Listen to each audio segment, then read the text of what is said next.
Okay.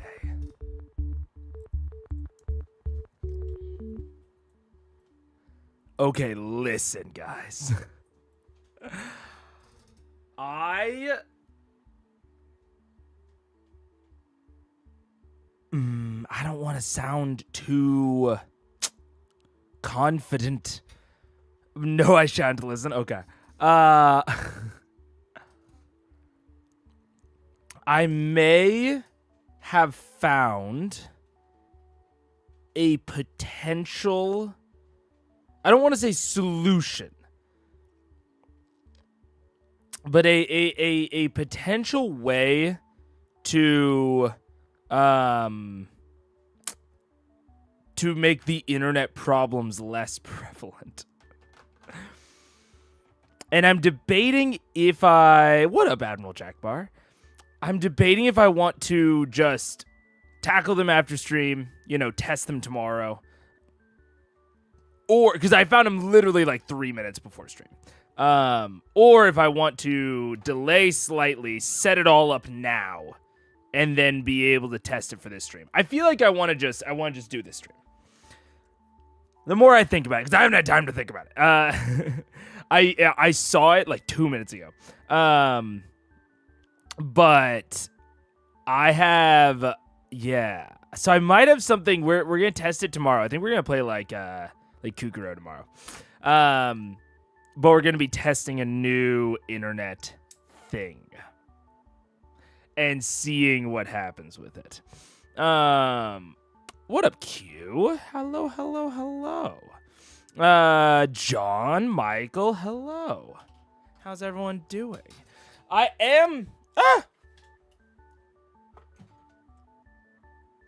immediately sat on my microphone cable, or my headphone cable. I am very excited for the end of this, because I want to talk about this dungeon. Because so far, this dungeon has been interesting, and I really want to talk about it in full. But I'm also not certain if we're going to get there. I could see this being much longer than one episode. But we'll see. I don't know. What up, Montana? How you doing? Let's see here. And since there's, no takeaway from last time, no comment review, we can potentially just jump straight into it. The only thing I need to do is turn on light. What's that?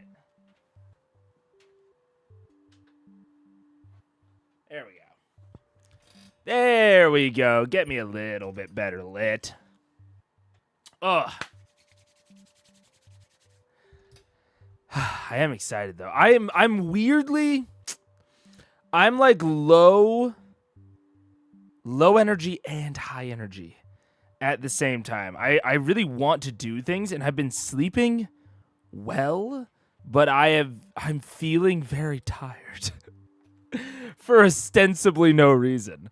So I'm in a little bit of a weird mix at the moment. You're moving too fast. I'm not used to us not having a half an hour tangent. I know I'm moving too fast, too fancy. Let's see. There we go. All right, it all snaps in. There we go. Okay, sign. Hello, Brittany. Brittany just came in and said hello. Is that too much to ask? Sign and ink. Is it too much to ask to just be nice to me? How much of CR's video do we have left to get through? Like an hour and a half ish. No, Brittany, stop it. How dare you? Yeah. About an hour and a half. Although I have a feeling that there will be a lot that I want to talk about, so I don't think it'll be a short stream. But even if it is a short stream, that'll be okay. Just 3 minutes of pre-episode. This should be a quick catch-up.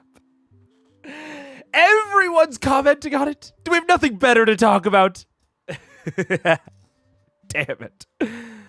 So we're only doing a 3-hour stream today, a short stream. What the hell? I don't like how seen I feel. Yeah, it probably will be a short stream. Probably will be a short stream. It's also odd. I think I need to do something. I keep debating on Friday, but I think we're gonna do something. We're gonna do one of two things on Friday. We're either going to start Chants of Senhar, or we're going to do a new idea that I've had that I've been delaying because I don't feel like it's good enough yet. But I also, every time I open up the file, I want to not look at it anymore. because I don't know what's wrong with it. And the real answer is that probably nothing's wrong with it. It's probably fine, as is. And so I need to just like do it. I need to just execute on it. So we're gonna do one of those two things on Friday. I haven't decided which yet. You're giving me FOMO. I can't be here on Friday. BRB canceling plans? No. You don't need to cancel plans. The VOD will always be there. Now taking bets on the length. God. It's not going to happen too often. That's true. Chance of Senhar is a great game. I know. I'm very psyched. Honestly, I already have the Chance of Senhar thumbnail. Eden made a really good Chance of Senhar thumbnail. And the decision maker will probably be if I have a thumbnail for the other idea or not. That'll probably be what ends up making the decision. But anyways, let's just get into it. So we had water, air, earth. Wait, no. What is it? Water, earth, fire, air. But we had the water area right kind of here. This was kind of water area. And then we had earth area. And now we're going to have air area. Which is cool. I like dungeons with a theme. I really, really like dungeons with a theme. I'm not sure what I think of this one yet, but I'm holding off a lot of my opinion until we get to the end, because just like the Sunken Tomb one, I think that certain things can kind of come into their own towards the end, or once you see the full picture. You could call it an area. You're so right. You're so right, Connor. You could indeed call it an area. No, I can't hear it. Fuck. Wait, what did I do? There we go. Okay, I still can't hear it. Wait. There's like 3 things that could be causing this. There we go. Very offensive. Okay, and I'm just gonna rewind more than a little bit, just a minute or two, so that we can re-grasp where exactly we're at. And boop.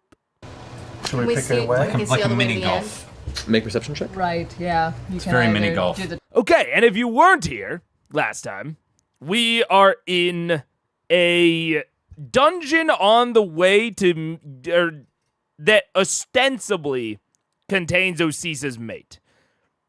We don't know exactly. Is your background music still on? Oh, is it? I don't think so. Maybe it might have been. I thought I turned it to 0, but it might have only been turned to 2%. They are on their way to meet Osisa's mate, they think. And they've gotten some amount of confirmation because they found a symbol of Ayun in this dungeon. And until they found that, they didn't actually know that this was the right direction. But fair enough that they thought it was. I think that it was a reasonable assumption. So they're on the way to go meet this Sphinx that's going to tell them where the super powerful weapons are. and they are going through a apparently like elementally based dungeon. We had like a water kind of area, then we had a sand earth type puzzle, and now we're into an area that seems to be at least air based. The area, as Connor put it. So let's play. The trick shot or try and go for the straight. Yeah. 16. 16. You notice at the end of the two hallways on the sides, beyond the spiderweb in the corner, there are two small 5-6 foot wide pools of water similar to the ones you dove into that are lined with stones and a little bit of gold trim similar to what you guys saw in the previous room. There's doorways? So you have the rubbles on the side, you have the spider webs, you have the pools at the end there, and you have the empty cauldron in the centerpiece. You cannot see, unless you move further forward, you cannot see beyond where those hallways converge on the opposite side. Is it just me, or does that one in the middle look like a fire pit? I agree. I think this looks like a convergence of the elements type of a room. We have some boar in the frozen bag. When I start cooking here? What? I can light a fire in that pit. You can, yeah. Is it far away? You can set my arrow on fire and send it It's down? 25 feet from the doors you guys entered with. Oh, So. I just don't want to walk down then. Yeah, but hold on, look, the last time we did that, like, shit went down. Let's just, get in the doorway, and then if something happens, we shut the doors. Well, can we, like, walk over to the cauldron first and see what's above it? If you want to walk in. Walk to the cauldron. Okay, as you walk up, make a perception check. 23. Okay, as we're having this conversation, looking about and pulling back, I know you're passive as well, but even in mid-conversation with him, as you kind of kept an eye out, you see too that to the front of each of these walls that bisects the room, what you thought was just a wall, now as you've had time to study it and quiet as everyone else has been talking and doing these experiments, Scanlan, you probably would have noticed this too, the wall is, the separator is actually a giant obelisk on each side, just like the one that you saw in the frost whale on the way in. The baskets were around. You just see that, but they're much newer. They're not as weathered by the ages, and they're just these two markers with the symbol of Ayun carved Is into there them. a thing? Is there a thing? Short halt. Come here. Come here. Oh, yes. Look at this thing. Look, there and there. These are just like It's like the ones that we saw before. Yeah, do you still have the doohickeys? Of course I have my doohickeys. You want us to shove it in the hole? You realize that I was born to shove things in holes. That's why I called you over, man. All right, so which one? Scanlan hole shover. Meeny, meeny. That's a miny, surname. mo's. It's his mother's maiden name. Catch a druid by the toe. If she hollers, let her go. Meeny, meeny, miny. The right No, one? we've always found that very offensive. I just want to throw that out. I'll choose the right one and I'll stick my ion stone in it. Okay, looking at the base of it, you see there Yeah, we get that joke again, which is crazy because it does have racist origins. But I don't think that Liam meant it that way. Obviously. is the same triangular symbol there. You place the iron stone into the recess in the obelisk. As you do, it glows faintly. The obelisk itself tends to give off the same kind of somewhat teal, greenish, blue glow. The other one also does the same, at which point the darkness across the room is immediately dissipated as two previously unseen braziers across the way burst into flame, lighting the opposite side of the room. You can see what looks to be a series of heavy steps that lead up to a higher platform on the opposite side of the room. You can see two pillars at the edge and the very top of this raised platform that meet the ceiling. Well, let's go up there and check it out. Oh my gosh. I like it. You want a hand? I kind of pushed Scanlan a bit up ahead of me. Oh, So this is going like over the. Oh. Yeah. Fair enough, Theshel. Yeah. That look, that the Scanlan one just rolled right over my head. It's so built into listening to Scanlan talk at this point. The fire pit, past the wispy wisps. Yeah, there's all the stuff on the sides, and the central room just has that. Hold your breath as you pass the wispy wisps. I don't trust I'll them. go with I you. agree. And get that silver tongue of yours ready, all right? I don't think anything's going to want to talk to us down here. Can we look at the ground for traps as we're walking? Any squares, it might move. Make an investigation. Yep. 9. No squares. Nothing catches your attention. Nope, we're good. Would you like me to do that? Are you guys all moving in the different ways, the same way? Which way are you taking? Oh god. If we go to the right or the left, we have to cross these webs, or no? You can move around the web on that. Like, it only covers half the path. You still have about 7 to 10 feet clearance between where the web starts and the wall. Web, and Just open with a brazier at the Upward? end. Thing at the end. Why don't we each take a direction? Yeah, I'll take the left. I'll take the middle. Okay. You guys all quietly move forward, stepping through these passages. Wait, who is taking what? Take the left. I'll take the middle. I'll take the right, the middle. Okay, that makes sense. That Percy's a bot lane. This all tracks to me. Okay.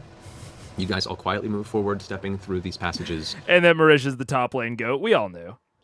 Stepping around, you can see, like I said, there's the crumbled walls in the far corner. You can see the webbing there. There are the small pools at the far end corners before they converge again into the central chamber where that giant platform is.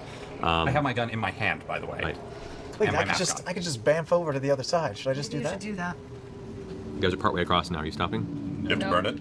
I don't care. Do what you want, man. I'm going to continue and Yeah, not keep disturbing the walking. air as best I can. Yeah, Okay, they're you guys moving keep very walking slowly, carefully. Not disturbing As the I air. get Scanlan, towards you the. anything? Yeah, I'll dimension door to the platform on the other side. Okay.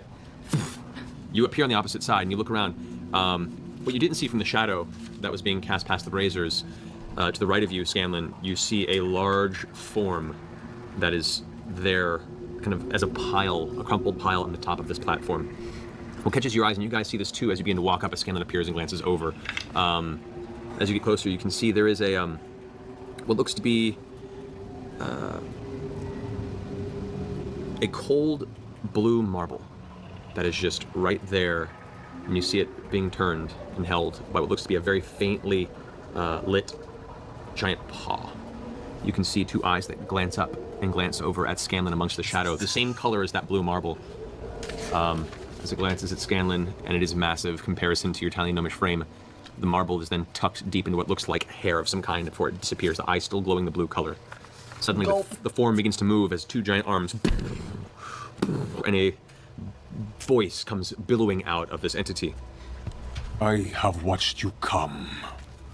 The creature now stands on all fours, a good 15, 20 feet taller than you, Scanlan. Oh shit. A body similar and lion-like to Osisa's, only thicker and rippling with muscle beneath the fur. The face is masculine and human-like, cheeks adorned with ceremonial marks, head wreathed in a thick mane of red-brown hair. Two enormous feathered wings stretch out from its back, with a giant whoosh, a whoosh of wind that tends to cause the braziers to shift in place. And it looks at you for a second, expectantly, to the rest of the others. Hello. Osisa sent us. It mounts itself there, kind of turns so it's facing both you and the rest of you as you all approach. You seek power. Dude, that is actually... I've talked about this a couple of times, but primarily when talking about dread, which I don't think that Matt is necessarily...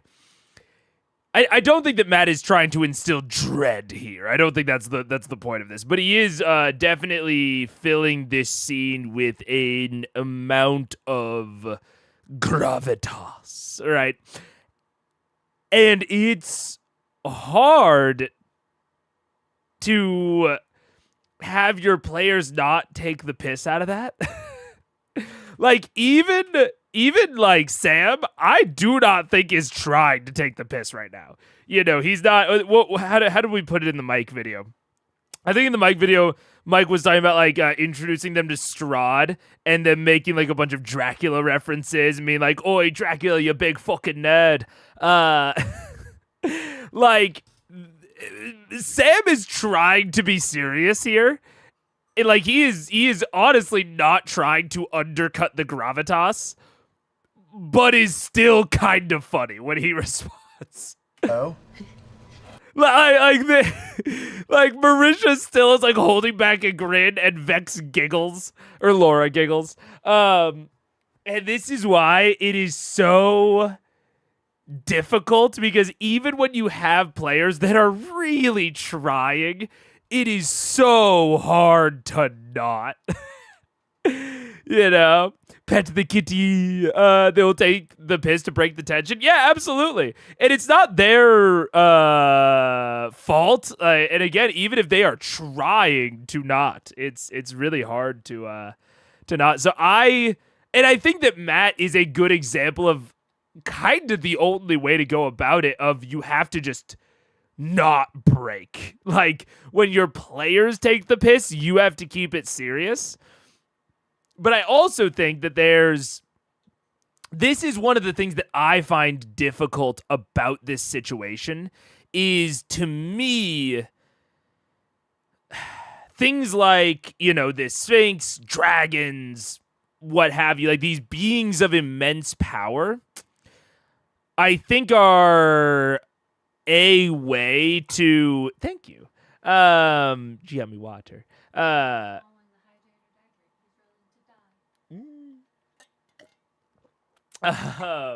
think these beings of immense power are a way to maintain that gravitas, because no matter how much the players take the piss, they at least have the impression that this Sphinx could probably, fucking paw them out of the sky. So I think that sort of power dynamic is a way to make it feel right that the gravitas is maintained. But I don't often have beings of immense power because I find them hard to fit into my world in a way that feels right and cohesive. And so I think that's one of the reasons I was so impressed with the Sun Tree scene, is because Matt found a way to make it not just beings of immense power. Like, the Briarwoods weren't scary and the Sun Tree wasn't scary because they had such immense power over the players. It was because of how they wielded the power that they did have. And that's the sort of thing that I much prefer in my games. I think that's one of the reasons I was so impressed with that scene. And like, in that scene, you actually had Scanlan kind of try to take the piss a little bit. Where he's like, "Oh, is my guy at least handsome?" And then Matt goes, "No, it's a child." And it just like deflates Sam in the moment. Whereas there's no real equivalent here. Like, a power dynamic alone, yes, you just push through it like Matt is. You just keep the gravitas going. I think that's the right call and the right decision. But even then, it's missing a tiny bit of something to really keep the serious tone.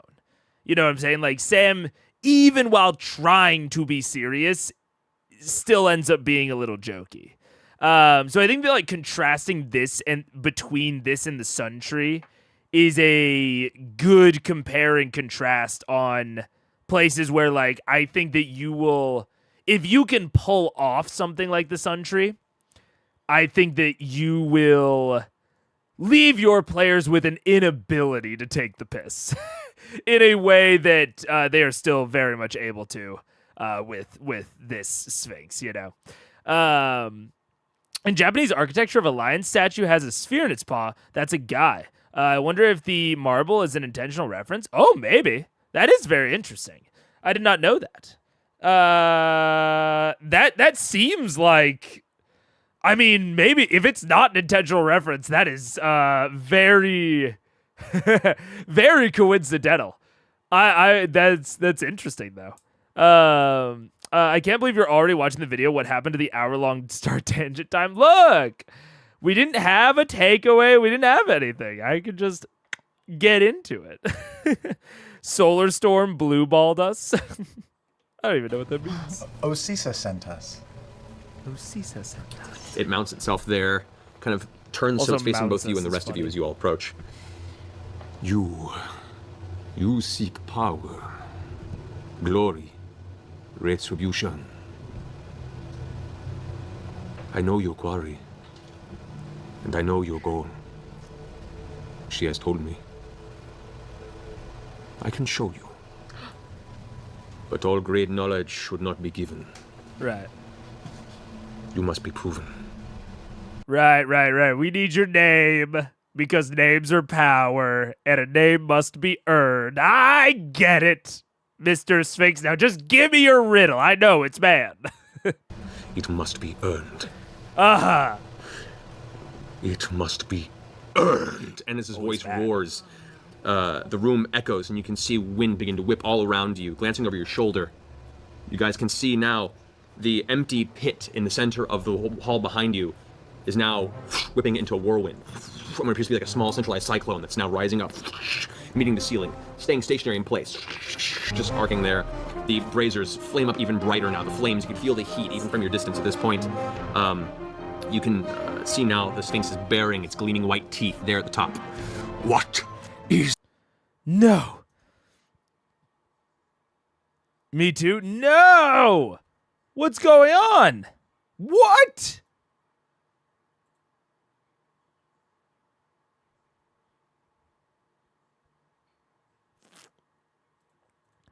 I actually don't know why that is, because I'm not dropping frames on my side, and YouTube is not buffering for me, no buffer.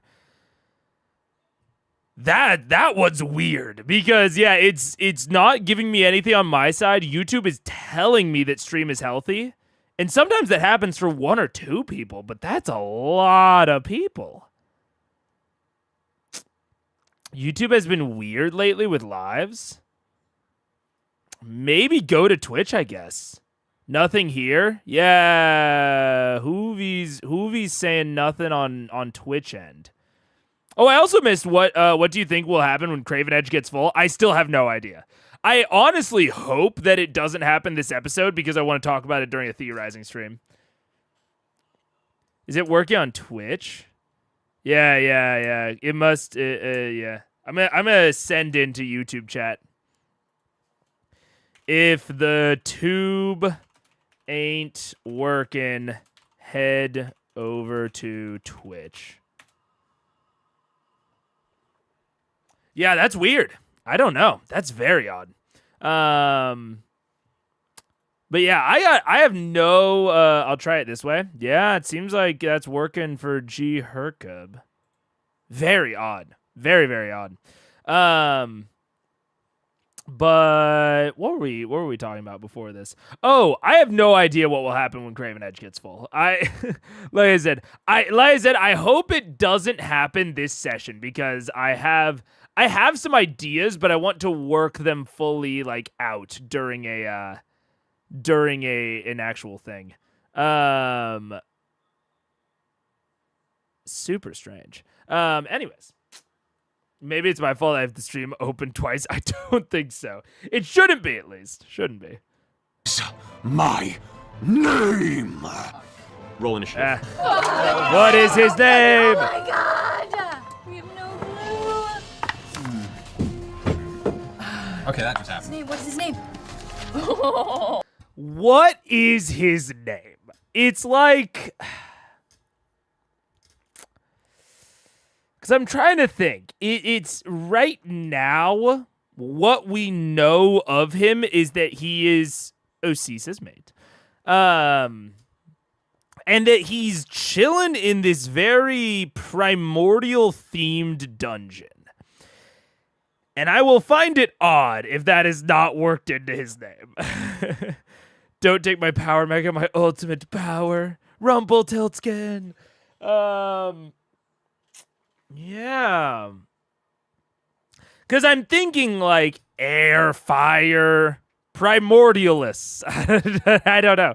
Those would be the things that would come to my head right now as a player. It's something related to the elements. Because why else is he chilling in this elemental dungeon? You know what I'm saying? Rum Tum Tugger. Yeah. I don't know. We'll see. Oh, I'm back, baby. The golden snitch lives. All righty. It's the worst initiative rolls of all the time, except for earlier today. That's the only time it's making that number. Okay. Person. Alrighty. So. Initiative roll. Ooh. Okay. Whoa. Alrighty. So. 25 to 20. 24. 30. Damn. I don't understand. Please, love words. All right. Very funny. I yes, maybe. I don't know. 20 to 15. 19. 19. 17. All right. That map is awesome. All the elements are in there. The map is cool. Oh yeah, we got flicking braziers, guys. Oh, this is. Oh, wow. This is. Okay. I will admit this is not at all what I was picturing. Damn, me and Matt are really not on the same wavelength when it comes to how things are described, because I'm realizing now that this is the same as this, and not at all what I was picturing. Like, honestly, not even close. Shit. Okay.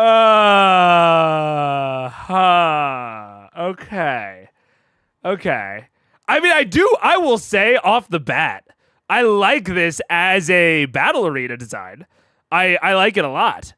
Because there's kind of 3 separate sections, and then there's a raised bit up here, and then there's another bit over here, and then there's a bit right there. And these all have interesting connections between them. Like, these don't seem to have any connectivity, but this... Ooh, wait. That is kind of like that, which is then kind of like this. And then there's a little bit of red right there for the door.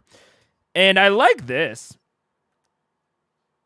I will be interested to see if there's anything more. There seems to be potentially something interesting in the middle with this pit stuff.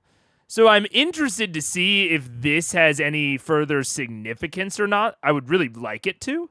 But overall, this battle arena design is neat. And I think that they're not just gonna be fighting the Sphinx. There's much more that's going on here with like this wind whipping up and shit.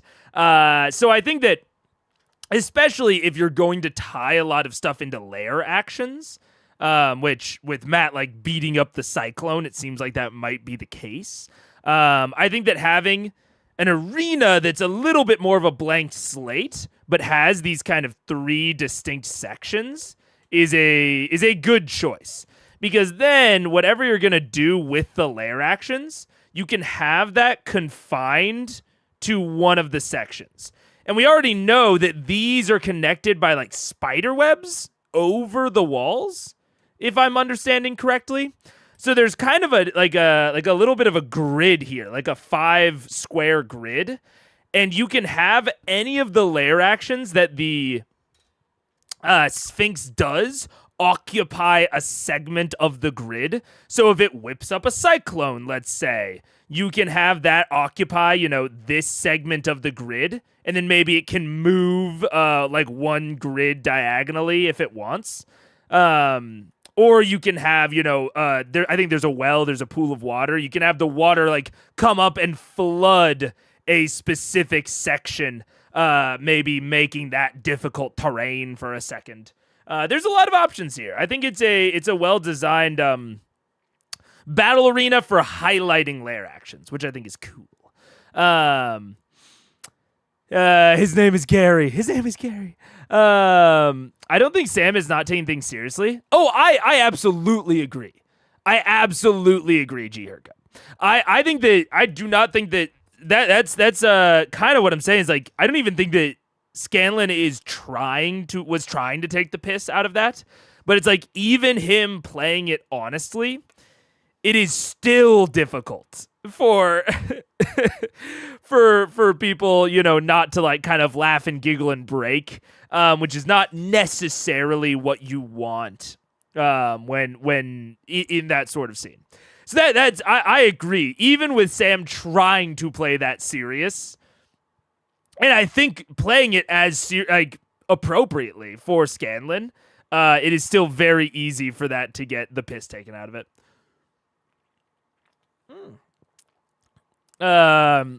The Fallout brain tangent. Gary, ha ha ha ha ha. Stop forcing your religion on us, Mega. What my religion of map segmentation? If only one of them spoke Sphinxish. What are Sphinx, Fae, Celestial, something else? I honestly don't know. I would honestly think monstrosities. if I had to just like throw out a guess, but I don't know. It's in Scanlan's character to cope with stress that way too. It'd be weird if he got super serious. Yeah. Which is then that's one of the reasons that I think the Sun Tree really works, is because it takes that Scanlan trying to cope moment and turns it on his head. And it's one of the reasons that I really struggle with and honestly don't particularly love this sort of thing with like beings of immense power, because when you get the jokey character that like is taking the piss out of the moment, and honestly like I think it's within Scanlan to like use humor in this moment, but I think it's very difficult for the Sphinx to appropriately react to that, because like it seems like this Sphinx takes himself pretty fucking serious. It seems like the Sphinx is not really a ha-ha jokey kind of guy. But I think it's hard to take that and like appropriately react to Scanlan here. Oh my gosh, my hair looks weird. Never mind. Like, given that, because like I don't know, you want to keep the seriousness of it, and with this whole beings of immense power thing, the only thing that it has is like violence and intimidation. But if the players refuse to be intimidated, it kind of has nothing it can do to maintain the seriousness. So like I don't feel like there's a way for it to react to Scanlan well in that situation, you know? I don't know. It's odd. It's again, it's one of the reasons that I don't love the beings of immense power kind of dynamic. Monster Manual has them as monstrosity, but we know this pair are servants of a god, so they seem to favor celestial. Yeah, potentially. Yeah. Well, let's make a fantastical classification for celestial monstrosities. Celestial monstrosities is just Bible accurate angels. I have that problem with my players sometimes. They meet a legitimately terrifying near cosmic entity and they are just taking the piss and joking around. Yeah, because like the only thing that it can do to them is kill them, you know? Whereas like the Sun Tree was just terrifying and the Sun Tree couldn't react to them. Like, and I think that was part of its power in the scenario, was that no matter how much Scanlan joked around, they couldn't escape the Sun Tree staring them back in the face. Like, no matter how much he tried to take the piss, the Sun Tree was just there. And it could not react to his jokes. It just stayed terrifying and gloomy and filled with dread. Whereas a very powerful being that can react to his jokes, like, how are they going to do so? Like, that's the part that I struggle with, is keeping gravitas and keeping it serious while appropriately reacting to players taking the piss. Or not even taking the piss on purpose, but even not even players taking the piss, but characters taking the piss. Especially characters. So just ignore the jokes. Which I think was Matt's strategy here, is not even to ignore Scanlan here. I think that like this is an example of like not even Scanlan or Sam taking the piss at all. Like he's not even like really. There's no real joke. But yeah, I mean that's the tough part. That's why I honestly don't run these sorts of beings very often. Because you either just have to ignore the jokes, which I think reduces investment, or you have to react to the jokes, which can get very deadly very quick because the only thing that these beings have is the power dynamic. It's very odd. It's very, very, very odd. But also at some point, it's like, I'm running out of reasons for this thing not to snap you out of existence. Yeah, exactly. Like, if you were the Sphinx, what would you do? Just act noble and unimpressed? Yeah, maybe, but it's also like they're coming to it for help, like that, and that's the additional problem is if it's a villain that already wants to kill them, that's I think easier. I think that's easier to either ignore the jokes or react to the jokes. But if it's a being that they are there and they should be like paying like respect to, or at least an amount of respect to, and now he's saying like you have to earn my name, would them making jokes like just ruin that chance and just like ruin this whole relationship? I don't know. Because that feels bad for like a couple of one-off lines to ruin basically a whole quest. I don't know. This one's tough because I'm kind of not even speculating, but I'm kind of creating a scenario that didn't happen.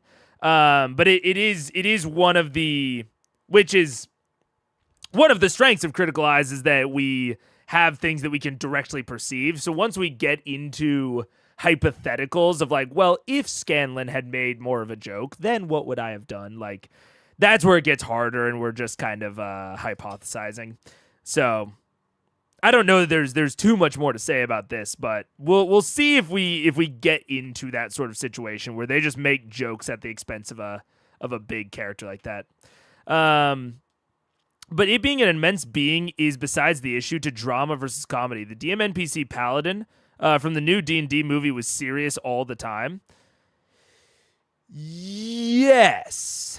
And but him being serious, him being the straight man in the D&D movie was in and of itself a joke. But this is a situation where I don't think you would want the Sphinx to be a joke.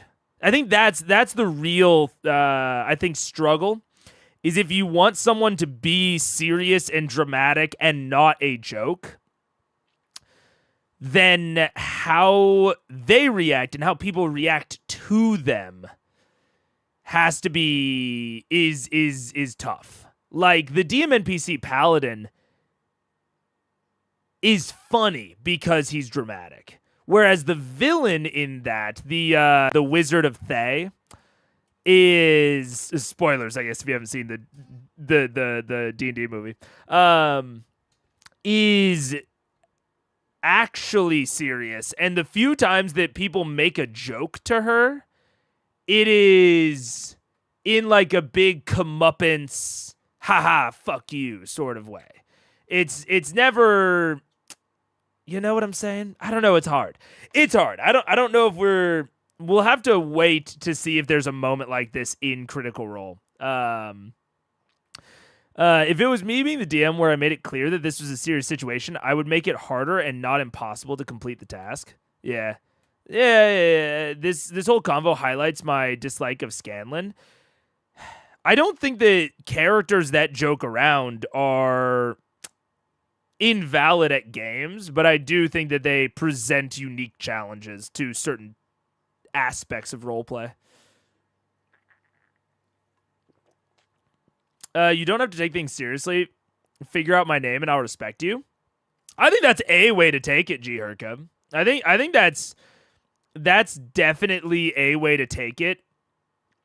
Of you don't have to respect me, do this thing, and I'll respect you. It's a very utilitarian like mindset and philosophy that I think some beings of immense power might have, but I think it starts to get weird if all of them have that. But if you want like one being of immense power in your story that has that sort of mindset, I think that can work. I think that's a decent solution to the problem.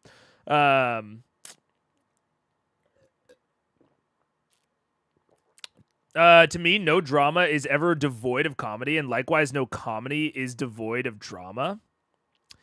Yes, I think that the line between like what is a what is a dramatic comedy, what is a comedy with drama, and like the lines and separations between those two things, I think is a very deep well of discussion.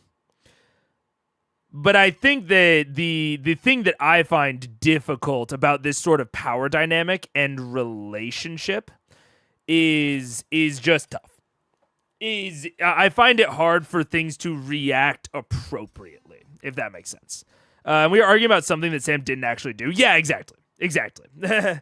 That's what makes this one especially difficult. That's lit. It's light. It's lit up. How did you do that? Burn Forge, that cool stuff. Thank you guys. All right, so that brings to 15 to 10. 14. 14 grog. Anyone else? 7. Oh, and I think it's actually full grog. All right, Percy, you're up first. He hasn't attacked us. I'm going to. What is his name, Percy? What's his name? I hate you. I'm going to pull back to the water pit to my right.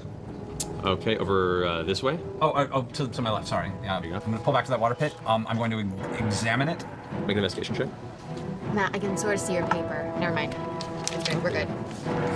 Need to zoom in. 21. Pull this back so you guys are forward so you can see. There you go. There we go. That's it. That's good. Perfect. Nice, was it? 21. 21. As you rush over, you look down into the pool. The surface itself is, disturbed by the wind that's blowing in this chamber. However, looking into it, below the surface, you don't see. It's just darkness. You don't see a continuation. You don't see anything behind it. It's the water. It doesn't seem natural. Okay. I'm going to scoop some of the water with my mask, pull the mask off, scoop water, and try and toss it at the flame that's right next to me. Okay. You put the mask in, and your hand moves into it. Your hand gets extremely cold suddenly, and you don't see it beneath the surface. Like it just almost just vanishes below the water. Like it's really unsettling. You pull it up, and the water is there in your mask. You throw it in the water, and it evaporates, and the flames flicker slightly, but they're too strong. It doesn't seem to have much of an effect on the brazier. Fascinating. All right, that's my move. Yep, that's your move in your action. All right, then it's Percy's turn. Vax, you're up. How are we supposed to know your name? Is it Asiso? It's just teeth are bared. It's just sitting there looking at all of you, waiting. I'm gonna click my boots of haste, and I'm going to use a bonus action. Can I use a bonus action to hide and then hold? Stuff? You could, yeah. You can move and then hold your action. Where am I in to a there? trigger point if you want to. You're right here. All right, so I'm gonna hide. I'm gonna move backward around the corner and hide. And this way? This way. Yeah. Okay, you can move there. Go ahead and roll for hide. Okay, 25. Okay. And I'm gonna hold for the moment he attacks any of my friends. Okay, gotcha. All right, at the end of your turn, the entire the wind that's blowing, there's like grains of sand that are picked up into it, and you guys feel like there's something out of place. This whole area, like this sudden drift.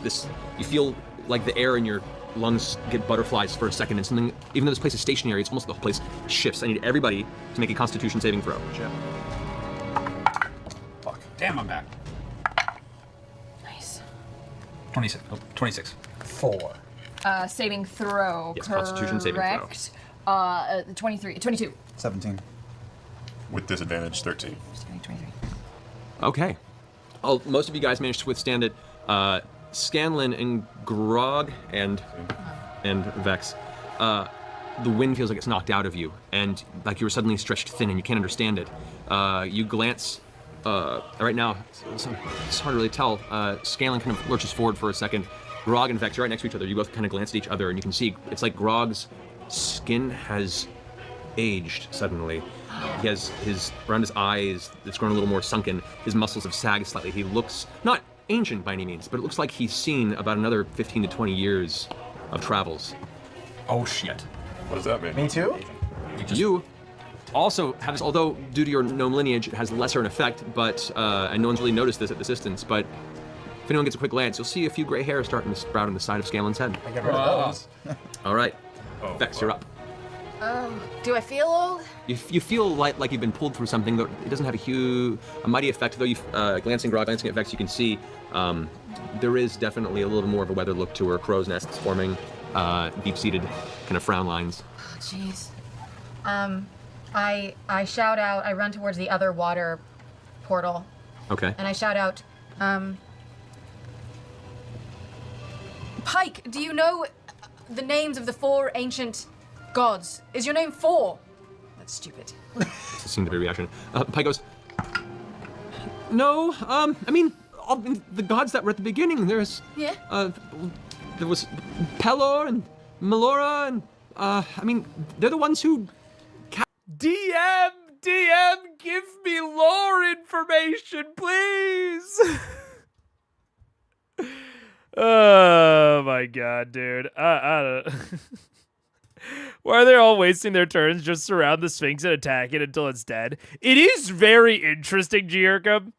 And this is something that you need to either discuss with your players ahead of time, or you need to train your players that every time you go into initiative doesn't necessarily mean we need to kill this thing. Because these players are doing great at, like, not attacking the Sphinx. Oh my gosh, these are hurting my ears. These players are doing great at not attacking the Sphinx, not immediately thinking that that's the case, but I can think of some tables where they would have heard initiative and just been like, "Welp, guess it's time for the Sphinx to die." I don't like aging effects like this in D&D. I mean, we'll see if it's temporary. If it's not,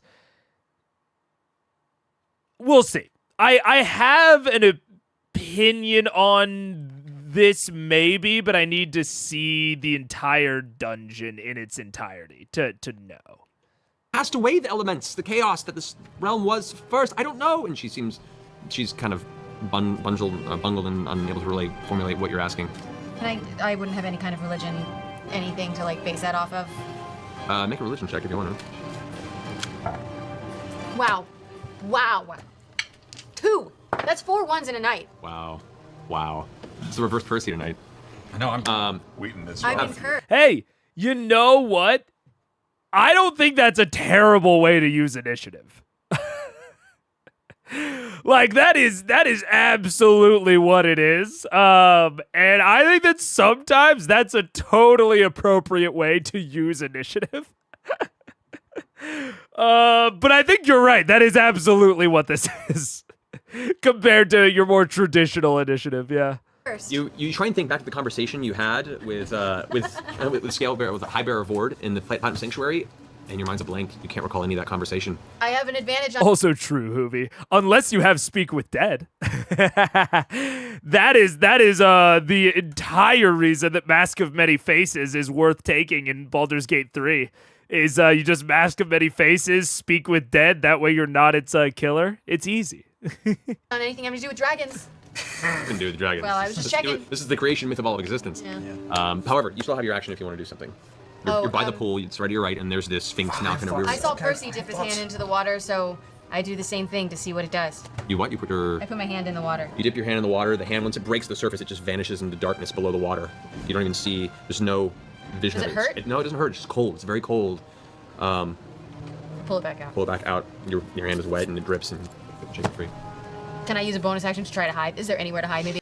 Thank you for the 3 months, Saronis. I appreciate it. And if anyone else has primes, I always appreciate primes. But thank you again, Saronis. Against a wall or something. You move 1, 2, 3, 4, 5, 6. You're not gonna be able to get completely out of sight. Unless you want to jump in the water. So there's a whirlwind in the center of the room. There's 2 piles of rocks. There's 2 vats of water. There's 2 torches, and then there's 2 spider webs. Correct. And the spider webs are covering just the walls.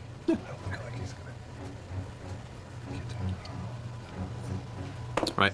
So then it's Vex's turn. Scaling, you're up. I will face the Sphinx and say, is your name Ayun? The Sphinx is just still growling at you. She is beyond me. Is my name, little scrumptious one. Hit him. Did you have your earpiece in, by the way? Sure, we all do. Okay. Good to know. I mean, I'm not gonna attack this thing. He hasn't attacked me yet, so I'm just gonna. There's spider webs, there's stones, there's fire, there's water. Working on it. I feel like we're so stupid. We should know this. On my turn. The I'll four feed endure, the four remember. You just die the time. Can I hold my attack until a trigger? You can if you want to, Or yeah. hold my action until a trigger? Yeah, what do you want to hold it for until? If he moves, if he makes a move towards me physically. Everything Okay. is kind of symmetrical in the All right. room. Remember, even if you guys who are holding your action, you can interrupt and release at anything if it doesn't happen. Just be aware of that. All right, so it now goes to the Sphinx's turn. Okay, this should be Okay. fun. We're all standing around with our thumbs up our asses. Okay. Yep. The Sphinx takes a step forward to the edge of the stairway and just gives out this earth-shattering roar that shakes through a couple of stones and dust that are loosened from the ceiling, kind of falls down. I need everybody to make a wisdom saving throw. I'm so scared to roll. Is this magic? Yes, it is. Is it charm by It is not a spell, it is a magical effect. Do I get advantage on that? What is this? What are we adding? What do you get advantage from? Constitution save? Advantage versus magic on saves. As from being a gnome? It says gnome cunning, advantage on wisdom, character, intelligence, magic saves. That's what I wrote down anyway. Let me double check here just to be sure. It doesn't really matter. I rolled shit on both, so it's okay. Don't bother. Okay. Against magic, so yeah, you would have advantage. And does it have anything to do with charm asleep? Nope. Nope. Okay, 17. His name 17. is Mitzelblick. 7. 19. 23. 24. 11. All right. It's a bad. You That picked the is- wrong day to stop sniffing glue. Fuck. Grog. Agent. Pike Which is unfortunately bad call. fails. Made a bad call. And Vex, was it you rolled again? 24. 24, and you rolled 17. 17. That's right. All right, so Oh, good. as the war, I forgot that we're in a combat, but since the stream is going to be so short anyways, I'm only going to put it up to 1.5. But I totally forgot that we're in, like, initiative and combat and all that. pierces through the hallway, most of you guys steal yourself. Grog, Scanlan, Pike, and Vax, you feel the sudden reality of how fearful and dangerous this creature is. You stepped into the lair of an ancient, powerful entity, and you feel like your very life is at stake. You guys are frightened for 1 minute. Okay. Frightened means you have disadvantage on ability checks and attack rolls while you can see it, and you cannot willingly move closer to the creature. So you have to either move adjacent. Okay, this is something that I don't feel like I need to see the whole thing for. I really hope that the solution to this is not hidden behind any sort of ability check. I hope that the solution to this is purely able to be just logicked out by, like, looking at things that they have been presented in the dungeon or that are in this room or what have you. Because if it is hidden behind an ability check, giving them all disadvantage on ability checks with this fear mechanic, I think is only going to elongate things. I roll for guessing the name. No, if it was like earlier she tried to do a religion check, you know. If it has anything to do with that sort of thing, where it's like, oh, let me, like, do I know the name of this, or would I know how this magical thing works? Would I know something about Ayun? Even if you have your shortcut, like, you know, we've kind of talked about, like, in dungeons, especially dungeons with puzzle design, there being you can sometimes build in shortcuts if they get stuck. Or not even shortcuts, but just unstuck measures. And even having those be related to or behind ability checks, but having a fear mechanic here, ooh, I don't know about that. We'll see, though. We'll see. That's the only thing that I have there. But everything else, it'll really depend on what the solution is. I will have a lot more thoughts in retrospect once I know what the solution is. But right now, I'm with them. I would just be throwing out guesses at this point. I have absolutely no idea. Like the same distance from it or away. You can make saving throw every turn to try and resist it. It is now going to stay right where it is. That brings it to Pike's turn. Pike doesn't quite know how to deal with this whole circumstance. She is going to cast. There's also obelisks, right? There's obelisks. You gotta go start touching the other shit. Obelisks were in Elvish. We're in Elvish. We gotta go start touching the other shit. That's awesome. Isildur was a continent, right? It was all written in what? In Pike is going to reach forward to you, Grog. Celestial inside here. Take a step this way. Say the name. Grog, Pike's going to reach forward and cast Freedom of Movement on you. Okay. At a 4th level. Oh. I'm not gonna rage and just shake it. So for the next hour, you cannot be paralyzed or restrained. You can have your speed reduced. Have magical effects. You're still feared, but I can shake that with a rage. You can shake that with a rage, yes. Okay. Wow, that's great. But yeah, for the next hour. It's not, Thank it's you, not buddy. concentration either. Just don't get him, Grog. You got it, buddy. All right, that ends Pike's turn. Grog, you're up. I might as well do what Pike says. I'm gonna bum rush the Sphinx. Straight up? Yep. All right, you rush up the stairs. Oh God. The precariousness of, I think we'll say you rush up here just for the sake of positioning. 2 strikes. Just straight up. Just gonna hit it? Yeah. That's smart. This is all I do. It's in the same area. 23. 23? That hits. His face is awful. Should I roll damage or just roll both attacks first? It's all in the same roll of attacks. You're not going to kill it in one hit. No, that's true. Wait, what if it's a 9-point hit point? 12. 24 on the first one. 24 damage already. Second attack. Holy shit, that's a 28. Nice, that hits. Yeah. Something's gonna happen to me. It's gonna be bad. 6. 11. The DM did say go get him. Opposed to when Laura mentioned, or when Laura was talking about the pool, he literally laughed to himself like, unless you want to jump in. Which, before he did that, I legitimately thought that jumping in the pool was the solution. I thought it was going to take them to some sort of mirror dimension where there was going to be an additional clue as to the Sphinx's name. Like, they were going to see, like, the Nega Sphinx. You know, like, it's, like, warped, twisted reflection. And that was going to give them some insight into its name. And that they were going to have an actual combat there where they could essentially fight the reflection without damaging the real one. But then Matt laughs to himself when he talks about jumping in the pool. Which then tells me, oh, don't jump in the pool. That is not the point of this. Even though I definitely thought it was. Yeah. And then DM did say go get him when Travis mentioned that. 11. It's 23. Okay. Makes its first Constitution saving throw. Fails its second. Okay. So you steal another strength point. Interesting strength goes down to 25. You're 25 now. 79 strength. Okay. And I don't go up again until 26. Right, on the evens. Right. So 25 is the max for the sword. Oh. It says in the weapon. There you go. Oh, you're right. Yeah. All right. So you run up and swing 2 heavy swings, you know, after going to rage to resist the fear effect. Yeah. There's a max? Lame. Dude, I'll just say it. Lame. Fucking make it uncapped. Why cap it?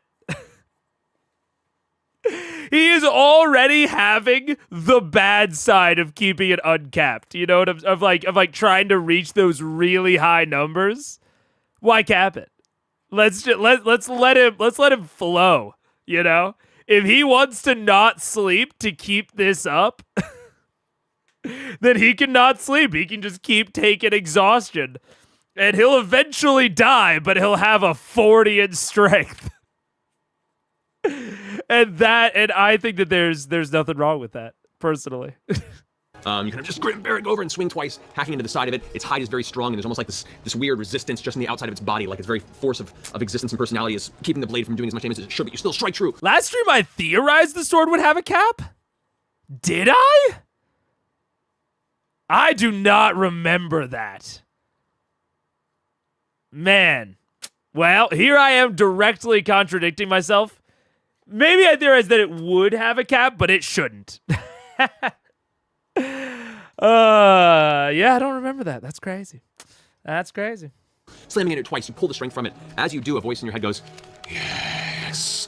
At this point, as you look at the blade now begins to emanate a shadow aura stronger than previously that begins to also form around your upper shoulder, just rifting. The blade suddenly extends another foot. The edges of it that were smooth project with a jagged, thorny outside. The blade itself now is longer, thicker, and far more dangerous looking than it was before.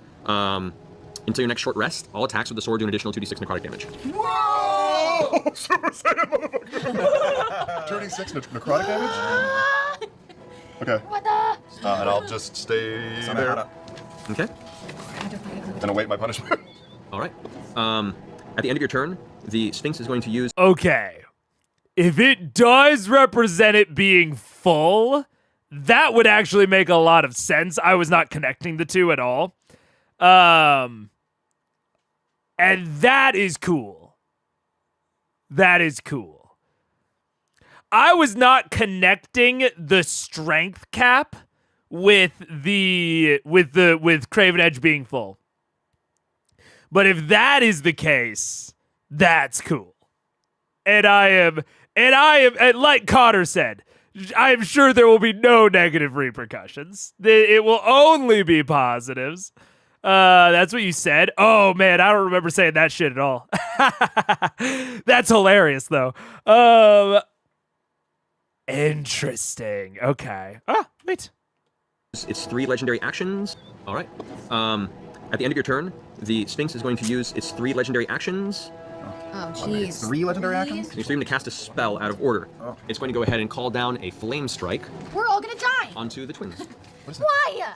Can I attack him now while he's casting? Does that hold my turn? You can, actually, yes. Okay, so I'm hidden Engrod's next to him, which would normally put me at advantage, but he's got me afraid, which puts me at disadvantage, which means it cancels out. And it's just one straight roll, right? On the attacks? I would have advantage with me. Okay, good. So I'm going to throw, I'm hasted, I'm going to throw 2 daggers at him. The first one is, probably hits. Where's the freaking page? Lasers, 23 for the first. 23 hits. 18 for the second. Okay. They both hit or just the first? I'm only doing 2. What was the second one? It was good. 18. 18 hits. Okay, so the first one is 7, the second is 7. And I want to use the rest of my turn to, since I'm hasted, to run around to the back of that obelisk and start reading. Over here? Yeah. Okay. All right. As you're doing that reaction shot, it calls down the column that hits both of you before you can burst off. All of a sudden, as you look over at your brother, you feel this kind of rising energy before all of a sudden this entire area is poof, consumed and burning holy divine light. I need both of you guys to make a dexterity saving throw. I'm going to use evasion. Yeah. Well, yeah, evasion happens automatically as part of the reaction to that, Okay. so yeah. Okay. 30. Dexterity, so... Yeah, very, very classic. Sneak attack is just a confusing feature. It is he is, I think what is happening there is he is saying I get advantage from Grog because Grog would allow him to proc the sneak attack normally. But that's only if he doesn't have disadvantage, to my memory. But he's conflating the two because sneak attack has 2 separate triggers of advantage or if someone is within 5 feet. So he's conflating the two of someone being within 5 feet gives you advantage, which is not what happens. Then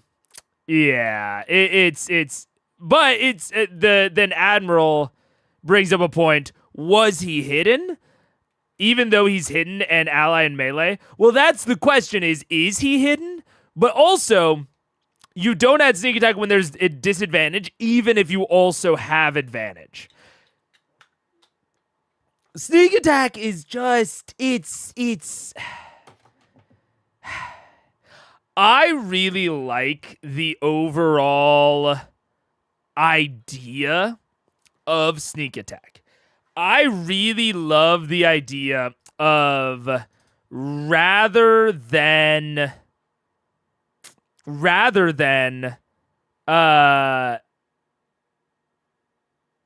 have multi-attack where you can kind of spread your damage out over multiple attacks. You have this like very you have all of your damage applied to essentially one attack. And that's like the one attack that like gets built up over time. I think that's a really cool aspect of Rogue, but the triggering mechanism of sneak attack, I think, is immensely confusing, personally. like I've actually not had that much trouble with it at my table. I think I've had a Rogue in almost every campaign that I've ran with.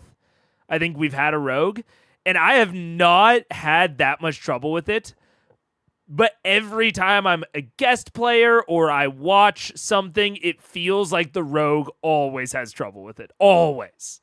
And I don't know, man. What's the over-under on when Liam finally learns how his sneak attack works? My over-under is the end of the season. And I'm going to take the over on the end of the season. I think he will still be confused at the very end on how it works. Oh, my God. Someone who plays Rogue a fair amount, DMs rule it different a lot of times. I think a lot of DMs don't know how it works. I think, and it doesn't help that many Rogue subclasses give you alternative ways to trigger it. Like, Swashbuckler has an alternative way. Not Phantom. Inquisitive has an alternative way. Like, Assassin interacts with it because Assassin gives you advantage sometimes, but it doesn't actually trigger sneak attack. It just gives you the thing that would trigger it sometimes. It's just, I really like the design goal, but the implementation is so wibbly wobbly. I don't know, man. If you attack a target with advantage or your ally, yeah. Trying to explain the Inquisitive Insight ability to get advantage always makes DM go, "Are you sure that's right?" Yeah. Yeah, man. It's so hard, but yeah. It has a fair amount of nuance, and most of the time, I think the weird part is that Rogue has so much else going for it that it doesn't even matter if your DM rules it right or not, ultimately. Like, Ranger, your DM really has to rule that shit right, or else it goes so overpowered or so underpowered.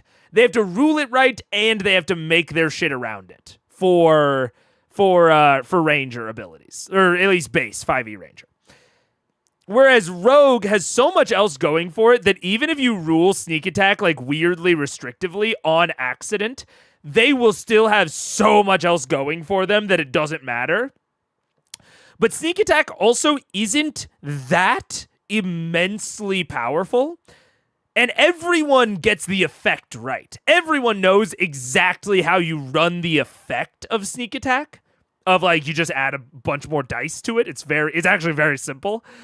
But the triggering mechanism, even if they are very permissive and like, oh yeah, sure, the effect isn't that insane that even if you are hyper permissive on accident as a DM, that it wildly overpowers Rogue to the point where it's super noticeable. Like, it would be noticeable if you like looked at the numbers over a long period of time. But in the moment, I don't think it's very obvious that you're accidentally overpowering the Rogue. Because the effect is relatively low key. And Tasha's lets you get advantage. Yeah, Tasha's does also give you just a whole ass separate way to get advantage as a rogue. It is wild. The reason why I'm confused that a rogue player would consistently get it wrong is because the one big thing the rogue baseline... Wait, what? The reason why I'm confused that a rogue player would consistently get it wrong is because the one big thing the rogue baseline... Yeah, that's true. It is kind of the one thing that Rogue does. That is fair. Is like, once you get corrected a couple of times, I agree that it's sort of weird that you would continue getting it wrong.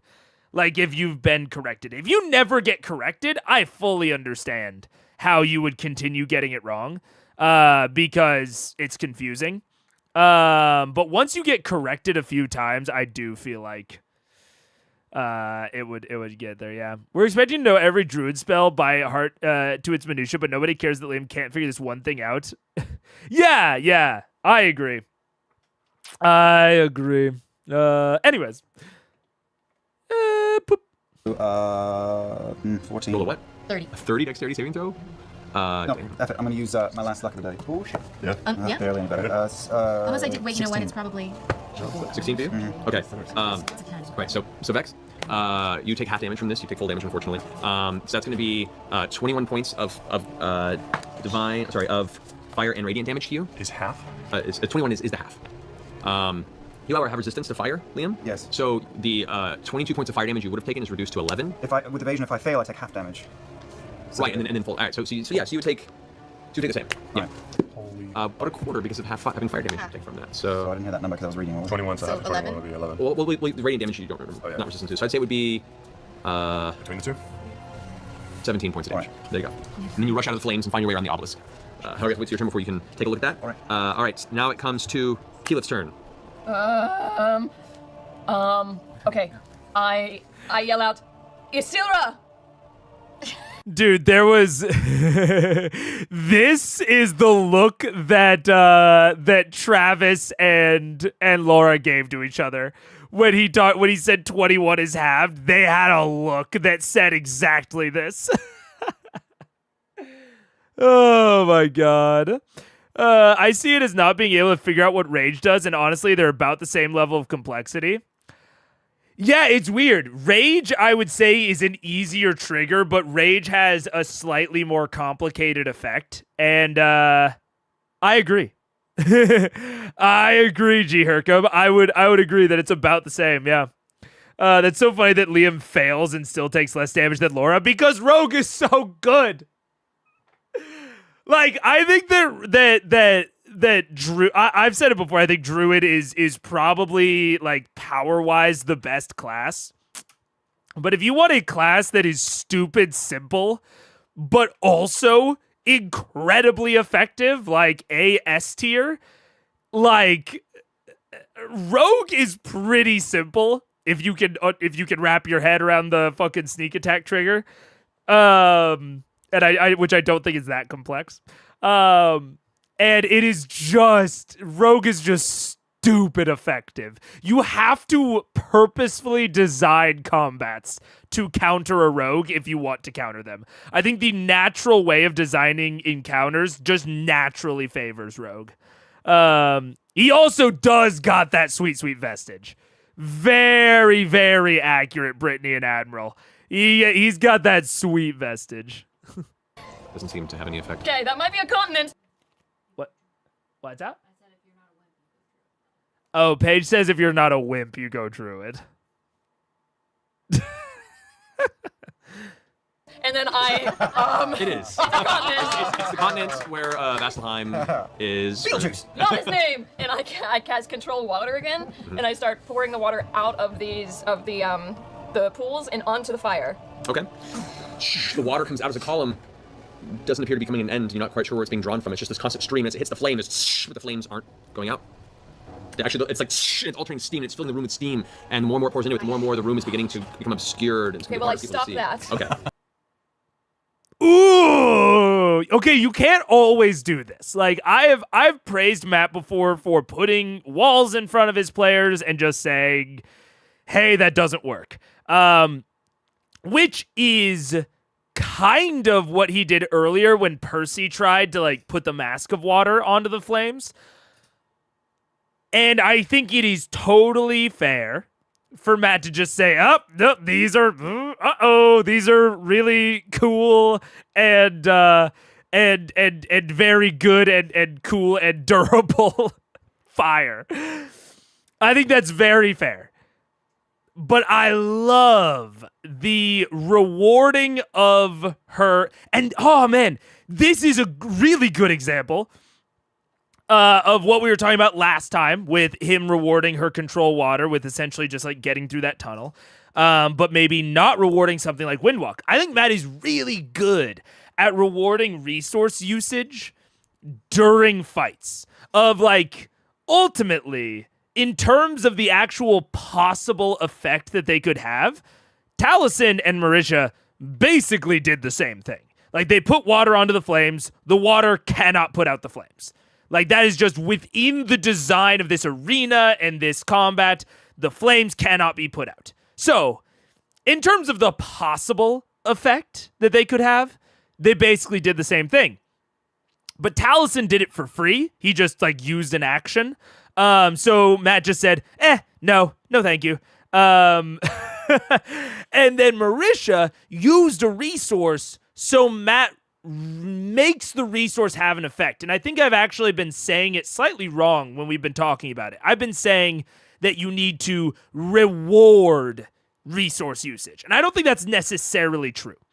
But I think it is good, however much you can, however often you can, to have the resource usage have an effect. And that's exactly what Matt's doing here.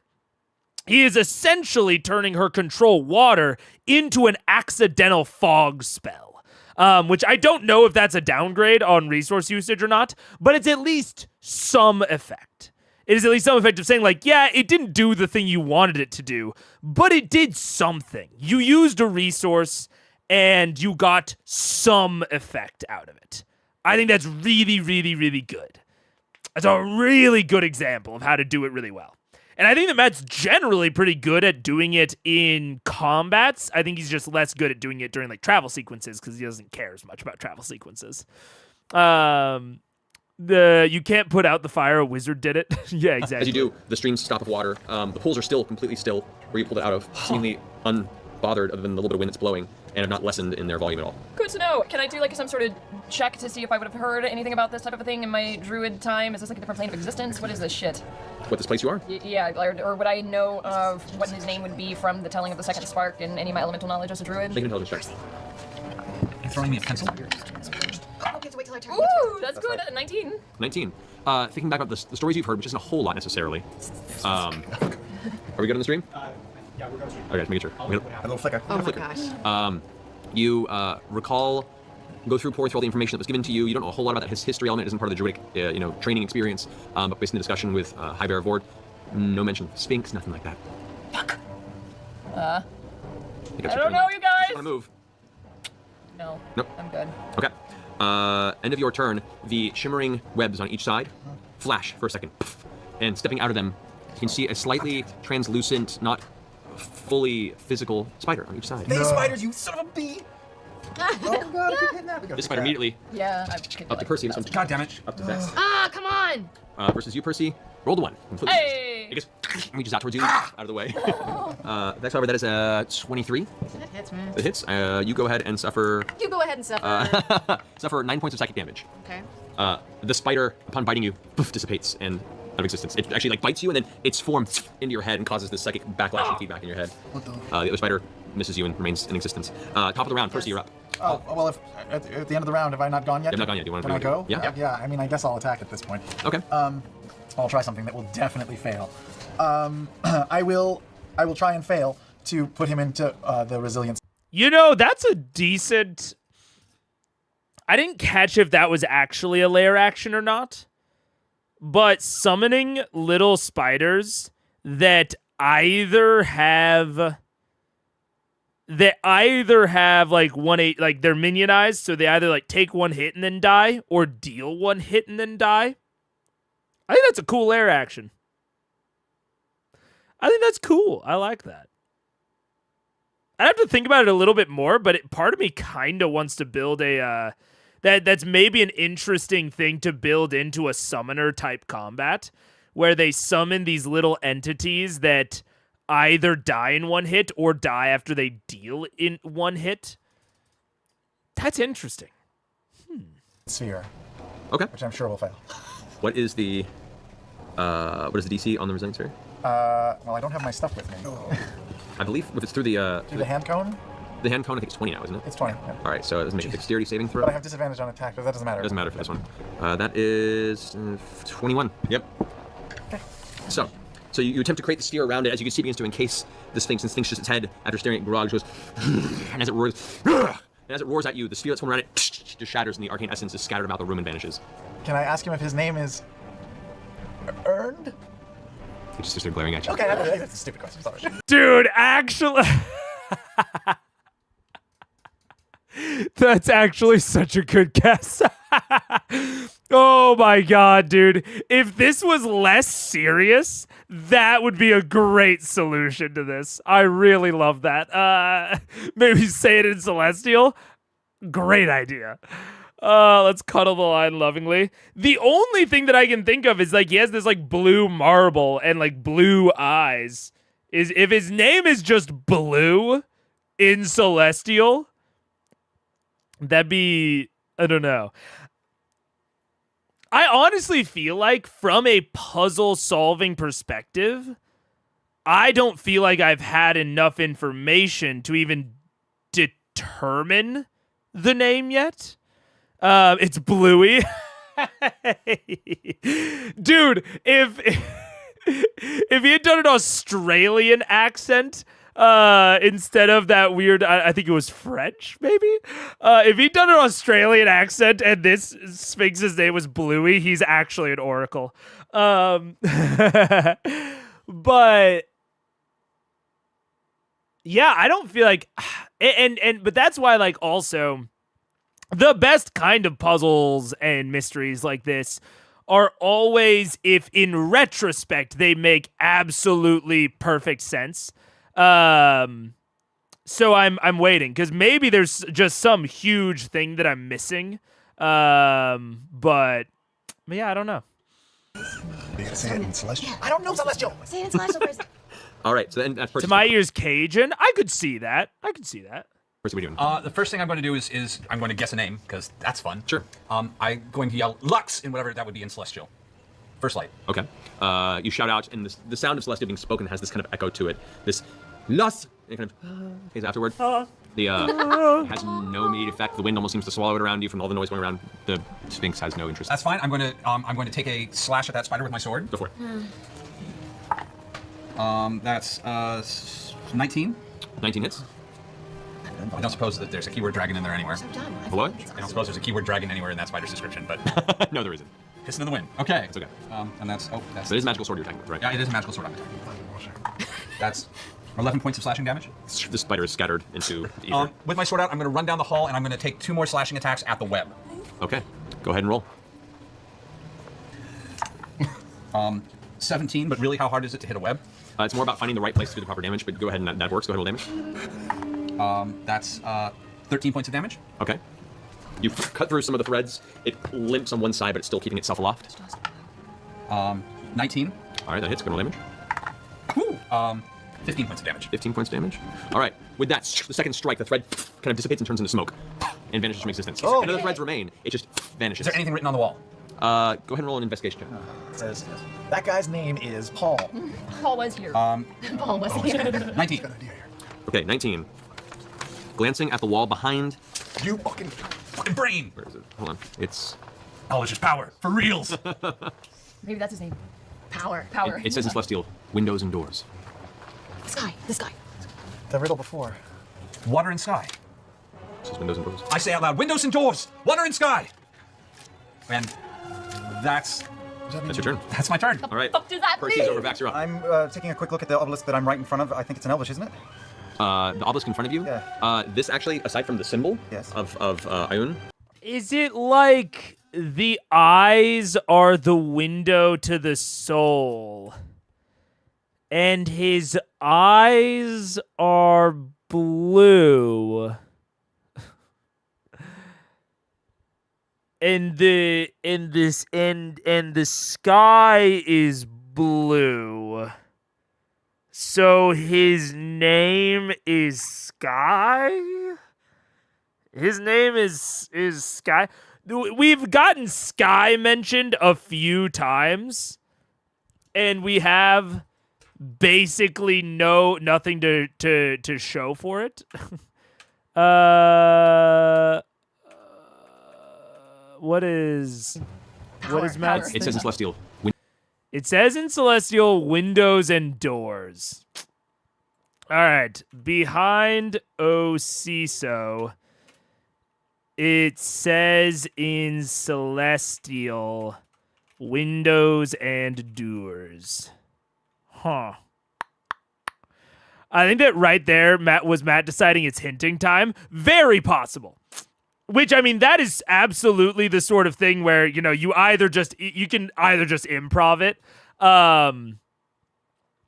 Which, if Matt thinks that he has given enough information before in this dungeon, Warning. Oh. Ad incoming. Take cover. he's obviously like referencing them back to that riddle earlier. So maybe that is just the solution, right? And I think that's a solid hint. If he's just, I could totally see him improving that hint, and that being a solid kind of unstuck measure. But I'm still not fully getting it. I'll be real with you. That felt improvised to me. Totally could have been. That's also the sort of thing that you can pre-plan. You can say, like, I'm gonna hide a more obvious clue, and even if they look earlier, I'm not gonna give it to them, but maybe I'll give it to them later. Like, you can absolutely plan that, but I think that was solid improvising, if it was improvised. Okay, we got an ad starting. I'm gonna think about this more in the bathroom. I will be right back. Go get some water. Go get some bathroom. Goodbye.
Hello, hello. What's up? What's up? Dude, so I was thinking about it in the bathroom, and I realized I was thinking about something that they had said. I was trying to piece out the puzzle, and I realized that I don't think I've ever showed you guys my my favorite knot. I used to work at a rock wall, like a climbing gym, and one of my coworkers once showed this to me. It's called the dragon knot. And let me see if I remember how to tie it. Yeah. So no, fuck. Oh no, wait. It's harder that it doesn't have a There we go. Okay. So first you tie an 8 knot. So with an 8 knot, and it's hard because I'm not doing this on rope. I'm doing it on an HDMI cable, but it's the same principle. So you make a loop.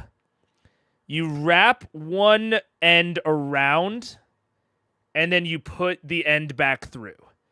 And that makes what's called an 8 knot. The name of the knot is the dragon knot. I don't know if I said that. So first thing to do to tie the dragon knot is you make an 8 knot like that. And then once you've got your 8 knot nice and tight like that, you take the 8 knot and you put it on some sort of flat surface. So put it on some sort of flat surface. Like this. And then you drag it. It's the dragon knot. You tie an 8 knot and you drag it.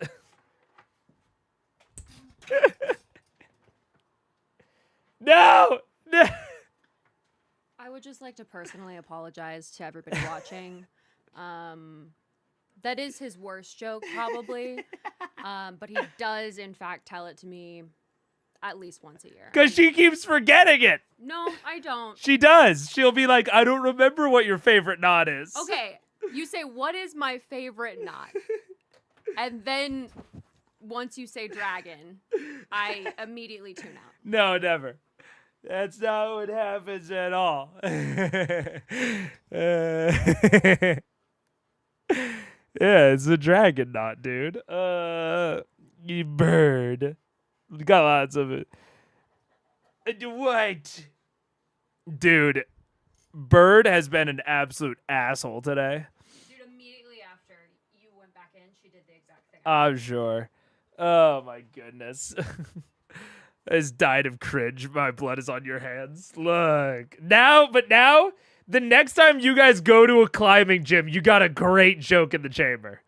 You got a great joke in the chamber. You're trying to meet a girl or a guy at a climbing gym. You know what you need to say to him now.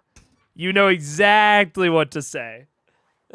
How dare you slander the bird? No, Paige will agree with me on that one. Paige has been an absolute asshole today. Paige has? No, Bird has. Sorry, did I say Paige has? Oh, no. No, Paige will agree with me that Bird has been an asshole. That joke hurt my soul, as it should be. Anyways. Windows and doors. This guy. The riddle before. Water and sky. It says windows and doors. I say out loud, windows and doors, water and sky. And that's That's your turn. That's my turn. What All right. the fuck does that Percy's mean? over, Vax, you're up. I'm taking a quick look at the obelisk that I'm right in front of. I think it's an Elvish, isn't it? The obelisk in front of you? Yeah. This actually, aside from the symbol Yes. of Ioun, there's no writing on it. There's nothing on it, nothing to do. I'm going to... A bit serial killery. I don't... Jesus. I don't know about that one. throw 3 daggers through the web. Is that the one? Oh, so Percy's over there. I'm going to throw 3 daggers through the web over there. Okay, go for it. All right. Air and water. 13, 30, and 17. All right. Was it? Sorry, it was. 13, 30, and 17. All right. The second 2 hits. Go roll damage. Okay. 10 and 8. 10 and 8. All right. You throw 2 and cuts a few threads, and half of it falls limp, but the web stays up. And I can't move any closer to the Sphinx at this point, right? Because of the fear? Correct. So I'm stuck here, all right? Yeah, you can't move any closer to it right now. You can't make a saving throw at the end of your turn. No, you don't ask him to guess. That's weird. You just tell them that it's the dragon knot. Let's try I will do that. I'd also like to take 1 step to the right. Step to the right? This All way, right. yeah. And, yeah, no, I rolled an 8 for wisdom. Okay, so you're still in fear effect? All right. By the way, Rod, go ahead and make a saving throw just to resist the effect so it's gone, even though you're... Oh, disadvantage. Yeah. Which saving throw? It's wisdom. 5. All right, you're still on with your effect. And Scanlan actually rolled again. Oh, but I'm raging. Right, you resist. I mean, it doesn't affect you, but it still persists. So if you stop raging, you would then the fear would kick in. Is this a saving throw? This is wisdom. And do I still get advantage, or no? Just the first time it's cast. You would, I'd say, sure. Or not too much shot. Water in the sky. Water in the sky. 12. Well, yeah, the fear still strikes in your heart. All right, so that's the end of your turn. All right. I need everybody in here to go ahead and reroll initiative as the time flux in the room all of a sudden flickers and time seems to shift and move. Oh, come on. Everyone reroll initiative. What? Oh, that's a better roll. Are we time bandits now? Is that what's happening? Oh my god.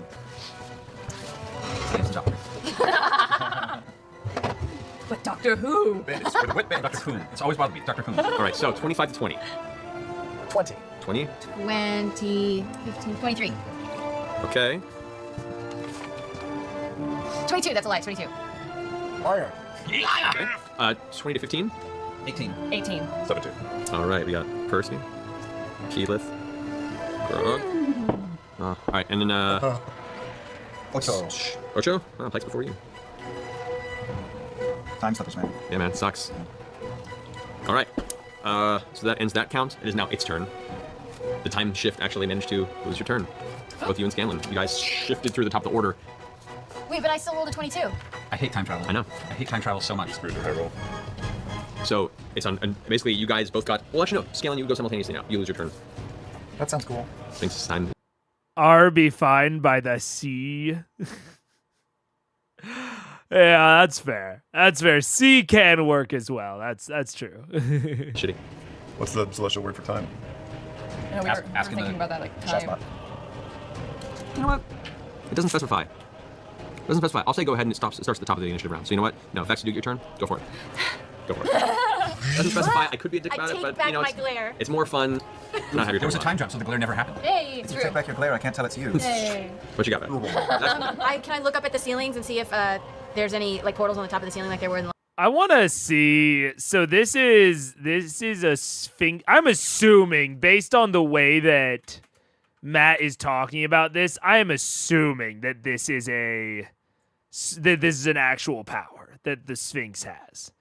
Because otherwise, I feel like he would not be talking like that. Legendary actions. No? Is this an Androsphinx? I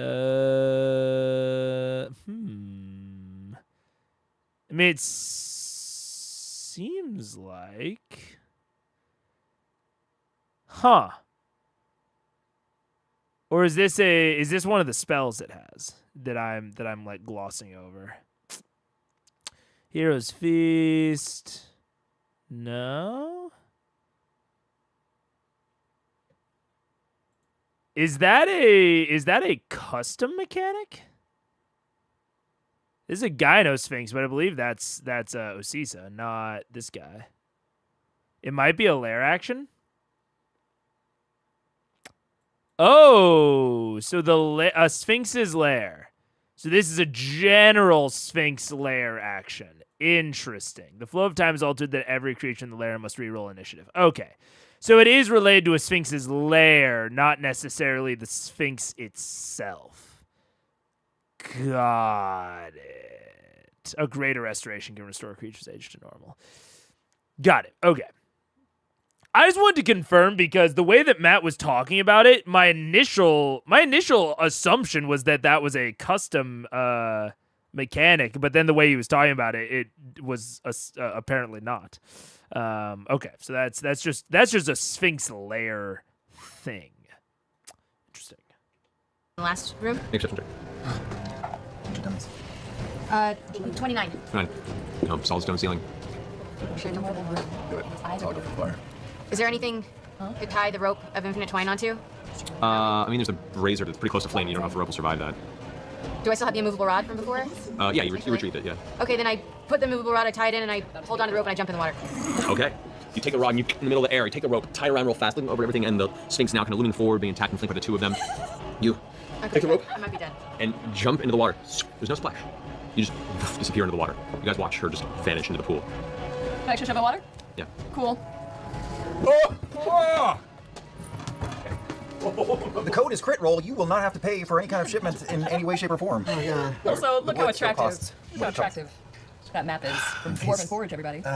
Dude, as I said about the whisper during the Orthax fight when Lady Briarwood started to run away, I absolutely think that a whisper within an initiative order where it's like it might impact how people interact during initiative is maybe the best way I've seen to use whispers. I really like it. As a certified normally whisper not enjoyer, whisper hater, I really like it during initiative because I think that is where its benefits are at their best. Boy. So nice. We'll be making an appearance. No, we want to. Don't do that. That's weird. I can't watch. Ah, God, stop. God, every time you're off camera. Flexing his boobies. Guys, Dance. we're gonna die because we can't think of the name Steve. We're gonna be fine. There's a correlation with blue. I have theories. I have lots and lots of theories. I have lots of theories too. I have lots of theories. There's lots of theories here. We just have to be fast enough to try them out. Test them out. And then time shifts and we're back in. I can only move so fast. Can you pull yourself out? Yeah, I pull myself back out. Okay, you guys, there's a breathless moment, and suddenly, Dex comes out of the rope, drenched in water. Oh my god. What? KA, other door. But make sure there's a rope. KA? What does that mean? Jump in the water. Make sure you can get out. What? KA on the door? What does that mean? What? As you say K out loud, the Sphinx kind of goes, there's a glimmer in the eye at you, and it just continues on, looking over at Grog and scanning. Got part of the name? KA. Part of the name. Oh, We gotta go son of together. a bitch. All right. Which water did you go in? The little brazier that I'm next to. Okay. But don't You're on jump the in one- without a rope. You're on the one on the left. Yeah. Make sure you can get out. All right, that ends your turn. On the right. Yeah. His name is Scanlan, you're up. Left. Well, shit. I want to go diving, but I don't think I'd make it over there. Shit. For now, I'll just. Someone else is gonna do the water thing. I I'm assume? close by. I'm Okay. close by. I can At handle the end of it. your turn, the water that's around you, it's freezing cold, and you suffer 8 points of cold damage Okay. from the process of submerging into it. However, once that damage hits, your body heat manages to recover, and it turns back to normal water temperature. Okay. I'm going to. I will attempt to cast Eye Bite on the Sphinx. So, okay. What did you see a 20 on that? Yeah. What is the saving? How do you run legendary actions if you use sides initiative? So I think I don't know exactly what you mean by sides initiative. I think there's a are you talking about popcorn initiative where like it goes back and forth between each side and each side gets to decide who goes, or are you talking about like each side takes their entire turn and then like all the participants of one side take their turn and then on the other side all of theirs take their turn? I think the whole, at least from my perspective, the whole point of legendary actions is that they are actions that can interrupt the second one. Okay. I would just say like in the second one you have a situation where it's like, you know, if all of the participants are in white, so like you have all of the PCs go, and then you have all of the enemies go, but one of these enemies has legendary actions, they can slot in between. They can slot their legendary actions in between these guys. So to my, or at least in the way that I think about legendary actions is that they are actions that a participant can do when they normally can't. Which is, you know, a very generalized way of thinking it. But I think you can kind of slot that type of thinking into any initiative type of, regardless of how you're running the initiative overall, what a legendary action allows you to do is put an action where it shouldn't be otherwise. So if they normally have to wait until everyone is done, with legendary actions, now they don't have to. That's the general way I think about it. But especially if you're using not necessarily homebrew, but if you're using, that sort of non-standard initiative, that should probably be a generalized conversation with your players on how exactly they want those things to work. But that would be, I guess, my initial pitch. What if there's no in-between? What if players can freely hold their actions and bonus action for the duration of their side's turn? In that case, I would basically say that the legendary action is an interrupt of sorts, if that makes sense. While you're thinking on your bonus action, let's move on to the rogue. I would basically say that it's an interrupt then. So there is going to be some amount of discrete... There's going to be some discrete end. So even if, wizard, took their action, but they haven't taken their bonus action yet, but then, we move on to the rogue. And then the rogue takes their action, but they haven't taken their bonus action yet. There's a discrete step in between here where you could slot in the Gynosphinx's legendary action. So basically, the legendary action, in the way that I think about it, is an interrupt of some kind. It's sort of like in Daggerheart, where the DM can spend, I think it's 2 fear, to interrupt the player's side of things. The legendary action is an interrupt at some point between the player actions. That's at least how, that would at least be my my first instinct on how to run it. If your players aren't down with that, you can probably come up with some alternative way to run it. But that would be my initial reaction on how to run it, and then I would need some sort of alternative pitch from my players to run it differently than that. Throw for that one. A wisdom. Because wisdom. I bet it is. That is a 27. So yeah, resist the eye bite. Well, I can't really do anything else, so I will... Hi. Who's around? Who's about to do something? I will say the initiative shenanigans of the Sphinx's lair actions, definitely, you would basically need to homebrew a whole new mechanic with the lair actions of the Sphinx. You would just need to probably, if you're not running standard initiative, you would probably just need to homebrew a whole different lair action, just in general. Because, that lair action really relies on you using standard initiative. So if you're using non-standard, just need to homebrew a new thing. I'll turn to Vax and inspire him. Okay, go for it. That's it. I'll say, you are not throwing away your shot. You are not throwing away your shot. You're just like a sister. You're young, brooding, and hungry, and you're not throwing away your shot. That's fantastic. Okay. All right, so you take your D10 inspiration die. At the end of your turn, it goes to the layer count. Layer count's already happened this turn, so I'm not going to keep that going. However, the Sphinx will take its turn. It's going to go ahead and loose a claw attack at both of you. Okay. Against Scanlan, that is... I'm going to use cutting words. Okay. Get out of it. I'm just going to blow my shawm. I'm distracted. All right. That was upsetting.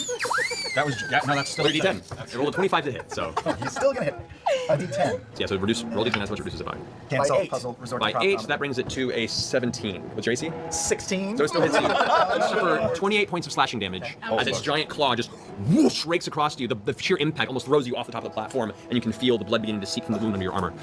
It turns around and rapidly does a full-on claw attack towards you, Grog. That is going to be a 27 to hit. Oh, yeah. You also take 28 points of damage. It is magical damage, however, it doesn't matter for you being, it's just a general against slashing, so you take 14 points of slashing damage from the strike. That's going to end its turn. That brings us to Percy. Who's that? Am I? Is that true? I haven't played a barbarian before, and it's been a while since I've run a barbarian at my table. Is it magical and non-magical? For some reason in my memory, rage was only for non-magical damage, but I could be totally wrong. Because I from the DM side of things, it is almost always specified of like non-magical or magical and non-magical. But I don't remember from the player side if that's specified or not. That's Ashley. That's Ashley? That's Pike. That's Yeah, Pike, yeah. I'm going to yell at Pike first thing. Okay. Look into the wind. Look into the typhoon. See, tell me what you see. And then I'm going to.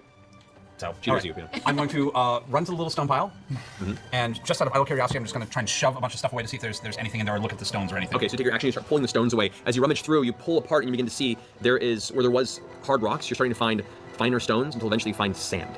Just like the sand that you encountered in the previous room. Okay. I'm going to take a handful of. I'm going to grab a bunch of that. And Okay, you reach in, and as your hands disappear into the sand, there's no resistance. Once they hit the sand, they just kind of vanish into the sand. I put on my mask and I shove my head in. Okay, shove your head through. Whispers. Whispers! So many whispers! You know what this means, right? Jump in the fire. Oh my god. Oh wait, we're gonna jump into all these things? Baby, You I and don't me, know. buddy. How long is his name? Yeah, how long is his name? Mississippi We're looking- Rumpelstiltskin. You already did water. I'm wondering if there's anything in the other one, or I might try fire. You're right. So the Fire and- element. Oh, you gotta go for the water. The element is I going to be pull the out order of the my letter. head and I yell, J.I. J.I. K-A-J-I? K-A-J-I. Kaiju. K-A-J-I, but it don't could know be the any order. We don't fucking know the order. All right. Wait. Did anyone take note of the order on the cycle? It was a circle. Never mind. All right, Percy, that's your turn. You can move. Can I move any? I burned a whole turn doing that. Yeah, didn't I? that's gonna be the rest of it. All right, Keyleth, you're up. Okay, seeing Vex jump in and seeing Percy stick his head in a wall, I run up to the fire column. Right there. Wait, I thought you were gonna do the water. No. Good. Percy. I mean, that makes it would be within the dungeon itself. It was water, then sand. So it would be K-A-J-I. Fire. Percy, you also suffered 7 points of damage from the crushing and bludgeoning on your head as it passed through. And I kind of take my fire hand and I stick it. I light up my fire and I stick it in the fire. Kaji. Okay.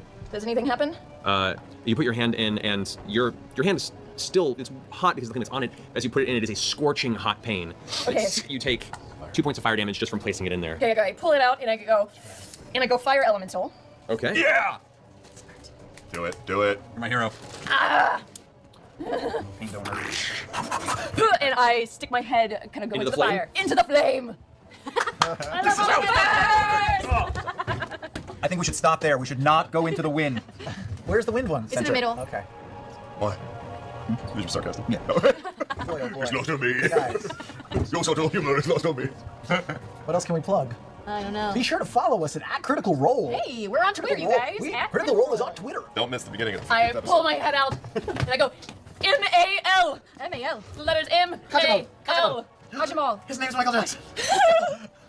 All right, that's going to be your turn there. That's my At the turn. end of your turn, he's going to go ahead and use a point to do a claw attack against Scanlan again. His name is Malcolm Jamal Warner. That's a natural 20. Natural 20?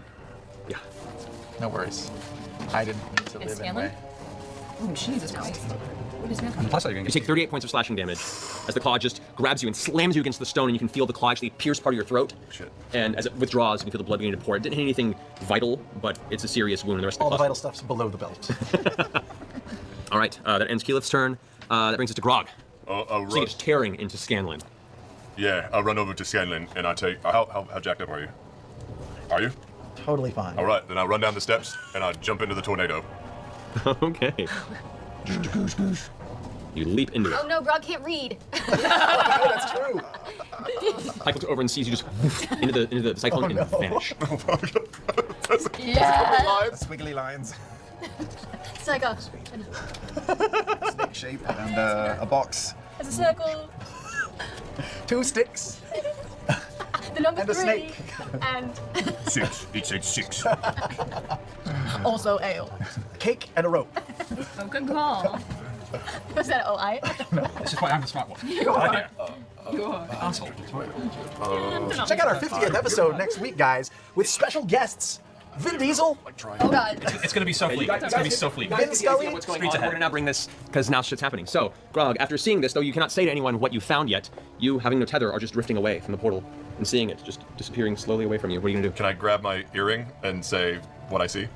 You grab your earring, you say it. There's no response. You guys hear nothing. He's gone. You're about 15 feet away from it now. Can I take my chain of returning and attach it to Craven Edge and throw it through the doorway that I see? You can. Go ahead and roll. Roll for an attack. Oh my god. Should have had a breakfast. 23. 23. You fling it through, and it catches something. You feel it's taut. You start pulling your way in, pulling your way in, pulling your way in. Go ahead and roll damage. It's Pike. It's Pike. Oh. God. It's gotta be Pike, right? Damage. Oh, damage. Sorry, damage. I rolled the wrong thing. Please don't let me Pike. 9. Next week's Pike. episode. 14. And Oh, I'm so excited. Plus your 2d6 necrotic. Yep, let's do 6 necrotic damage. 27. 30. 30 points of damage. Okay, you pull the chain and you make your way to the portal, you put your hands out and pull through. And as you do, the chain in your hand, you look and you can see now, grasping onto the edge of the wall, you see Pike, sweat dripping down her face as Craven Edge has embedded itself into her abdomen. She's holding it, and she just looks at you with a gritted face and she goes, "It's okay, Grog. Oh my god. That's all that matters." That's the saddest thing ever. Casey didn't do the I called voice. through the door. You're so lucky he didn't do the voice. Can I run to Pike? That's my turn. All right, that's your turn. Did you get any Go now. restraint? What'd you It doesn't have a chance yet. At the end of this turn, it uses this last 2 points of its on your actions to teleport. I'm gonna counterspell that. Okay. Don't know why. No, keep it away from Pike and Grog. Always the right move. Yeah.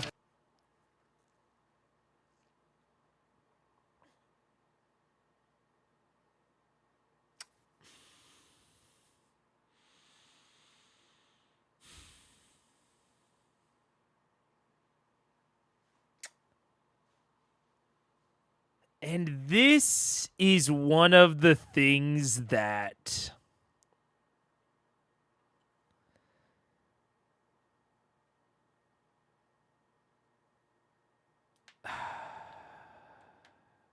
this is one of the things that I understand, but I think is an overall weakness of Matt's style. You arrived precisely on time, yeah. Where... And I'm not even talking about the Craven Edge embedding itself in Pike, et cetera, et cetera. I think that's fine. I think all that's generally what I was thinking about and typing about here is like drifting away into these portals, the way that he gets out. I'm all down with that. But it's a really small thing that I'm honing in on. But the idea that Grog can't communicate the letters, that sort of communication has been seemingly done for free. Like, Matt has not tied that to any sort of resource usage, like bonus action, what have you. It has seemingly been a free action up until the point where it being a free action is less interesting than it... You know what I'm saying? Like, before on Vex's turn, she can communicate it for free because it is more interesting that she communicate it and have everyone start doing this stuff and, like, start actually interacting with the mechanics of the fight. But then when we get to Grog's turn, it is more interesting that people don't learn what the last letters are so that the fight extends itself. I don't know. It was Keyleth who asked, not Grog who offered. Yes. But Grog could have chosen not to offer it. Like, you know what I'm saying? Like, you don't understand these doors fully yet. He spent more time in the portal. Maybe? Am I honoring the relationship? He didn't say he was communicating. He ran to Pike. Maybe. But I think that in this case, he already used his freebie. What does using the freebie mean? Like, free actions, things that you can do for free on your turn are not one and done things. If they're one and done things, then they get tied to bonus actions or whatever. You know what I'm saying? Like before, there was no resource usage tied to shouting out the word. But Matt rolls past it here. doesn't even give Grog, like, I totally agree that in this case, maybe Grog wouldn't have wanted to say it out loud. He would have been more focused on Pike. But I think that is more interesting if you let Travis communicate that rather than rolling past it and just saying that he can't. Because I don't see any reason that he couldn't have in this case, based on what we've seen of everyone else. Turns are an abstraction. They all happen simultaneously. True, yeah. Grog didn't know the letters at the beginning. Now we see what the rest of the team did in the meantime. Sure. But that is, from my perspective, that is not how the rest of these have been run, if that makes sense. He's more concerned with Pike. Like, okay, what I'm saying is, Keyleth asked, and then instead of letting Grog ignore her, like Travis narrating, hey, Grog ignores her, Matt just shoots past it. And he shoots past it by just saying he doesn't have time. But the way that all of these other turns have been run, I don't see why he doesn't have time unless... I don't see why he wouldn't have time. Like, I don't know. He tried talking on the other side of the door. There's something interfering. But he's on the he's out of it now, right? So he's gotten out of the portal. I think Mega's talking about once Grog is on this side of the door again. Yeah, that's exactly what I'm talking about. When he was in the portal, yeah, absolutely. When he's in the portal, he can't communicate, totally. But it's once he gets outside of the portal, then it's a freebie to talk. That's what Matt's established thus far. Is like when Vex pulls herself up out of the portal, it's totally freebie, no resource usage to talk. And if Grog doesn't want to talk, totally fine, totally fair that he's more concerned with Pike. But Matt doesn't even give him the chance to say that. He just pushes past it. That's more what I'm saying. That Vin Diesel game Sam just shouted out is where Blood Hunter originated. Yeah, I think we talked about that when we watched D and Diesel. Yeah. There have never been able to talk freely forever in initiative. Usually they're only allowed to say one or two things in character on their turn. And he did try to talk to the portal. So he used his free chance to talk.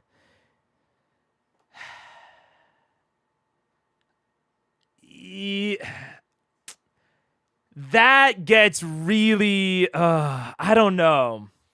To me, that gets really sticky.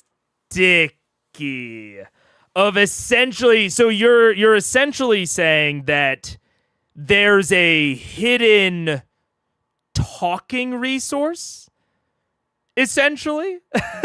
Like, there's a resource that you have to use to talk. So if you've already used it on your turn, you can't use it in the future? Maybe?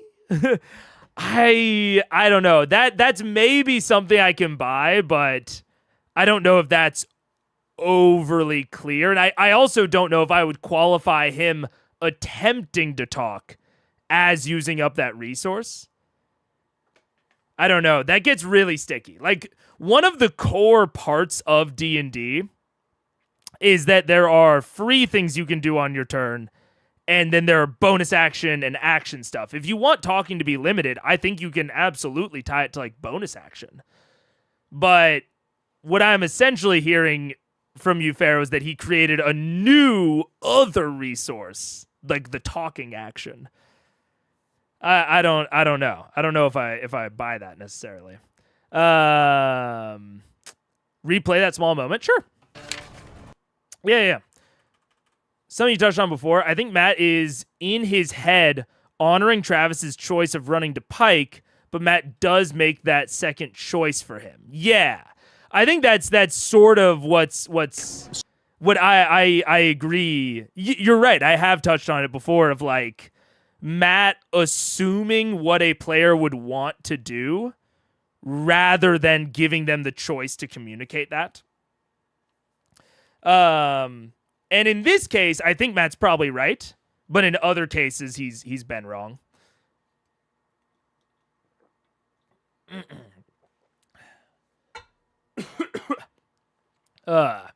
Free actions are always a bit iffy because any GM is going to have to limit it. It's not going to be consistent. I agree. This is yeah. I just fully agreed there.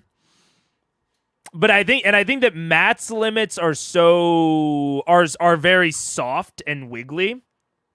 But I think that in this case, it stands out so much because we don't know what the exact limit is, but that limit, whatever it is in Matt's head, is stopping them from solving the problem. You know what I'm saying? I think that's why it's standing out so much, is if you have a soft limit, it can get a little tricky if it's like the thing that stops the combat from proceeding. Matt is pretty strict with them, not letting them talk too much within initiative. If it's a good thing or not, I'm not arguing. It just seems that Matt keeps track of it. Maybe. I think that's the ultimate thing, is that maybe that is what I am not conflating, but Matt is conflating, is Travis attempting to talk. Basically, everyone gets one attempt at a short talk. I don't know. But if you're... Yeah, I don't know. I think maybe the ultimate thing here is that, like, yes, every DM is going to have a certain amount of limit on it. But I think that this is a moment where Matt charging ahead doesn't necessarily feel like, at least to me, it doesn't feel like trying to honor Grog's choices, or even that issue. It feels like keeping the combat going for not no reason, but it feels like it is mostly focused on keeping the combat going rather than anything else. Small nitpick, free actions aren't a thing. Yeah, absolutely. Yeah. If I remember correctly, it was in earlier editions, and many people still use that nomenclature. Yeah, free actions are straight up not a thing. They're just a language that people use to talk about things that you do on your turn that don't require an action. Yeah, absolutely. You can't cast spells in action, bonus action, reaction, all with verbal components, and then also talk for a while. That just makes sense. Yes. I don't disagree. But I think we're going in circles a little bit. I might just have to cut myself off on this. But where it makes sense and where it doesn't, I think, is the thing that I'm really honing in on this, is it seems like it has been more permissive right up until the point where it would have ended the combat. And I don't think that feels great. That's why I started this with, like, I think it's a weakness of Matt's style, is that he's pretty permissive when that permissiveness would accelerate things, you know, when it would actually start them understanding the combat. But then he gets less permissive when it would actually end the combat. He's like elongating the drama. And I think that can make certain things feel very odd and off. Like, to me, this action feels very off. Because it feels like Matt essentially choosing to elongate the combat. Rather than allowing it to end. I don't read it as tied to the combat so much as Grog Pipe, but I can see your interpretation. Yeah. Grog cannot read. Yeah. Yeah. I think Matt decided Grog would not have time to communicate. Maybe and that's what I'm saying. It's like I agree that like Matt is making these decisions. That's part of my point. Is that he is choosing a lot of this stuff for Grog, and that's part of his style. Is like looser rules interpretation and more or less permissiveness depending on when he his read of what just makes sense. And I think in certain cases it elongates things in a bad way, which is I think what's happening now, in my opinion. Sweat dripping down her face as Craven Edge has embedded itself into her abdomen. She's holding it, and she just looks at you with a gritted face and she goes, "It's okay, Grog. I'm gonna cry. That's all that matters." That's the saddest thing ever. At least he didn't do the voice. You're so lucky he didn't do the voice. Can I run to the pike? That's my turn. All right, that's your turn. Did you get any Good enough. restraint? What you Doesn't have a chance yet. At the end of this turn, it uses this last 2 points of its legendary actions to teleport. I'm gonna counterspell that. Okay. I don't know why. No, keep it away from Pike and Grog. Always the right move. Yeah. Instinct, buddy. All right. So now we get to go ahead and roll for this. I believe. Let me go ahead and check what level it is. I think it's a. All right. This is a 7th level spell. Oh, Jesus. I mean, I wrote down crazy things, but it says, at level 4, roll +5. I'll also say this is maybe one of my. This is separate from Matt. From Matt's style or all the timing stuff. I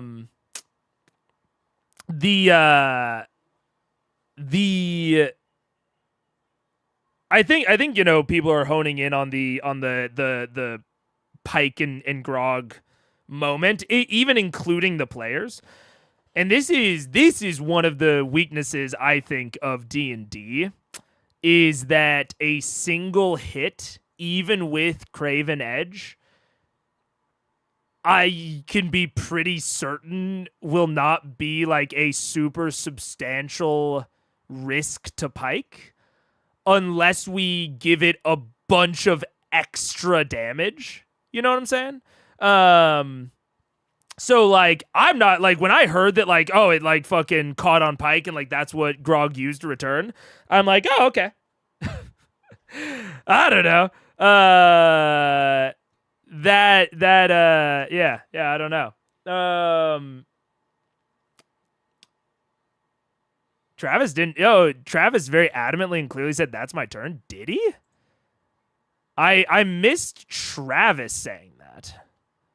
But maybe I just missed that.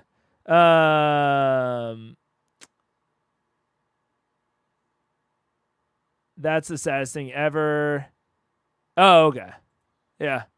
At least he didn't do the voice. You're so lucky he didn't do the voice. Can I run to Pike? That's my turn. All right, that's your turn. Did you get any Good enough. restraint? He doesn't have a chance yet. At the end of this. Yeah, it does. He is absolutely not. I think we can very clearly see Travis's priorities here. But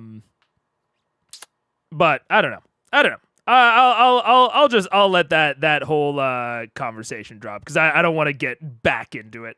But the thing that I was going to talk about D&D is the fact of like HP being such this large buffer in D&D, as opposed to something like, say, like Blades or Daggerheart, where HP or wounds or what have you is a much smaller pool, right? Like in Daggerheart, it's like somewhere around 6. Maybe it's like 6 to 12.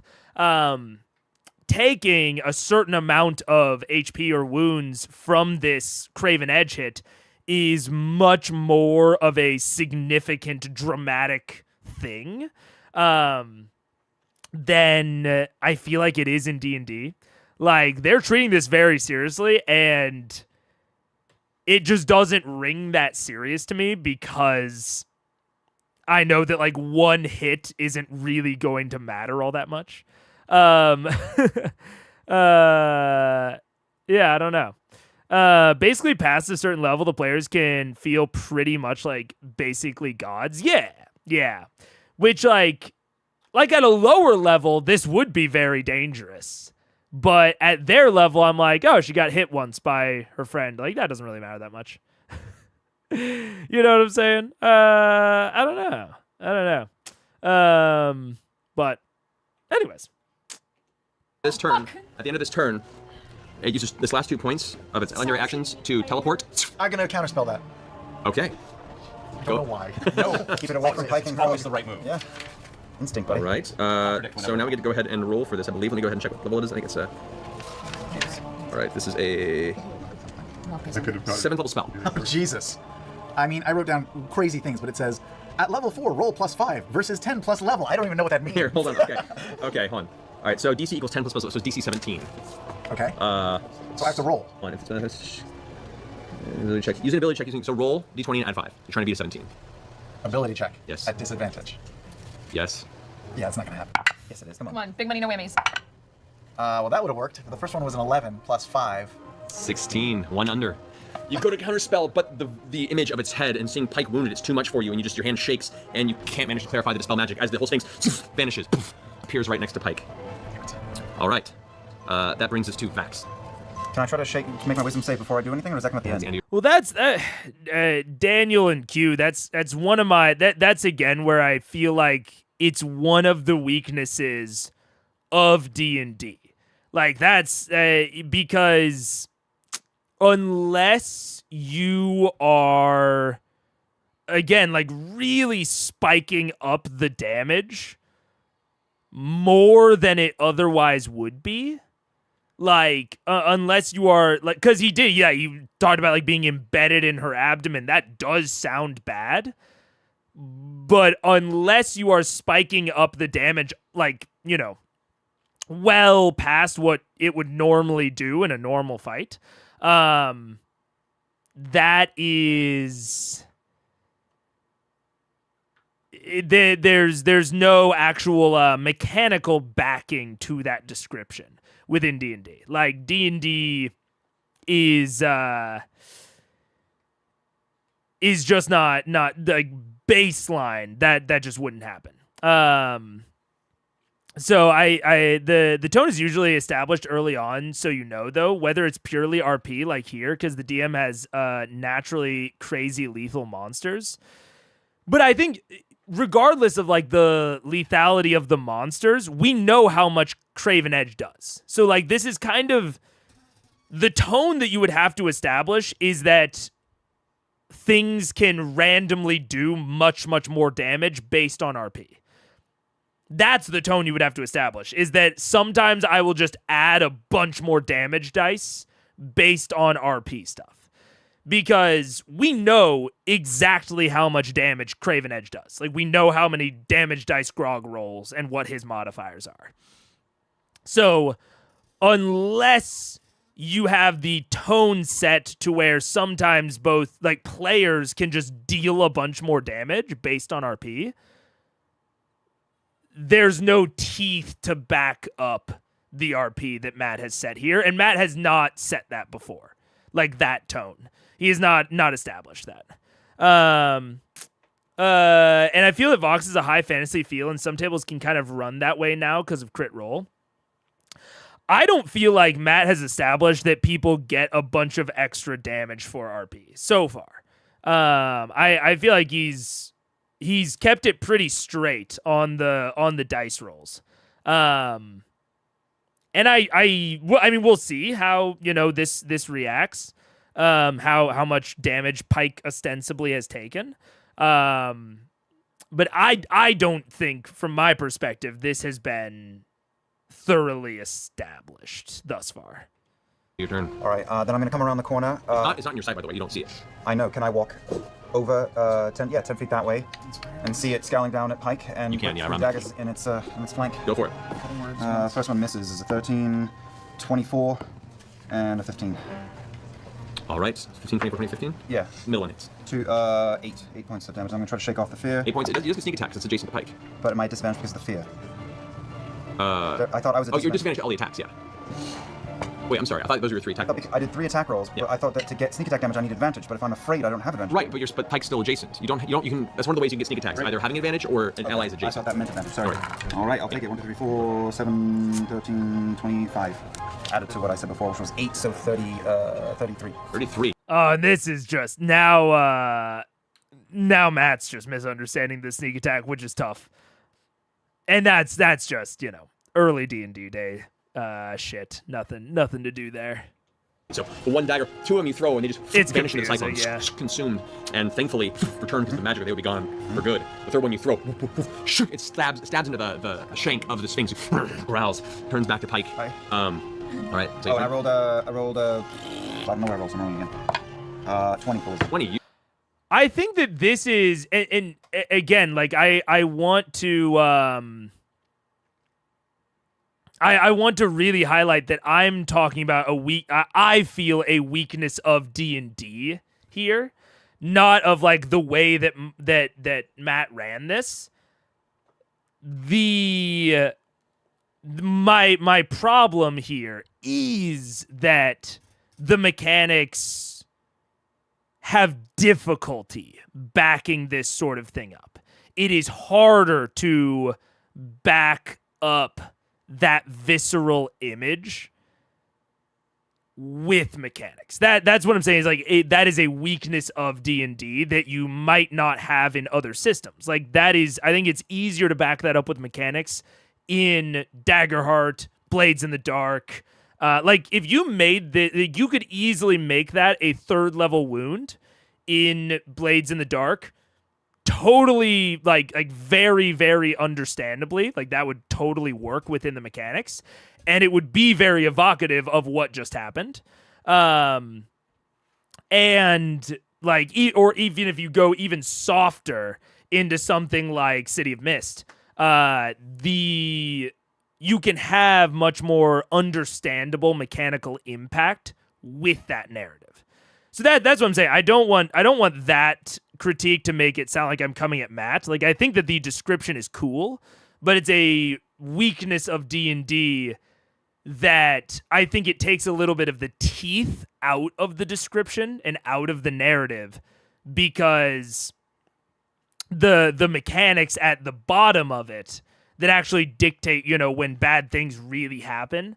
Like I don't feel like the narrative and the narration is very cool here, but I don't actually feel like Pike is at risk, which I think is part of like the teeth of what makes that description good, is that it feels like, oh no, Pike's at risk. But then you remember the mechanics that this is all based on. It's like, oh, she's not actually at that much risk. And I don't think there's a good way of Matt overcoming that. Like, I don't think that there's like a super easy way that Matt can overcome that issue.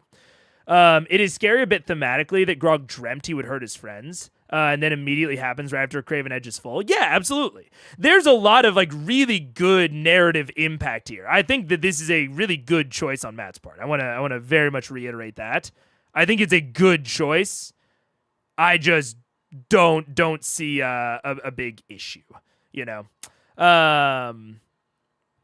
Yeah, I think that's kind of the bottom of it, is what John's saying, is like that's not like a huge risk compared to what Matt described, but I think what Matt's describing totally works. Like I think it's a good description. It's very thematic. It works. But I think that's just that like I said, at the bottom of this, I think it's a weakness of D&D, not a weakness of Matt at all. Anyways. You managed to finally shake off the fear. Oh. All right. Can I use the rest of my movement? Oh, you can, yes. I'm gonna run up to the side of the Sphinx. Warning. All right. Ad incoming. Up to there. Take cover. Alrighty. That brings us to... Now produces 2 spiders that jump out of the web. Both of them, the only thing they see, rush up to Vex. That is a natural 20 and a 2. So the second one misses you. The first one, you take 16 points of psychic damage, and that one vanishes upon the impact. All right, that ends their turn. Up to the top, Vex, it's your turn. Grog, what did you see?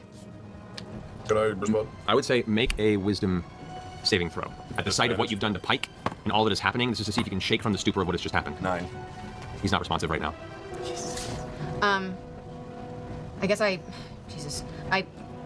can I bring Trinket out? All right. Ad starts soon. Yeah. Ad starts in like 5 seconds. We will be right back. And then I'll talk about the ink charm comment.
Oh my god, it was such a short time away for me. I just had to pee really quick. Ugh. Man, I don't wanna talk during the ad. Oh, I also forgot to run an ad on YouTube. Shit. All right, I'll take a little bit more of the break. I gotta run the ad on YouTube real quick. I'll go back to the BRB. I'll go like get some food or something. I probably should get some.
There we go. I'm back.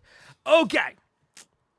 So I've been thinking about this, and I think that the thing that I am trying to hit on here, and I'll draw something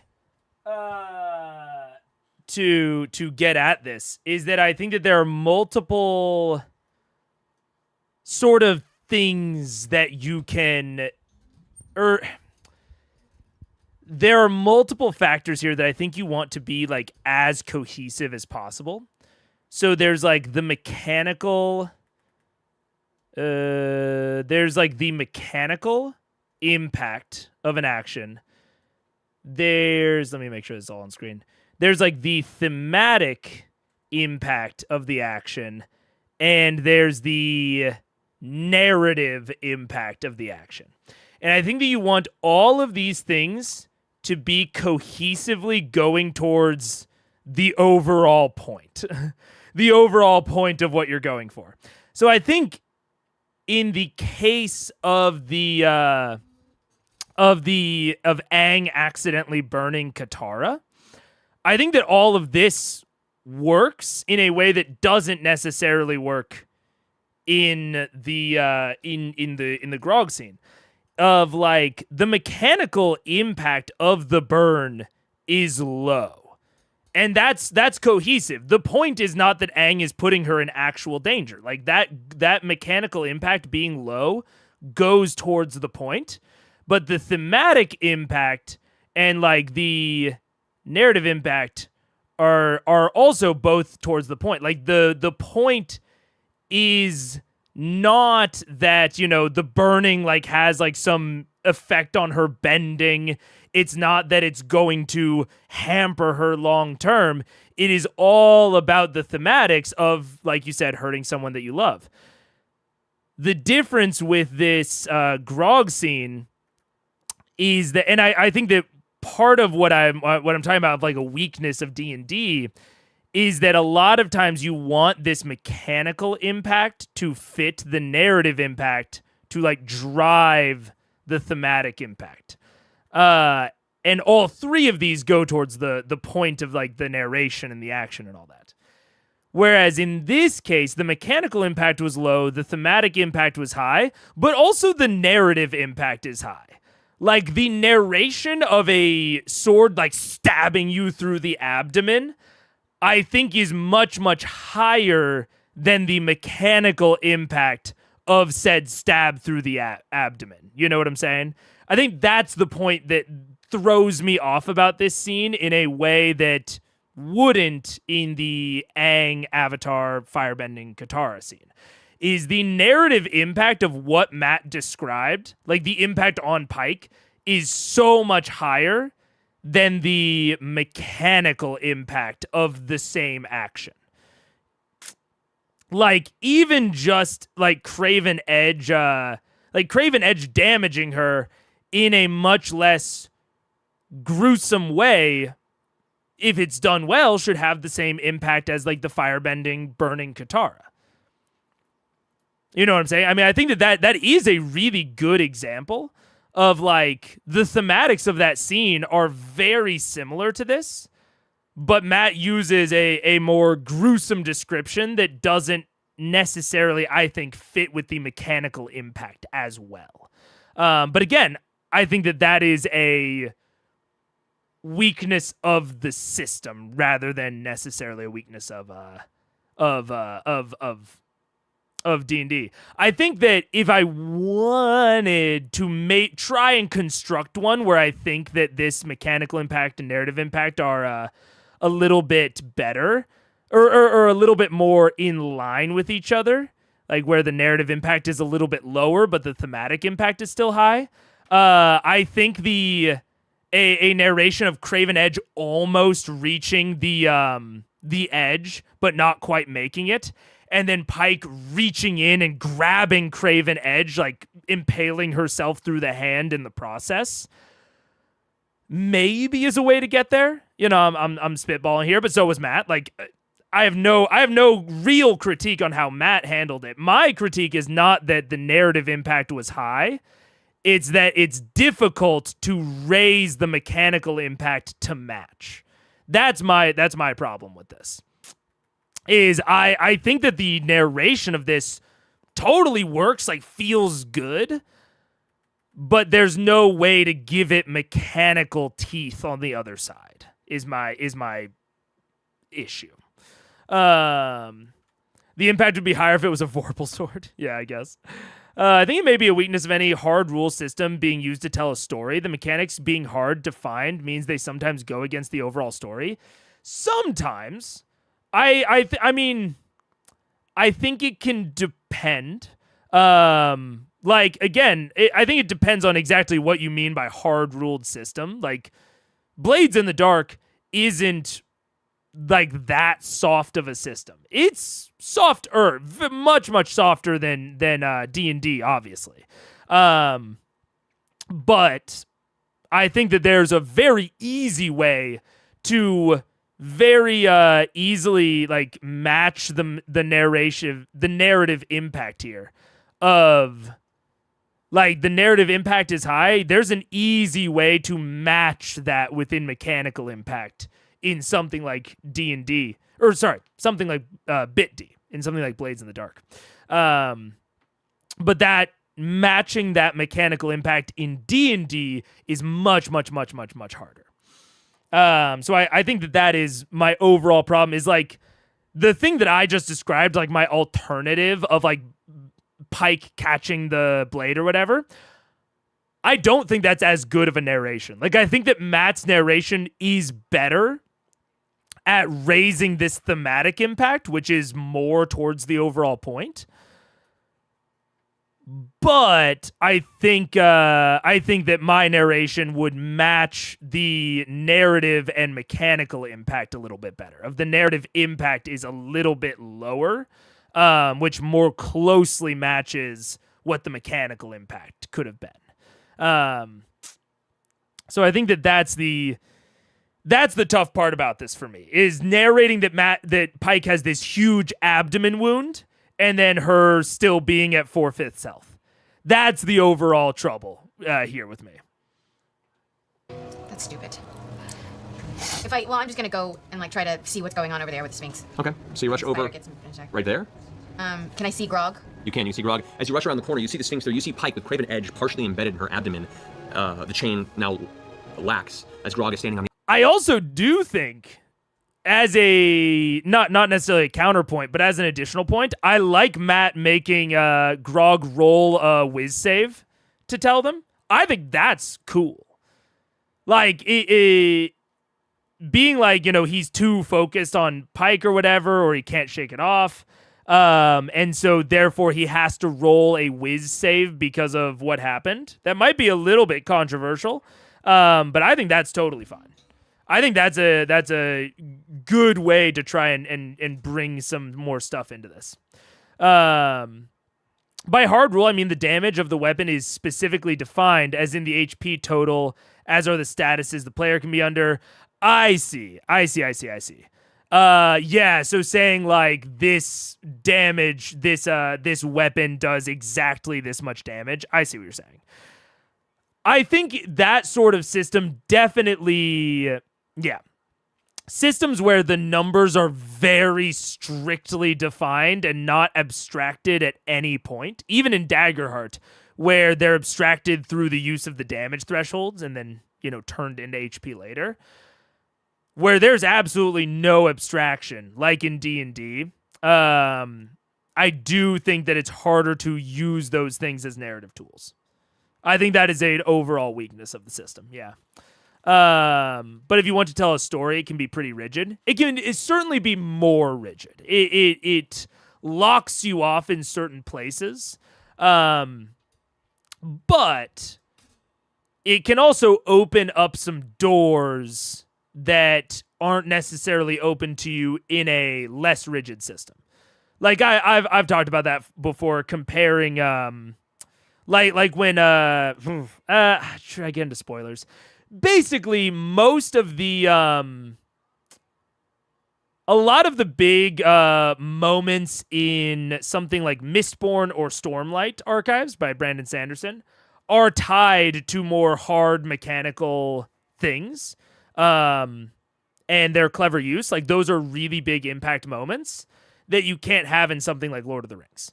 Like in Lord of the Rings, that's much, much softer on the magic. You can't have those sorts of things in something like Brandon Sanderson's stories. So, I mean, there are benefits and detriments to both. But I think that this moment could be even better in a different system. Is overall. Like, I'm pointing this out as a moment of maybe this is why they went in a more abstract way with Daggerheart. You know, they went in a less rigid way because they wanted to tell these sorts of stories. And so if you want to tell these sorts of stories, a less mechanically rigid system is maybe a little bit more friendly to that. On the outside of the portal, holding it in his hand, his eyes wide. The rage has faded now, by the way. Yep. Can I run forward and cast Cure Wounds on Pike? Pike. 3, 4, 5. You could get there and do it. She's got a Yeah. fucking sword in her. Yeah, you Can I could. help her? Yeah, you can cast Cure Wounds if you want. I mean, does she still have the sword through her? Can I pull her off of it? Yeah. And then cast it. The sword is still inside of her right now. Yeah. Can I? You can try and pull it out if you want. Okay. Make a strength check. Like grabbing a sea urchin. Roll d20. Add your strength modifier. I know. Oh, natural 20. Oh! And for the one who normally can't find the physical strength of activities like this, to the inspiration of Reminds seeing... me of what happened to Pike before. Yeah, and that clear image crystallizes in your mind of when that Glabrezu snatched her from you once. And with that, you find the strength to persevere. You reach out and grabbing the jagged blade, take 9 points of necrotic damage in touching the outside of the blade. But you pull, you can see the blood forming at the edge of your fingers as you yank it outside of Pike's body, and the blade clinking clatters to the ground at the base of Grog's feet. Grog still seeing this all before you, kind of eyes wide open, mouth agape. Grog, snap out of it! And I cast Cure Wounds on Pike's stomach. Okay, what level? Level 3. Level 3, so 3d8 plus, I think, what's your modifier for wisdom? 3. So 3d8 plus 3. All right, and that will, from the end of X's turn, scaling you're up. Can I roll to see if I'm fearful? That'll be the end of your turn. Okay. Then I'm gonna, as a bonus action, cast Healing Words on myself. 17. 17, okay, good enough. I'll heal myself at level 2. Okay. 2d4 plus 5. Right. Oof. 7 points. Great. And then for my action, I'll Dimension Door into the tornado. Okay. Dimension door into the cyclone. You find yourself just on the outside of the wind before it grabs you and pulls you in. You step through a portal, and you're now drifting out in an expanse of air and cloud. There's no up, there's no down, there's no left or right. You just see various masses of land slowly rotating in place as you see different gusts of wind floating about. You drift by and see a single stone that has carvings on it. Damn it. You did this to yourself. Okay. However, you have no anger, and you are drifting away from the opening you came through. That's my action and my Yep. bonus. I have no movement. Correct. So you're just... I'm gonna just do this. Okay, you do that. It's air. You're still drifting away. All right, that brings us to the top of the initiative round. Let's see, for this one, I need everyone in the room to go ahead and make another Constitution saving throw. So ready for now. 24. 24. Lex, what'd you get? 6. 6. Keyleth? Do I use my fire elemental constitution? Yes. 14. Okay. 18. 18. Okay. And Hard to get these last Mike makes 2 fucking letters. okay, so you rolled a 14? 14. 14. All right, so Keyleth, Vax, and Vex, all three of you guys suddenly feel the wind pulled out from you once again, and you all age, and now I'm giving you a specific, you're aging each time this happens. 10 years. All three of you. You're now finding, like, bones are starting to ache a little bit. Not, like, terribly, but a little more than usual. Your body's now starting to feel aware of... So if it's happened twice, they're 20 years older. Yeah. Still younger than 25 for myself. those who got it before. I know, that's Wait, that's the first time. ain't bad for 40, really. First one was 15, now it's an additional 10 to those who were The hit. first one was 15. You're pretty good. You're slowly turning Wow. into our player. But as a half elf, you have a longer life, so really at age 50, you're not that far in. It's not huge. It's not like a major difference. 25 years to a human, to Percy, would be a lot harsher than it is to you guys. It's just minor differences. That anyway, that ends that. It is now the Sphinx's turn. The Sphinx is now going to roar even louder this time. This roar echoes out with a shockwave. I need everybody except for Scanlan to make another Wisdom saving throw. Fuck me. 10. 10? And you were still frightened from previously, right? So you did not shake that. Yeah, I never shook it. Still in a rage, but never shook it. Yeah. But you're raging. Oh, I dropped the rage. Drop the rage. All right, Pike. All right. Natural 20. 11. There you go. 24. 19. All right. So, Vax. Suddenly, as the blast hits, the fear hits you again as the sound vanishes and you can't hear. There's nothing. You are completely deaf. Deafened? As are you and Pike. However, because you were previously frightened, you find your muscles tense up and you're both paralyzed as well. You cannot move, you cannot speak, you cannot... And I'm not afraid, but I'm deaf. You are afraid and deaf. And deaf. Yeah. Good. Good. All right, Percy, it's your turn. We both seen it. We can't say shit. Well, I'm floating to my death, so. Bugger all, I gotta fix this shit. Oh, what a clusterfuck. Don't worry, I still have my lips. Great. Okay. Where is? Can you point to Vex? Wait, do I have freedom of movement? This is Vex here. That's you do me. have freedom of movement, so you are not currently affected by paralysis. Look at you remembering your buffs, buddy. So I'm gonna run around the So corner. the fear still hits you, and your muscles tense, but you looking over at Pike, now frozen in place, you remember everything that's transpired, and that holy divine energy that she imbued upon you glows from the inside, and your muscles return to you, and you're still able to function. Pike. Percy, you're up. Grog, say that. I'm gonna turn around the corner. Oh, here? Sorry, yes I can. Yeah. Oh, Liam, you had inspiration. Yeah. Okay. Oh. Didn't use it. Sorry. Grog, say the bloody words! Make another wisdom saving throw. Come on, Grog. Snap out of it. I will punish you. Is it 1d10 or a plus 10? Again. At a disadvantage. Same fucking thing. Scanlan. Is it 1d10 or plus 10? 1d10. 1d10. Okay. All right. Dude, 5e exhaustion is so rough, man. Oh, it just fucks you so hard from doing like anything else for the rest of the time. I am going to hold my turn right here. Okay, holding your action. Until such time as someone says the f***ing letters that we need, and I'm just gonna be ready to yell them out like all hell's. All right, Keyleth. Actually, at the end of Percy's turn, the Sphinx is going to go ahead. Oh, sorry. My pen's almost out of battery. It's going to use one of its actions to do a claw attack now against. It's going to be against Pike. That is going to be a 15, which misses. The claw, even though she's paralyzed, actually no, it has advantage in the attack because she's paralyzed. Rolled a 1 on the second one. Manages to hit her, but the armor and the shield takes the brunt of it, not dealing any physical damage to it. There's now frustration in the Sphinx's voice as it's growling with each one of these screams. Now it is your turn, Keyleth. Okay. Question: as a fire elemental, I can like fly, right? Does it say on the file element? It should say movement, flight. It says that I can just movement. At the top. It doesn't really say. It just says I can move through a space as narrow as 1 inch wide without squeezing. Or the elemental form here, which I have a list of your elemental forms just I in can case. enter a hostile creature. Fire elemental, speed of 50 feet. No, it cannot fly. It just moves as a flame across the ground. Fly. So if I go into a portal, I'm gonna be in the same fucking situation. I'm assuming. No, sadly, there's only one of us who can fly, and it's very busy right now. Okay, I'm going to drop We're having a bad my day. drop my elemental form. Okay. And I'm gonna. You still have my immovable rod. It's planted next to the water. It's over there. But my rope is attached to it and it's dangling next to me. I dropped it when I healed Pike. You dropped it when you healed Pike. So it's right next to me. I pulled the rope over to there. Yeah, the robe that produces the rope is just on the ground right now next to the Vex. Okay, before I drop elemental form, I'm gonna go pick up the rod. No, oh, okay. What are you doing? It's so I can move faster. Pick up the rod. Okay, so you're not. Or I'm just gonna move over. 15, 20, 25, 30, 35, 40. And then you drop your form to grab Drop the my rope. form. And you're grabbing the what? The rod? The immovable rod. Alright, so you click the rod off. You now have the rod with the rope on the end of it. And do I still have like movement now as myself? No, you in dropping the form, you've used most. I'd say you have one more square movement left. I'll step forward a square. This way or this way? Yeah, no, the other way. Yep, Okay. yep. I say, Vex, catch! Okay, so you throw the immovable rod to her? Yeah. Make a dexterity check, it's easy enough for you. 19. Yeah, you catch the rod, no issue. I know, it was really close. That's on. Alright, so is that your turn? I think so. Alright, that ends Keyleth's turn. At the end of Keyleth's turn, it's going to use another legendary action. Jesus. This one, it's going to go ahead and reach out and strike at you, Vex, as you're now holding the rod. Of course. That's going to be a 29 to hit. You suffer 28 points of slashing damage as its giant claw rakes across the front of your body, almost tossing you off your feet from the sheer force of the blow. 28 points. 28 points. That brings us to Grog. I look down at Pike. Hey, Pike, buddy. Are you alright? Gotten your senses back now at this point. You look at her, she's still frozen in place. She can't move, and you see the sweat still pouring from her face. The wound, it's stopped bleeding, but the wound is still fresh and visible. And I call out, the letters inside the wind are O-R-I. O-R-I. Maljikari? Maljikari? Ori Malchika? Maljikari Mal? Malko, alright. Anyway, before you guys start doing this whole thing, take your turns to do stuff. Grog, what else do you want to do in your turn? I turn, I face the Sphinx. And I don't do anything. Okay. Craven Edge is on the ground, right? Craven Edge on the ground, yeah. That's it. That's all I do. Okay. Ending Grog's turn. It is Pike's turn. Pike cannot move. Fails saving throw, unfortunately. Is still paralyzed. Still frightened. I was holding my action for this. Okay, what are you doing? Malji Kaori! No response. Hang on, wait, before you move it, put it back. Okay, I just want to write it down. Maori Kaji! Nothing. The order was fire, earth, water, air. That was the circle, so it could be in any of those orders, maybe. You've got one more try before your turn's up. Malka Origi! I'll call Nope, Orgy. that is your turn, however. All right. 6 seconds. You just shout out, you come up with and shout out those 3 things. It ends Percy's turn. At the end of Percy's turn, he's going to use his 3rd legendary action to go ahead and make another strike at Vex, holding the rod. It's cocked. 25 to hit.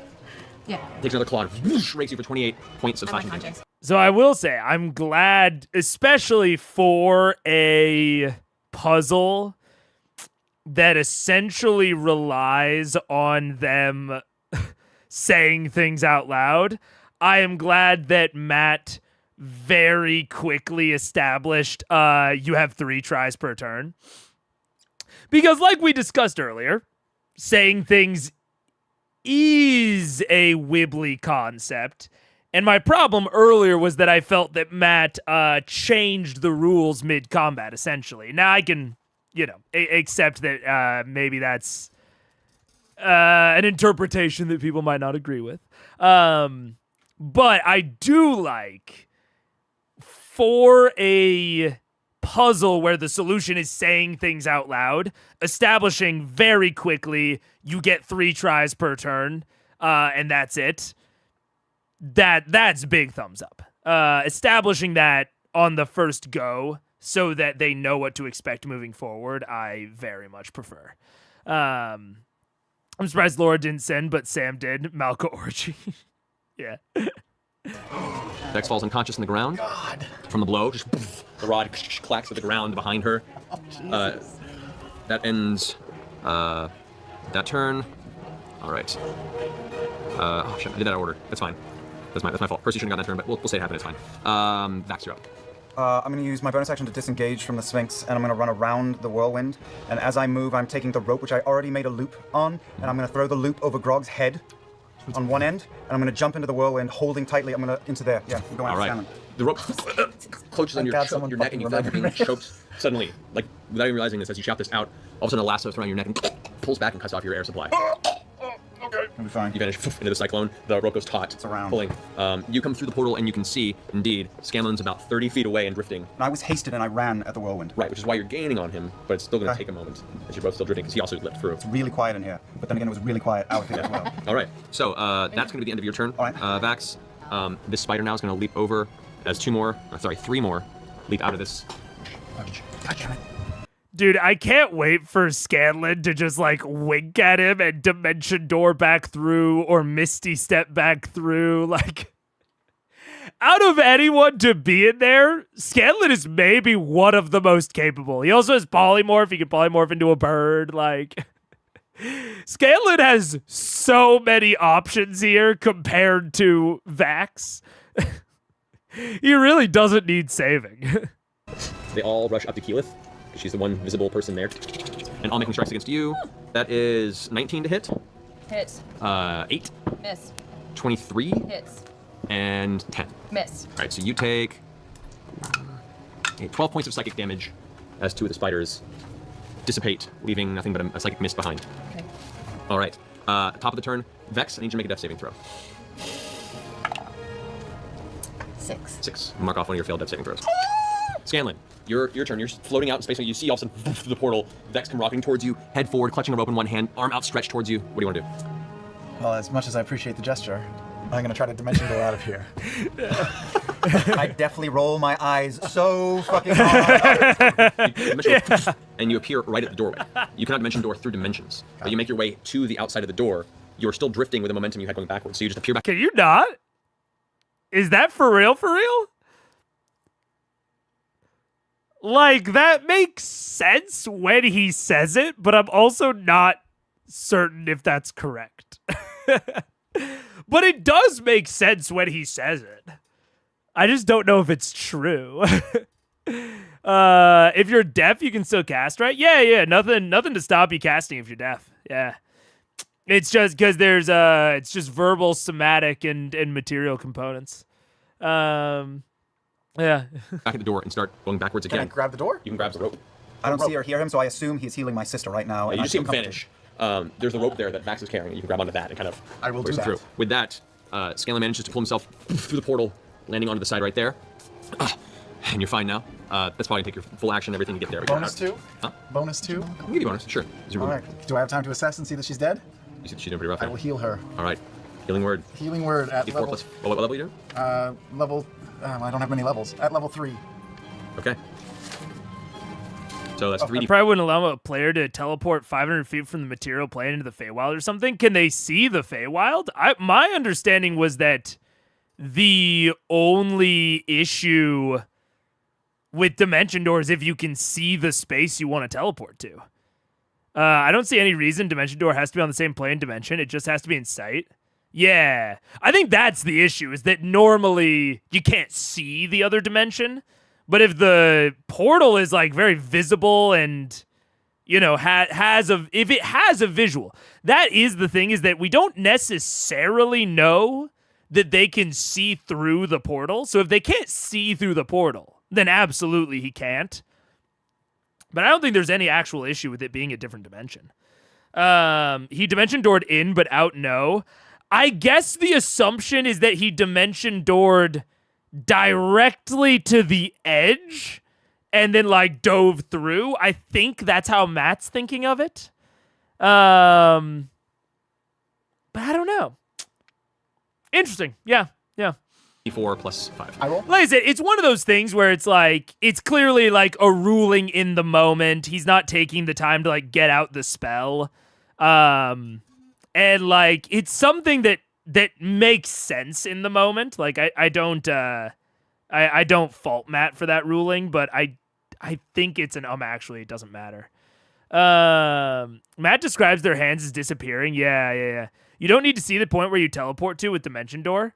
Oh, true. You just have to be aware of it. Yeah. If you can visualize it. So now this takes the question of, is it 500 feet away? Does the portal act as a wormhole and thereby, you know, reduce the distance between the points to 0? Or does the spell consider there to be distance between one side of the portal and the other? So maybe it's an issue with the 500 feet measurement? I don't know, man. I don't know. That's that's a weird one. That's a weird one. Yes, 3d4 plus 5. Finishing up Scanlan's turn. 11. It's better than 0. Thank you. I'm alive. All right. I need everybody in the room to roll another Constitution saving throw. Oh, no. Even me? I'm not in the room. For you, you're not in the room. Does this aging thing, like, is it permanent forever? Find out later. What is it? Maybe Wisdom? we ask nicely. I probably wasn't really good with 10 Oh my years. god. Yeah, well, men always age gracefully. 16. It's not fair. 16. 9. I'm not here. Oh, sorry. Heal it. 17. 17. 24. 21. 21. All right, Do I so also have to roll for fear? the end of your turn, you would, yes. Oh, man. Actually, no, I think it's gotten off of you now. This is, like, terrible. Fine. So, Vex, you come to consciousness. And I will also say, in further defense of Matt, I mean, you know, they're new to the system, whatever, all of those normal kind of asterisks to if they get anything wrong in this.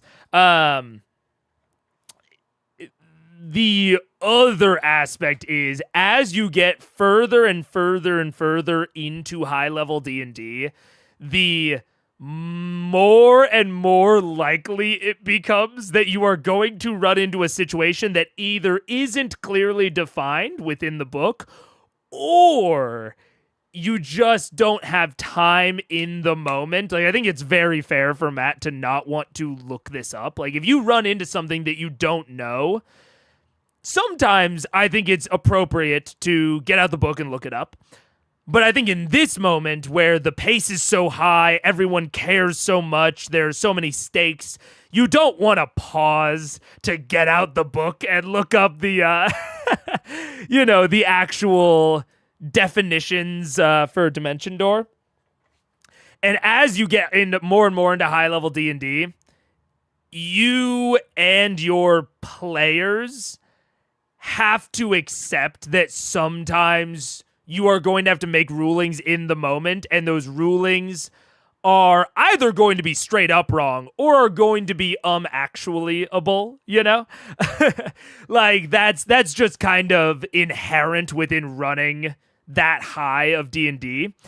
And I think that it's a very fair thing to bring up, maybe even as you cross, like, the level 10 threshold, of saying, like, okay, guys, like, we're getting into higher level D&D. you know, in a situation like this where the pace is up, the momentum is going, I don't want to look up the rules. In that sort of situation where we find out that I ran it wrong later, like you know, set some ground rules for how you want to interact with that situation as a party, because I think you're almost always going to run into those. In future, he always checks the rules of something. Always? I don't know, man. We'll see. But I feel like there are going to be a lot of situations where he's probably not going to check the rules. But maybe I'm wrong. Maybe he's always out here opening up the rule book. But I think it would be fair if he didn't. Like, if you get into a situation where these yeah, exactly. Dimension Door doesn't need sight. I think you're a little bit behind, Ron Quixote. You might be slightly behind. But yeah, I mean, Sputnik points out a good point of, like, that's why BG3 ends. Like, there's so many different litigations that start happening in future that I think it's very fair to just make rulings in the moment. Like, you don't need to go and look up all the edge cases. I kind of like the aging aspect of this for a narrative party. 5e did away with any rules based on ages, though, so it has literally zero mechanical effect except what Matt says it does. Yeah. I'm jealous of his book flipping skills. Fair enough. Yeah, I mean, I think that the aging aspect is interesting. I don't know how much I love it, but we'll talk later. That kind of gets into the theming for the entire dungeon, and I think I'm going to talk about that more at the end. But I definitely think it's a valid mechanic, certainly. But I don't know how I feel about it in this situation. And you age another 4 years. He softballs you with that one. I rolled 4. It's D20 every time. Yeah. All right, that brings us. We just got Netflix. That's really all that happened. It's a Netflix. It is now the Sphinx's turn. Oh, it's an iPhone 5 now. We're all laughing at one of us. We're like, seriously, we're gonna die. We're not gonna die. We're doing great. We're doing all right. There. We are the winners. Next to Scanner, Percy. 2 claw attacks against you. Mm-hmm. That is 28 and 21. I'm gonna use my shield to glance off the 21. I'm gonna use the shield plus 5 AC. Okay. Which reduces it to a versus AC of 23. It gives me a temporary AC of 23. Right, so yes, the second one would miss. So the first strike hits you for 28 points of slashing damage. The second one just scrapes across the arcane barrier that appears before you from the brooch and resist that bit there. So that finishes that. That's the end of its turn. Percy, you got your turn last turn. You shouldn't have, but I'm letting that fly. No, because I was holding. Oh, you're holding it. That's right. Yes, you can do it. I confused myself. So yeah, now it's your turn. I said Jamal Kawari last time, if I recall. You did. Kawari Jamal. Nothing. All right, I'm going to while I'm saying all these things, I'm going to be running around the corner towards the spiderweb. Okay. Also, I'm assuming it's Kaji Malori. That is my, ordering of it. I would think it's Kaji Malori. It is, I think, accidentally the way that they discovered it, but it also could be Kajiori Mal. It could be Kajiori Mal, but I would assume that it is almost definitely Ka first. What up, Maninius? Hello. So what have you said so far? We said Malji Kaori. Kaori Kaji. Jamal Kaori and Kaori Jamal. Right, okay. So you have 2 more if you wanted to do anything, Taliesin. Should try that one. Did I move? Is that as far as I can move right now? Why do you assume so? I don't follow. Oh, because the water was the first part of the dungeon. That's why I assume so.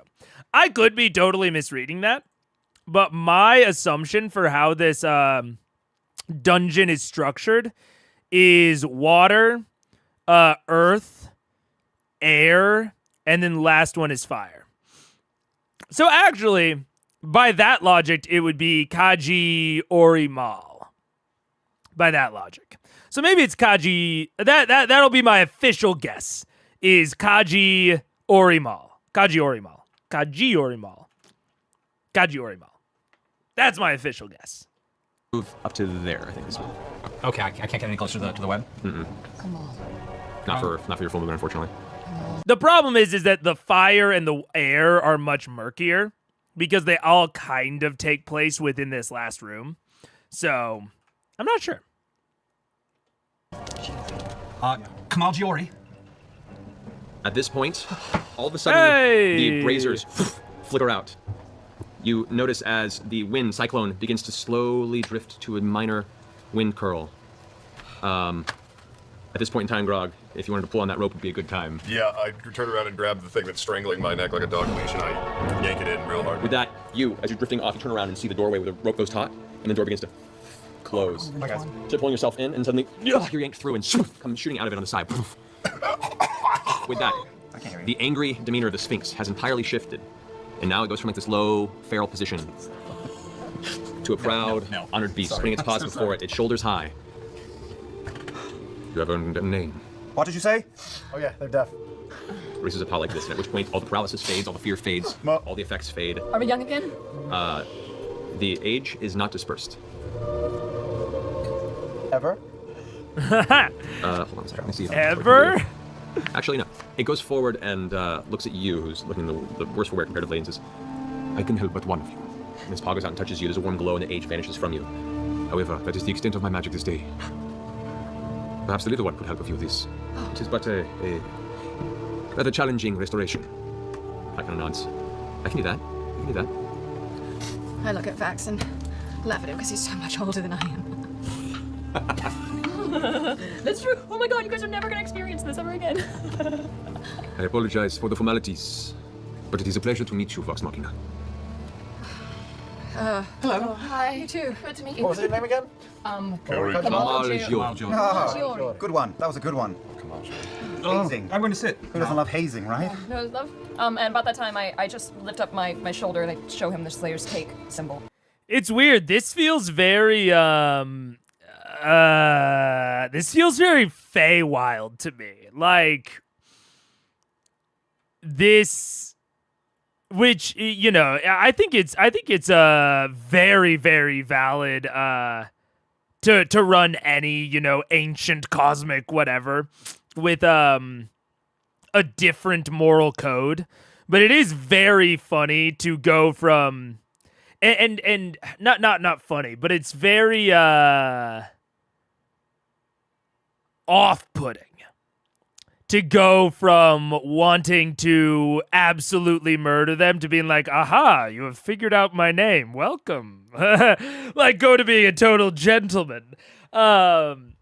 Which is like, again, like, I think that is, if you want this thing to have a totally alien moral compass, I think that's fair. I think the reason that I was, and I will say originally I was a little bit thrown by it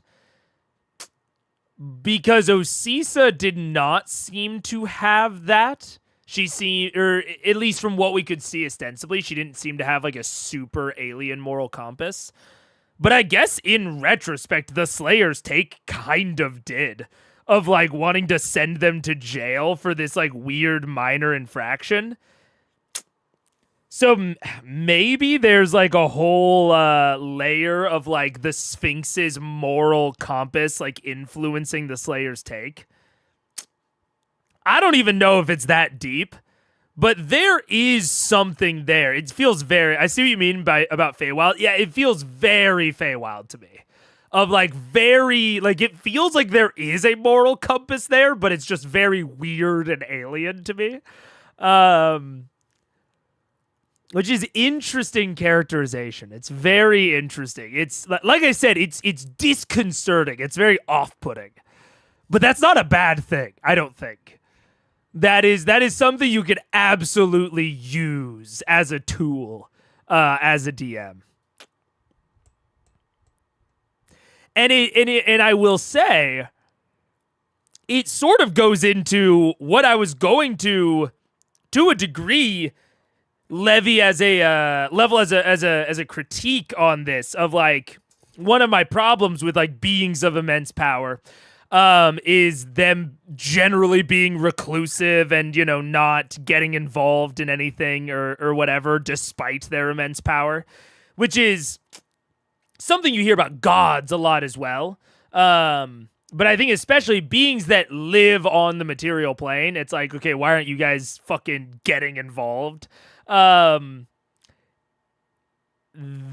is one of my general... I don't think it's like a problem with the thing in general, but I think it's a hurdle you have to clear if you're going to have a being of immense power within your story.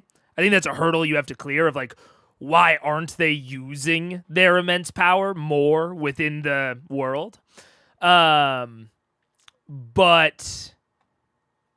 yeah, I don't know. I think that having that alien moral compass is potentially a way to clear that. Like, I think that's a way to clear that hurdle of like, why doesn't Kamal Jaori get more involved within the material realm, you know, issues? That could be part of his moral compass, is that he can't for some reason of his moral code. And that moral code being very incomprehensible is a way to clear that. You then just have to make sure, and this is an issue that you run into a lot with Fae, is you have to make sure the morality isn't just lol so random plot convenience. You have to make sure that there is a moral code, even if it is incomprehensible. You have to make sure that there is something there. But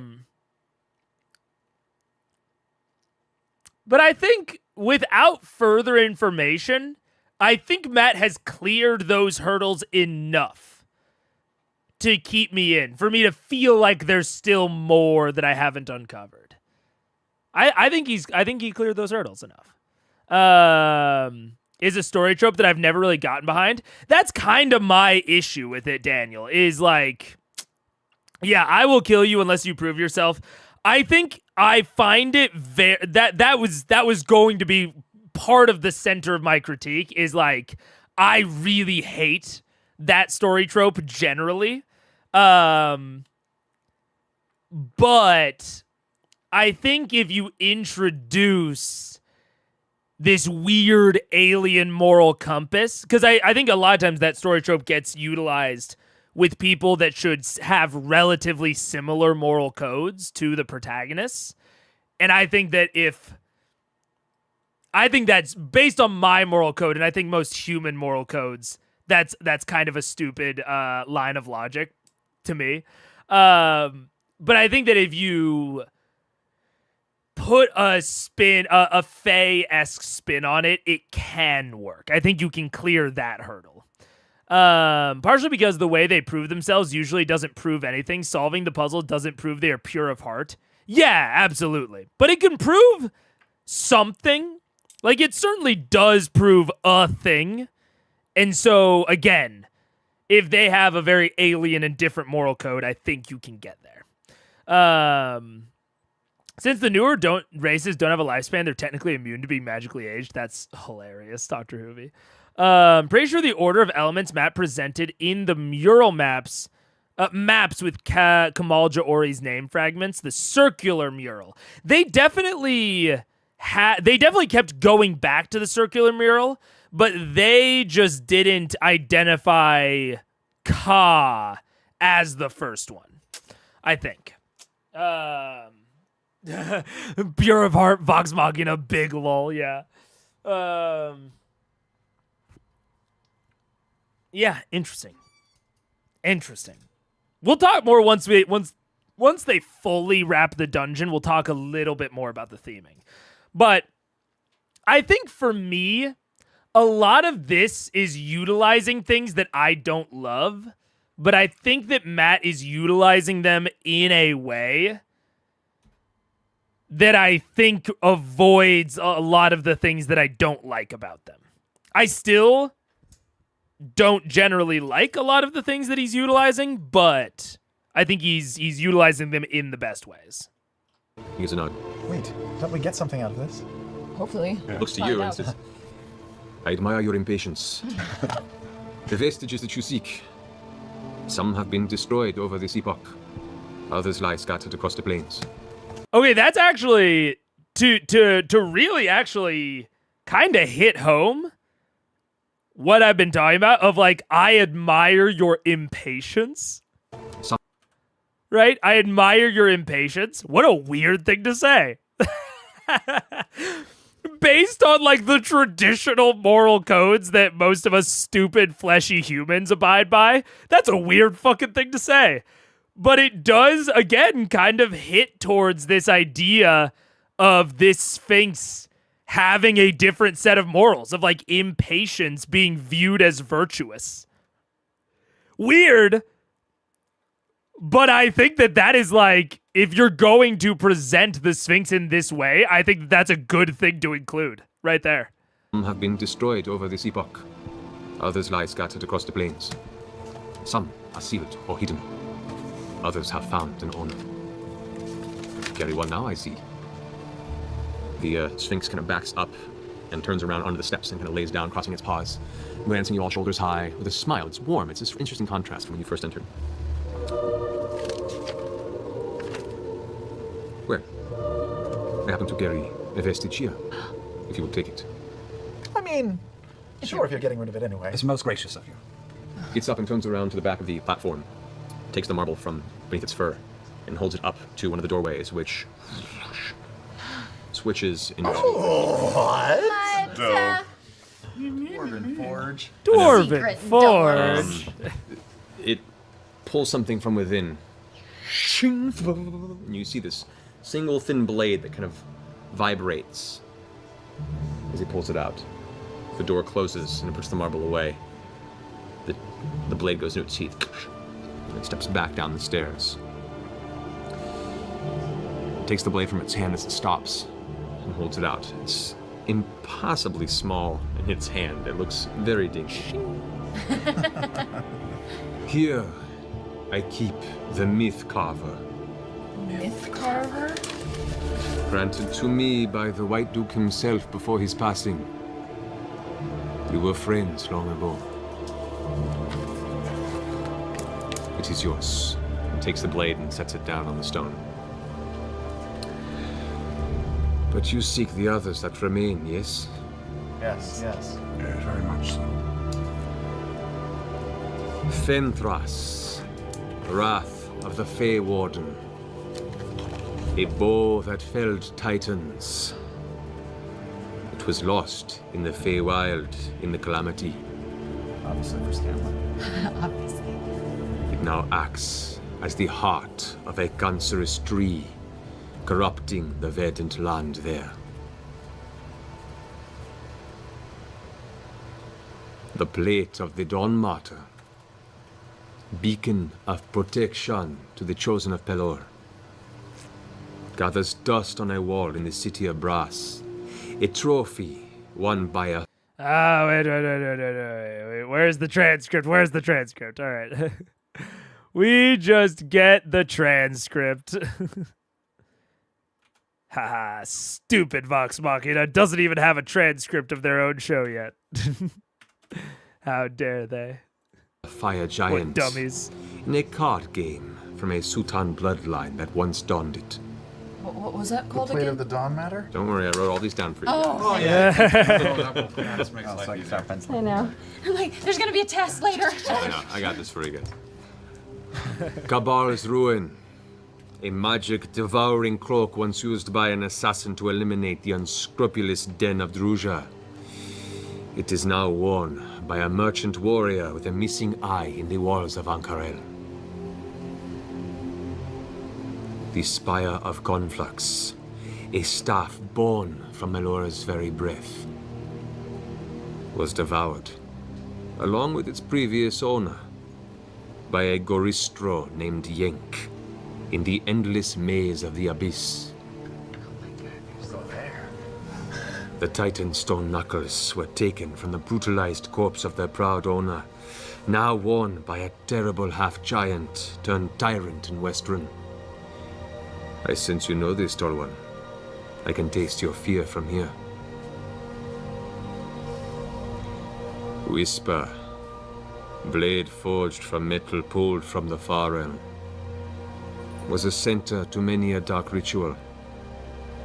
It now lies at the bottom of the Osmit Sea, sunken with the lost ship the Shrew, in a storm 300 years ago, near an island of glass. Know that all life is connected on an impossibly small level, beyond the mind's ability to understand, on your level. Ideas transcend distance and language. Many share dreams, thoughts, inspirations without knowing. The fact that you are now aware of these, others too may now be drawn to the search as well. Beware. Now go. You have earned the name. You have earned the knowledge. The race is on. And with that, sand begins to just erupt from the two piles of rubble, swirling in a giant whirlwind of blasted stone and sand. So you guys have to cover your eyes as it begins to completely consume the vision around you. You see the Sphinx back up towards the top of the platform before the sand consumes even within 15 feet, 10 feet, 5 feet of your vision. You lose sight of your friends around you. And for a second, the panic hits you before the sand comes to a stop and drops to the ground. And looking around you, you stand at the base of the triangular cavern entrance. It's a Skyrim shortcut. By the mountain range where you first entered the temple. And that's where we'll end tonight's game. That ain't cool. That got so much more intense. Okay. Okay. Huh. Okay. We don't know what his shit does, right? The Myth Carver? Yeah, we don't really know what that shit does. Okay. There's normal post-session commentary. Yeah. Get the corkboard, get the red string. Yeah. We got like 2 minutes more of like post-session stuff. Which I guess, yeah, we should just finish up the episode before I go into all my thoughts on the dungeon. Ever thought it was going. I thought it was gonna be like a gentle education, like Yeah, a gentle I thought rubbing. we'd go and like talk to this guy. Hey, we're friends with your girlfriend. What Wanna in give the us some stuff? what? At least Matt, we know who's that the was nice one. That was intense, a man. crazy ass. Well done, puzzle. guys. A So crazy we can ass like puzzle. look at that list so I can like, Take make some cover. serious Yeah, notes. there's the list for you guys. We'll make a copy of it. Yeah, We'll make a copy. Okay, we have like 2 more minutes of this, and then we will come back, and then we will talk about the dungeon. Huh. I don't know about that dungeon. I'm gonna be honest with you guys. I don't know about that one, but we'll see. We'll talk about it. I'm gonna run the ad really quick and go get some water, go get some food, and then we'll talk about it. Goodbye. Boop.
God, my macros got all fucked up somehow. Hello. Well, yeah, I do intend for it to only be another hour, so there you go. You guys see the behind the scenes of what me and Paige talk about. Okay. Let's finish this really quick, and then we'll talk. So everybody gets one. Are there? Do we need to go after all of them, or do we? We'll do it. We'll talk about it. I kind of think we each need to be outfitted with something. Oh, I think yeah, that's what but we should choose off the list. we need our legendary weapons, you guys. We took the weapon off the ground before he portaled us out, right, Matt? Yes, actually. In which case, I will give this to you, as you now have access to its capabilities. Finthros? Is that what it was? No. The Myth Carver. Myth Carver. It's a legendary longsword. This incredible silvered blade once belonged to the White Duke himself, and many more master bards before him. It resonates with nearby musical tones. It acts as a +3 longsword, and the weapon deals an additional 1d6 force damage upon a hit. Whenever you use your Bardic Inspiration feature, you gain advantage on attacks with this weapon until the end of your turn. Advantage on attacks? That's cool. I like that. Yeah, that's cool. So if you were to give somebody, use your bonus action before your I'm not sure. I would have to think more about like the rarity that I would make it, but it's definitely a cool magic item. I like that. attack, you would get advantage on any attacks with the weapon. Do you get the White Duke references? It sounds like a fae person, like some Eladrin that's like part of the Sealy court or something. I don't know. No, I don't know it. I'm assuming it's on the same like beat of like D&D lore as like Vecna, where it's like a very well known thing in D&D lore, but I just don't get it. The bard can do a bit of fighting as a treat, as a little treat. It's a David Bowie reference. Oh, I was way off. No, I never would have known that. Absolutely not. Percy, that was made for you. I know, obviously. Whenever you use your cutting words feature against an enemy, the target also has disadvantage on their next saving throw. Holy shit. Well, I guess I'll have to take it. I've got a weird question I'm just gonna throw out there. Did you pick your sword back up before all this happened? Yep. Hey, the White Duke. As Grog looks at his feet, the blade that still laid there before you, tethered to you by chain, still remains at your feet, tethered by chain amongst the sand. Oh my gosh. Still jagged, still extended, still in its full form. All right, so, well done, everyone. We'll pick this up next week for the 50th episode. Super excited. 50th episode. Wow, wow, wow. All right. Okay. Good to finish that off. Yeah, fair enough. Okay. So first thing, and it's actually kind of fitting that these are on two separate maps. Corkboard, no, Corkboard and Theory String are for a theory stream. We're just talking about the dungeon here. We will talk all about those vestiges on a theory stream.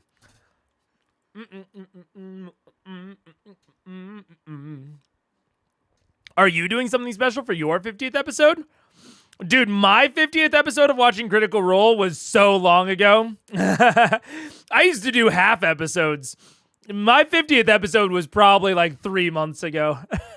But I am going to do something special for the year anniversary, which I think is coming up in June or July. June or July will be the 50th, will be the year anniversary of me watching Critical Role. Oh, my bad. No worries. Oh, thank you. Paige made banana bread. I think she really just wants me to oh, yeah, I knew it. I was like, I just made myself food. Why is she bringing me more food? It's because she wants me to show it to stream. And she thought right. She thought that I would show it, and she's correct. This is banana bread that she made in like a pastry mold. So it actually helped the center get cooked a lot because there is no center.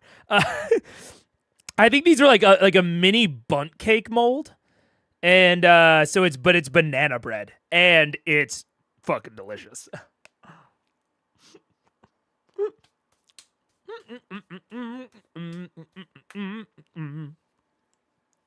I used to do half episodes doing a 0.5. Shut up. Look, I don't try to do them anymore. I made this, show it to the people. Exactly, Dr. Hoovy. Yeah. As she should. It's adorable. It is pretty cute, isn't it? But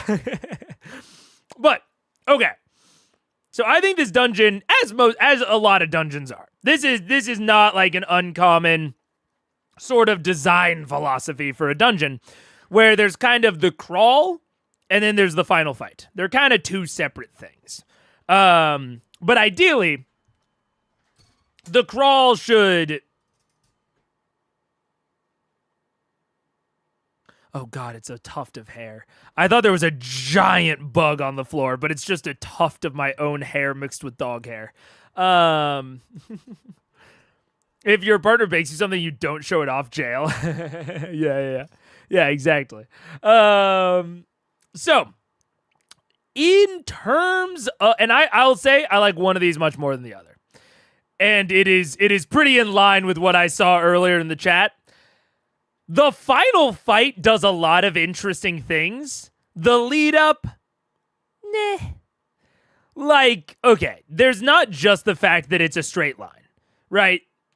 Straight lines have, like, straight line dungeon crawls have advantages and disadvantages. One of the advantages of a straight line dungeon crawl is that you know the exact order that your players are going to experience things in, and you know exactly what they will experience. Like, you know that they will experience the full brunt of what you want them to experience.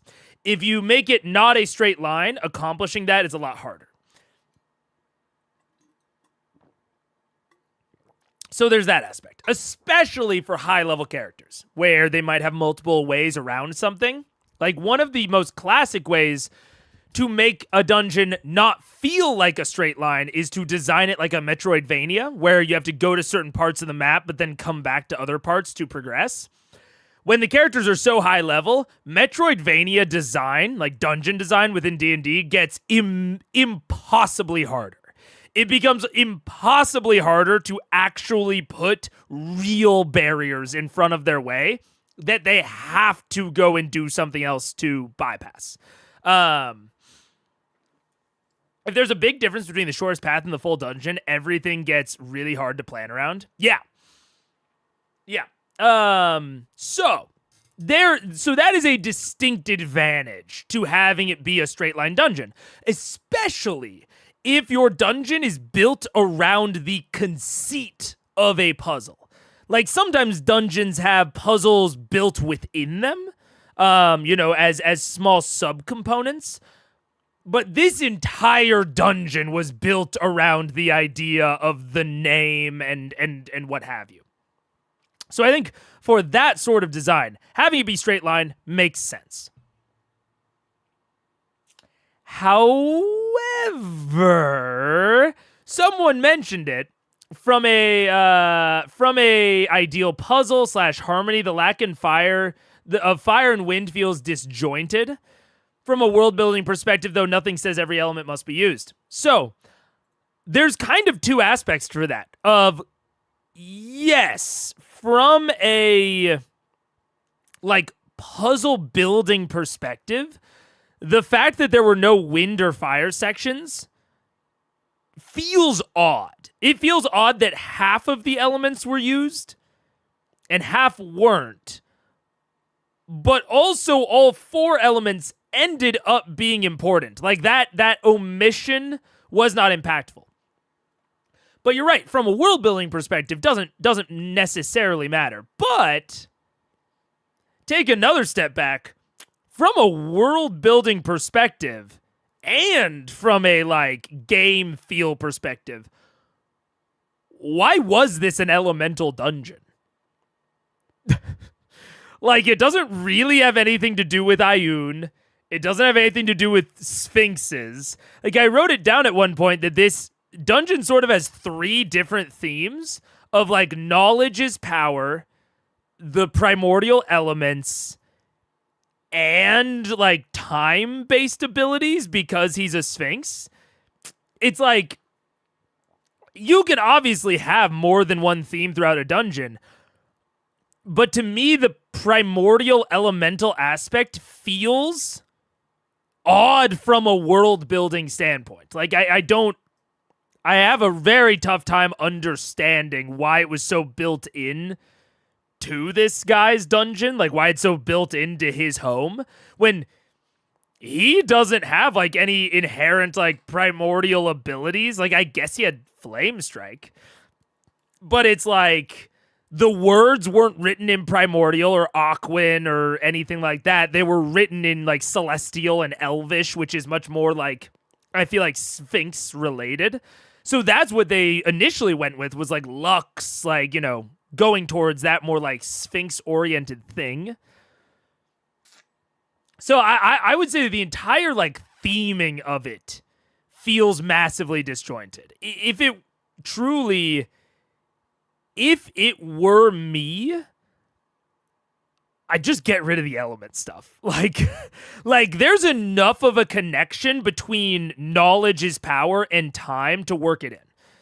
Like, there's an interesting idea there of, like, certain parts of the dungeons or certain even parts of, like, the final room are only accessible if you're a certain age. Like, so then, like, the aging up aspect of the Sphinx actually matters. You could have some pools that, like, you could even work in the sky is a window, the water is a door. Like, maybe if you go through the water, you go to a different point in time. But if you look through, like, a hole, like a sky, then you see a different point in time, like working in the window and door analogy. Like, I still don't know what sky is a window meant. I kind of understand what window is a door meant, but then, like, how does that relate back to... And that's where things feel extra disjointed, is in terms of tests, we had water and earth, you know, before the final room. We had water and earth, but before that, but then the actual, like, riddle section is referencing water and air. And then fire's just never mentioned. Like, it's not involved in the tests. It's not in the riddles. So it takes something that is kind of, could have been a little bit more cohesive and, like, really, I don't know, makes it not. So, that said, I think you could redo this a lot.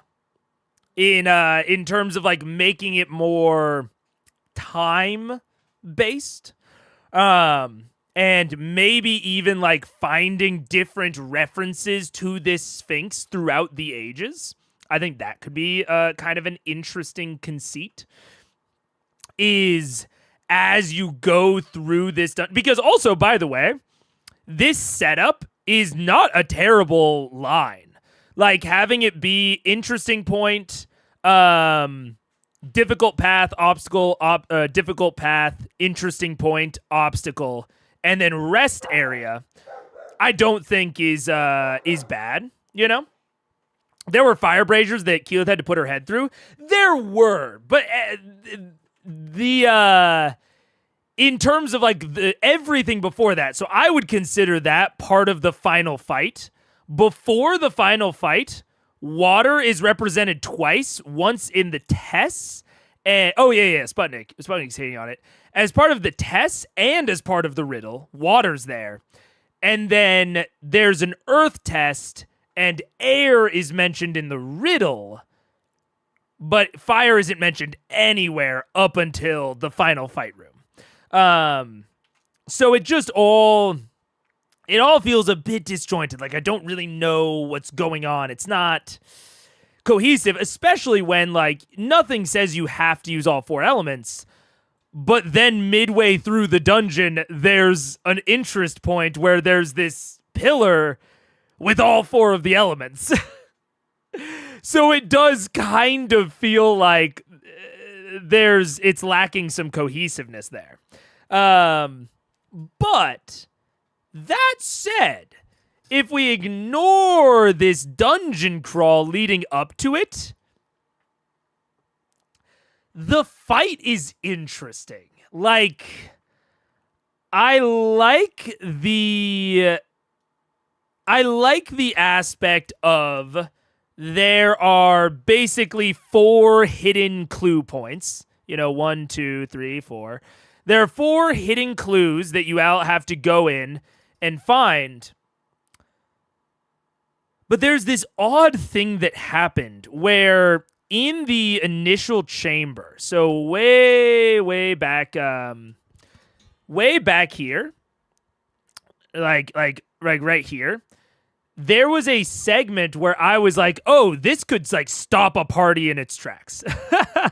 There's a part where this could stop a party in its tracks of like, it's an empty room with a pool in the middle of it, and they ended up having to jump into it. Now, I actually think that is a clever way of establishing, hey, you do need to jump into these things that you might be hesitant about jumping into normally. Like, I think that putting it right at the beginning and basically saying there is no progression until you jump into this pool, like, no matter how long that takes them, that is establishing you might just have to jump into the unknown here. I think that's an interesting way to establish that. But then I think that Matt thought that it did a little bit more than it actually did. I think you needed like one more instance of that, of like leap before you look kind of logic to really hammer it home before the final fight. Because in the final fight, that is overall the solution, is leap into these different elemental things. But all the elemental shit hurts you. Like Matt describes when Percy dips his hand into the portal, he talks about how cold it gets. And then like when Vex goes in, it talks about like the damage. Like there is so much telling you, hey, don't do this, that I feel like it kind of balances out to equal. Like, I think that Matt gave them, like, an upward kind of reasoning for, like, leap before you look into these elemental, pits areas. But then the next interaction that they had with those is not that. What would be a good way of doing a second leap before you look test? Ooh. There's some possibilities. So I'm thinking about, the fire-based one, like possible ways.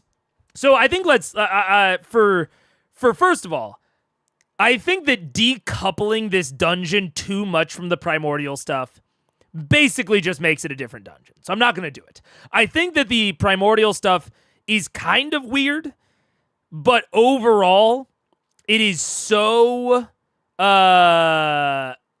It is so interwoven into this dungeon that I don't think we can get rid of it. So I think the thing that we should do is, whoa, what the heck? 2 like instances of my browser just popped up. I think we got to keep the primordial stuff. Otherwise, we're just creating a brand new dungeon from scratch. But I think that there are 2 options that we have to get this.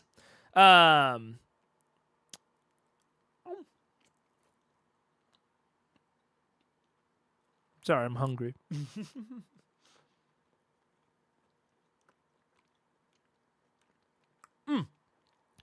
I agree with Sputnik. I don't know how good a primer it was in the first place. I think it's the first level of escalation. I think it's the first level of escalation here, but you needed another mini step. You know what I'm saying? So I think it's good as the very first level to get them in that mindset. But I agree with Pharaoh. Having to jump through a wall of fire that's moving towards you, kind of like hares do when they get caught in wildfires. Absolutely. I think that you could absolutely work that sort of mentality into into a fire test room or a air test room, where you could have a room where the players can only move across patches of fire that they can't see through if they like jump and like sprint at it full speed. And you could even work in those like weird spectral spiders. You could have like spectral like past even if you want to work in like the temporal stuff that the Sphinx ends up getting there. Whoa, what the fuck am I doing?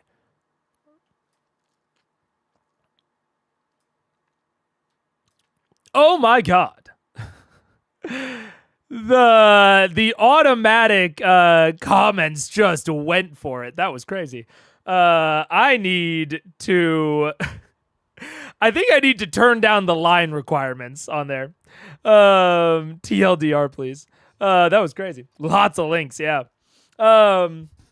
So, I think you could construct a chamber where we work in the time aspect of the Sphinx, where they could essentially, by activating, maybe we even work in the obelisks as well, by activating different obelisks, maybe like right at the front, with the Iron Stone, you could, which would also go towards cementing that concept even further, because I think that it's weird. I actually think that Matt did foreshadow a lot of things that ended up being different mechanics. But I think this is also a good example of there's a kind of classical version of like the rule of threes, but in terms of mystery clues, of you need to give your players a clue 3 times in order for them to get it. The first time they'll miss it, the second time they'll misunderstand it, and then the third time they'll actually get it. Matt did a lot of 2s. He did like the obelisk outside and then the obelisk inside. He did the well that they need to jump into at the beginning, and then them needing to go all in on the final fights. You need a second level that escalates it and cements it in their mind. And especially, you could have... Sputnik, that's definitely an option. That's definitely an option. One of my thoughts right now is you go more into this riddle on, the water is a door, sky is a window, water is a door. One of these, when you put the Iron Stone into the obelisk, it could trigger a path of air. And you could combine, if you don't want to extend this dungeon too much, you could combine the air and fire into one test where you have certain obelisks that blow streams of air, and through the streams of air, they can see either past or future versions of themselves. Or of like other, inhabitants to have done this. And that is a way that they can get the final clue that shows them how to actually get through this chamber. And it's also kind of a red herring. So the actual, let's say that like the doors on this side, the entry doors on this side, there are walls of fire that are moving through this dungeon. And maybe if they touch one of them, it does a fuckload of damage. It does a lot of damage. But if they use the air currents, they might originally think, oh man, we're supposed to run through the gaps in the air. But that's not actually what they're supposed to do. That's a red herring. So if they try to, they get slammed against the back wall by the air current. It's going way too fast. But if they look through the air current, maybe even a passive perception or a perception check or whatever, they can see these temporally displaced versions, either of past adventurers coming to see the Sphinx, or of the future them doing it, where they can only get through the flames if they use a dash action. If they use their action to dash, or bonus action for a rogue, if they use their action to dash, the flames don't hurt them. Just straight up, the flames do no damage if they use dash on their turn. And they can only, they could find that out just through experimentation. Or they could find it out through this like window type of puzzle. So if you wanted to combine the wind and fire puzzles into one, you could have them both be in this room. And you can work in different clue giving things into this room via the obelisks, so that when the obelisks are presented in the final fight, the party is in the mindset of, oh, these give us clues. These do things that aid us in solving the puzzle. That's one option.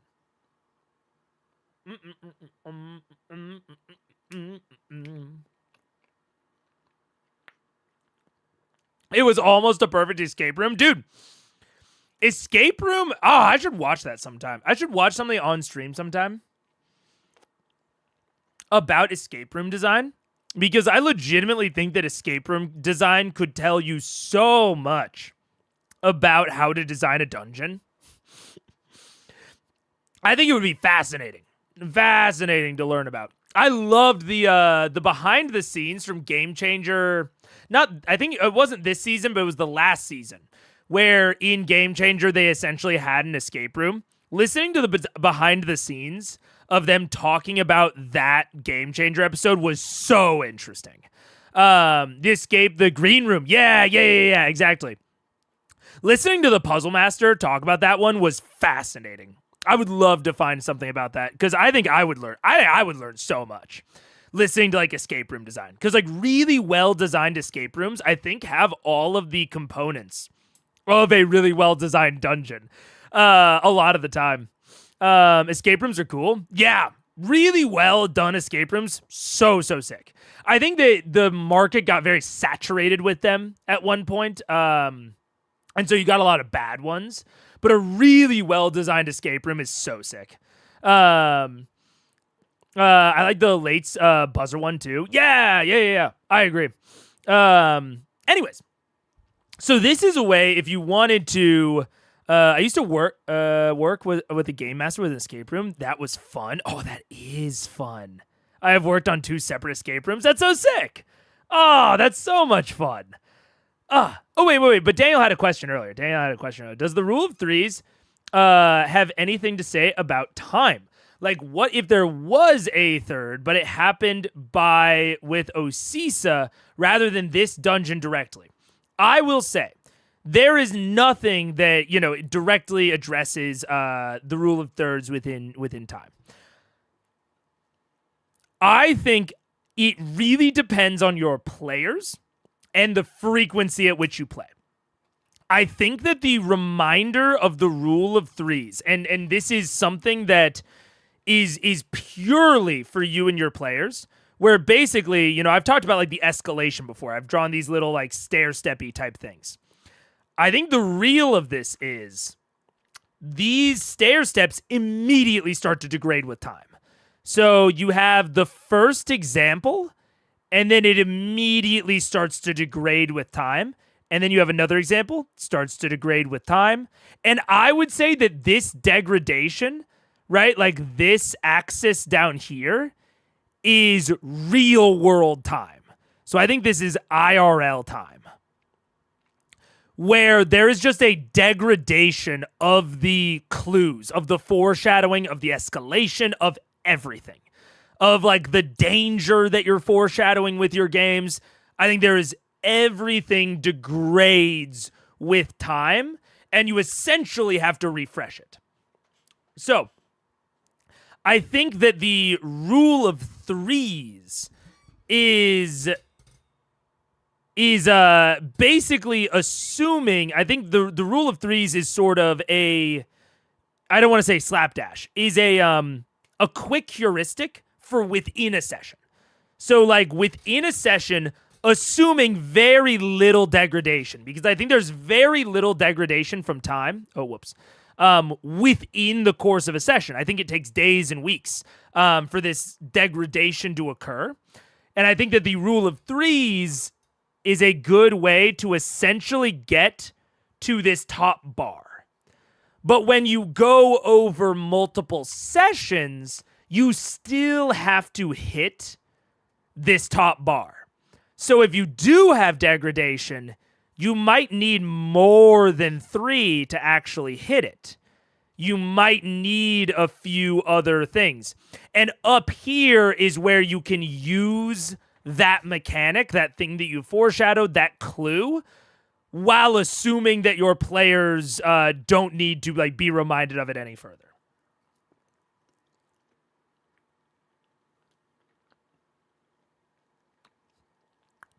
That's my theory. Basically, once you've reached this point, the degradation stops. Like, basically, once you get all the way up there, the degradation stops. It's established. Your players don't need to be reminded of it anymore temporarily. And then it will eventually start again, and you might have to, re-up it once. And so it's like once you get up here, it's not like an immediate thing. It's like a do, and then it starts falling again. And then you might have to refresh it, and then it starts again, refresh it, that sort of thing. I think that's what you start to get. So you start to get this like curve towards it once you reach that certain level. I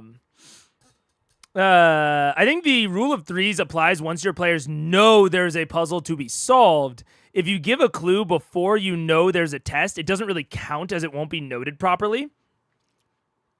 To a degree. I don't think you're wrong, but I do think that clue giving in and of itself can be indicative that there's going to be a puzzle. So like the obelisk in this case that they found outside of it having a cryptic message in fucking Elvish of a name must be earned, I think that pretty clearly establishes for your players that there's going to be a test and that there's going to be a puzzle. But I don't think it fully establishes things. And then they have a session, or not a session, but they have, a lot of time in between, both in real life and with fighting the orcs, where there's no kind of re-up. And so I think that they really could have done. Oh my goodness, I'm hiccuping so much. But I think that it really could have used at least one extra re-up beyond anything else, just to get the players in a better mindset. Matt proposed to Marisha with an escape room by their friends. That's so sick. That's very, very cool. I think it depends on how well your players take note. Also true. If the rule of 3 extends sessions, that's exactly what I'm saying. Is like the pace of this degradation totally depends on your players. It depends on what you train your players to do. It depends on what they naturally do. Like, the pace of this degradation is completely dependent on your players and on you as a DM. So I think that is totally player dependent. The other thing that I think I have an overall kind of issue with this is that there's a lot of things going on. So there's the time stuff, there's the primordial stuff, there's also this obelisk, like magic stuff, which I think that the obelisks and the magic were actually really, like, weirdly well established and, like, foreshadowed. Because, and I noted this. What is this? Oh, yeah. Hunk of Qual. Like, the hunk of Qual being given directly before they go off on this quest, and then them immediately running into the obelisk. The way that they ran it at the obelisk was weird because it didn't light up the obelisk, but then the obelisk was magical. But maybe you could argue that it's more of like a conduit for magicalness, so they had to put in the Ioun Stone first, and then it became magical. Maybe the obelisk can conduct magic. Either way, before we went into the dungeon, the obelisks and like magical Ioun Stone stuff was the most well-established thing. Then we established the primordial stuff. Then we established the time stuff. And then there's also the look before you leap thing that's kind of riding in the background. There's just a lot going on. There's not really a good central theme to this dungeon.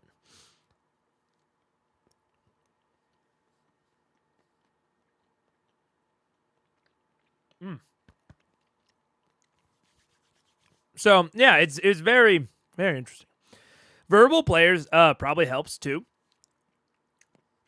I've been using ravens a lot, and at least one player has verbalized something like ravens again, so I know it has sunk into some degree. Yeah, absolutely. I totally agree with you, Daniel. Yeah. But anyways, okay.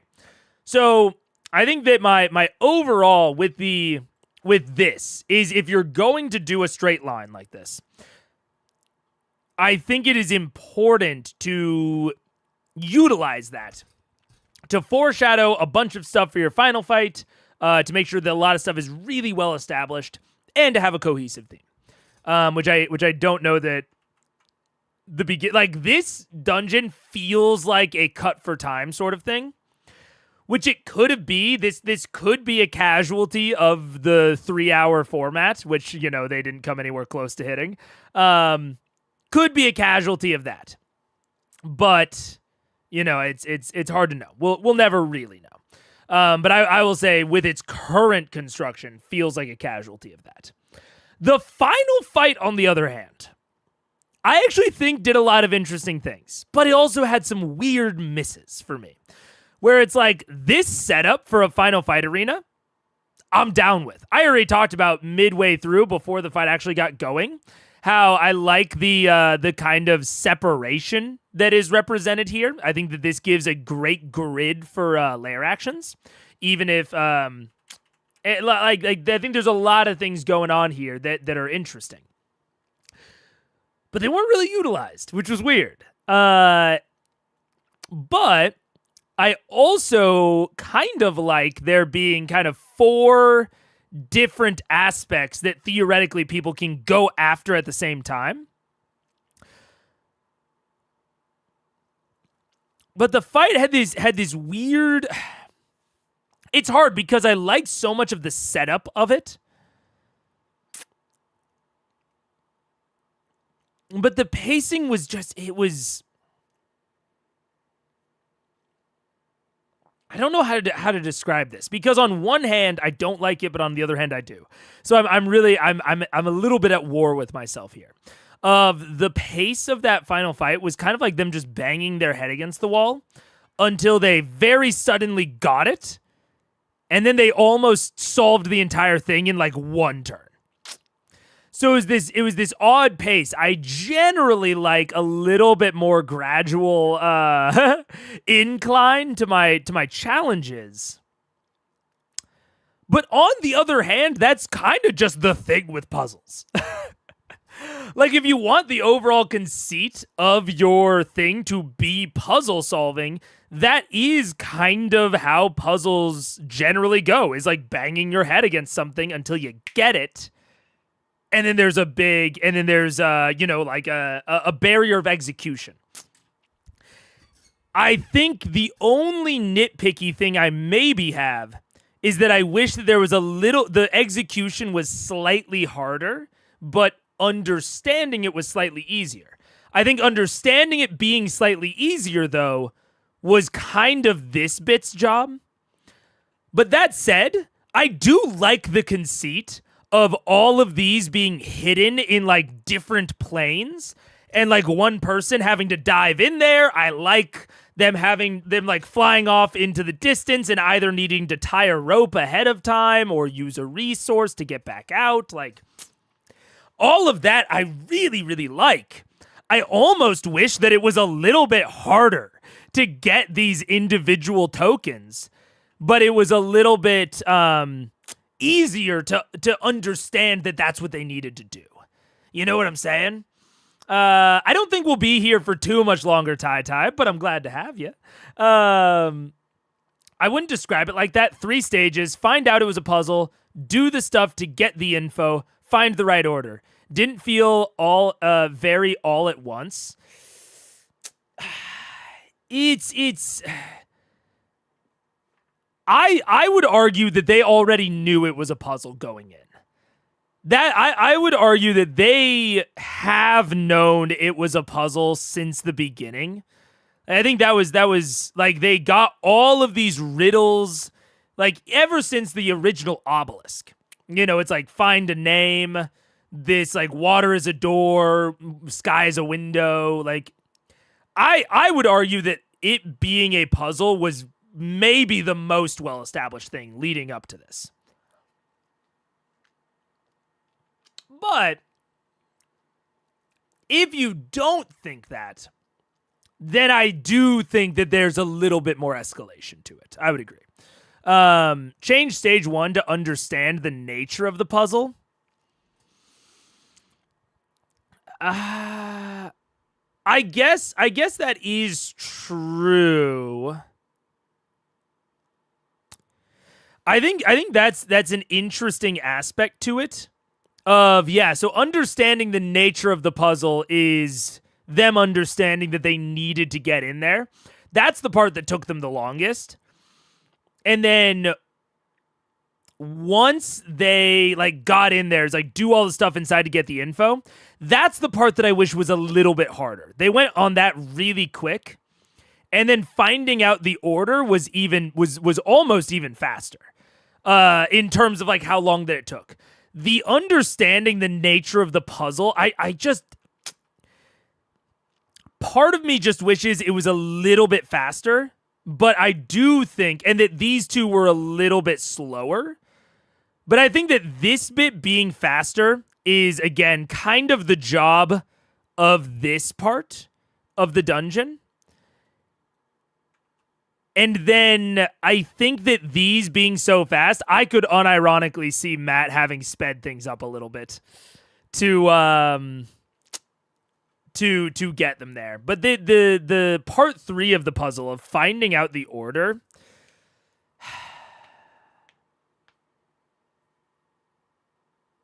that is also one where it's weird. Like, if we take this as 3 separate sections, this is the part that I'm the most interested in, is this middle section. And this last part of like figure out the order is either pure guessing, at which point it's not a puzzle, or it needs to be established beforehand, which you could argue it was based on the pillars in the sand room. But as we've established, that's only establishing it once. That's not even establishing it 2 times like the other things have been. So I would argue that that this isn't even really a puzzle. It's just like kind of a time barrier. So it's hard for me to consider that part of the puzzle. I feel like once they acquired the 4 tokens, like I think this was the most interesting part of the last combat, was acquiring these parts. So I just kind of wish it was a little bit longer, because the other 2 sections should have been kind of taken care of by the entry to the dungeon. Sometimes puzzles that are almost perfect are more frustrating because maybe you can see how with 2 changes it could have been perfect. That's kind of where I'm at here. Is it's like, man, I really see the potential in this dungeon, and I can't tell if it's a casualty of the 3-hour format, or if it's just Matt didn't quite get there with the design. I honestly can't tell. I can see that being 3 stages, but the first few are kind of squishy. Yeah, the first few and the last few, yeah. Weird comparison, but WoW and boss fights don't want the last stage to be long. I think the length of the end was fine. The second stage could have definitely been more involved, though. Yeah. No, I think that's a fair comparison, honestly. And I think I agree with you. I wouldn't have wanted guessing the name to be longer.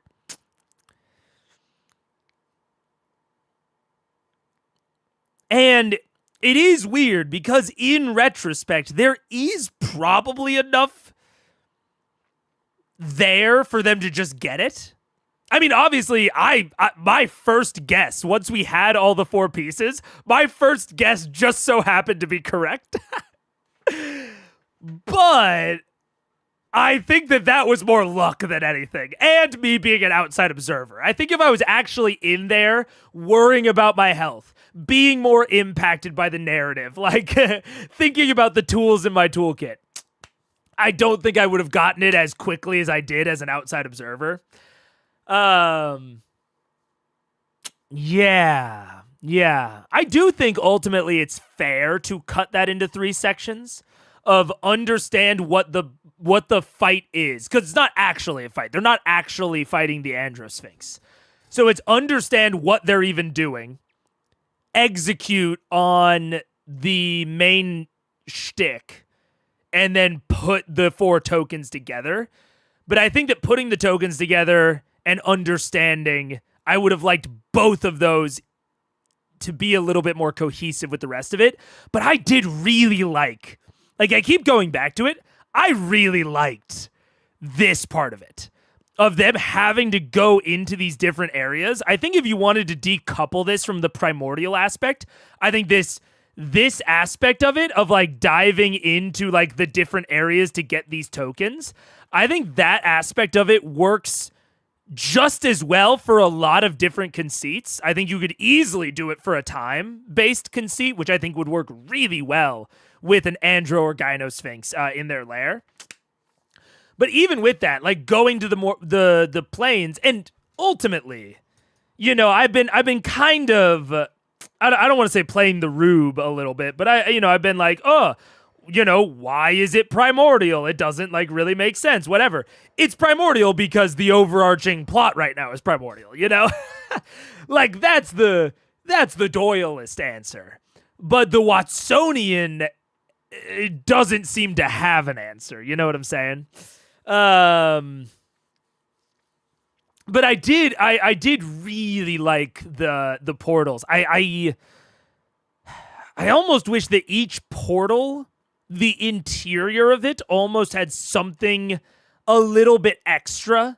Like the elemental plane of air had something that like blew you off course, and like maybe like even in the elemental plane of air, maybe it had like wind currents that would eventually actually blow you back to the start if you didn't fight them.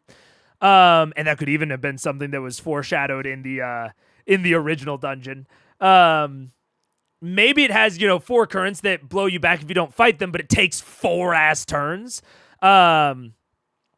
The fire area could have had like a hot coal type feeling where you have to pick up the words and you have to do like a dex save or something to like keep hold of the hot coal, like as you try to perceive the words. But then that could have been subverted with something like a mage hand. Like they're just small little obstacles that were all thematic to the planes would have been a nice touch. But ultimately, I'm just asking for more of a good thing. I liked this conceit a lot. And what I'm doing here is complaining that I didn't get more of the thing I liked. In a session where they were already 2 hours past their goal. Like, it is incredibly possible that Matt had planned exactly what I wanted from him and just didn't end up going with it because they were so over time. That's always a possibility with these sorts of things. With these sorts of crazy long sessions, it's always possible that Matt is cutting things for time. But when you're doing that, and I think that this is something that I've been trying to be very purposeful with my dungeon design, is thinking ahead. Because, I mean, number one, it's easier for us at home tables. It's just straight up easier. because we have the luxury of being able to talk to people more fluidly, of cutting off sessions early, of extending sessions late much easier, where it's not impacting a production schedule and all that. So we have it easier. But then even beyond that,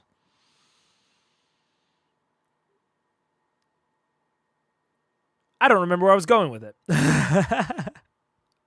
Uh-oh, I haven't had my ADHD medication in a week. Oh no.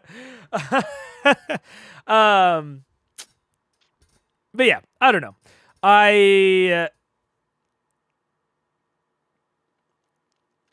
think my overall opinion on this is disregarding what could have with my own dungeon design.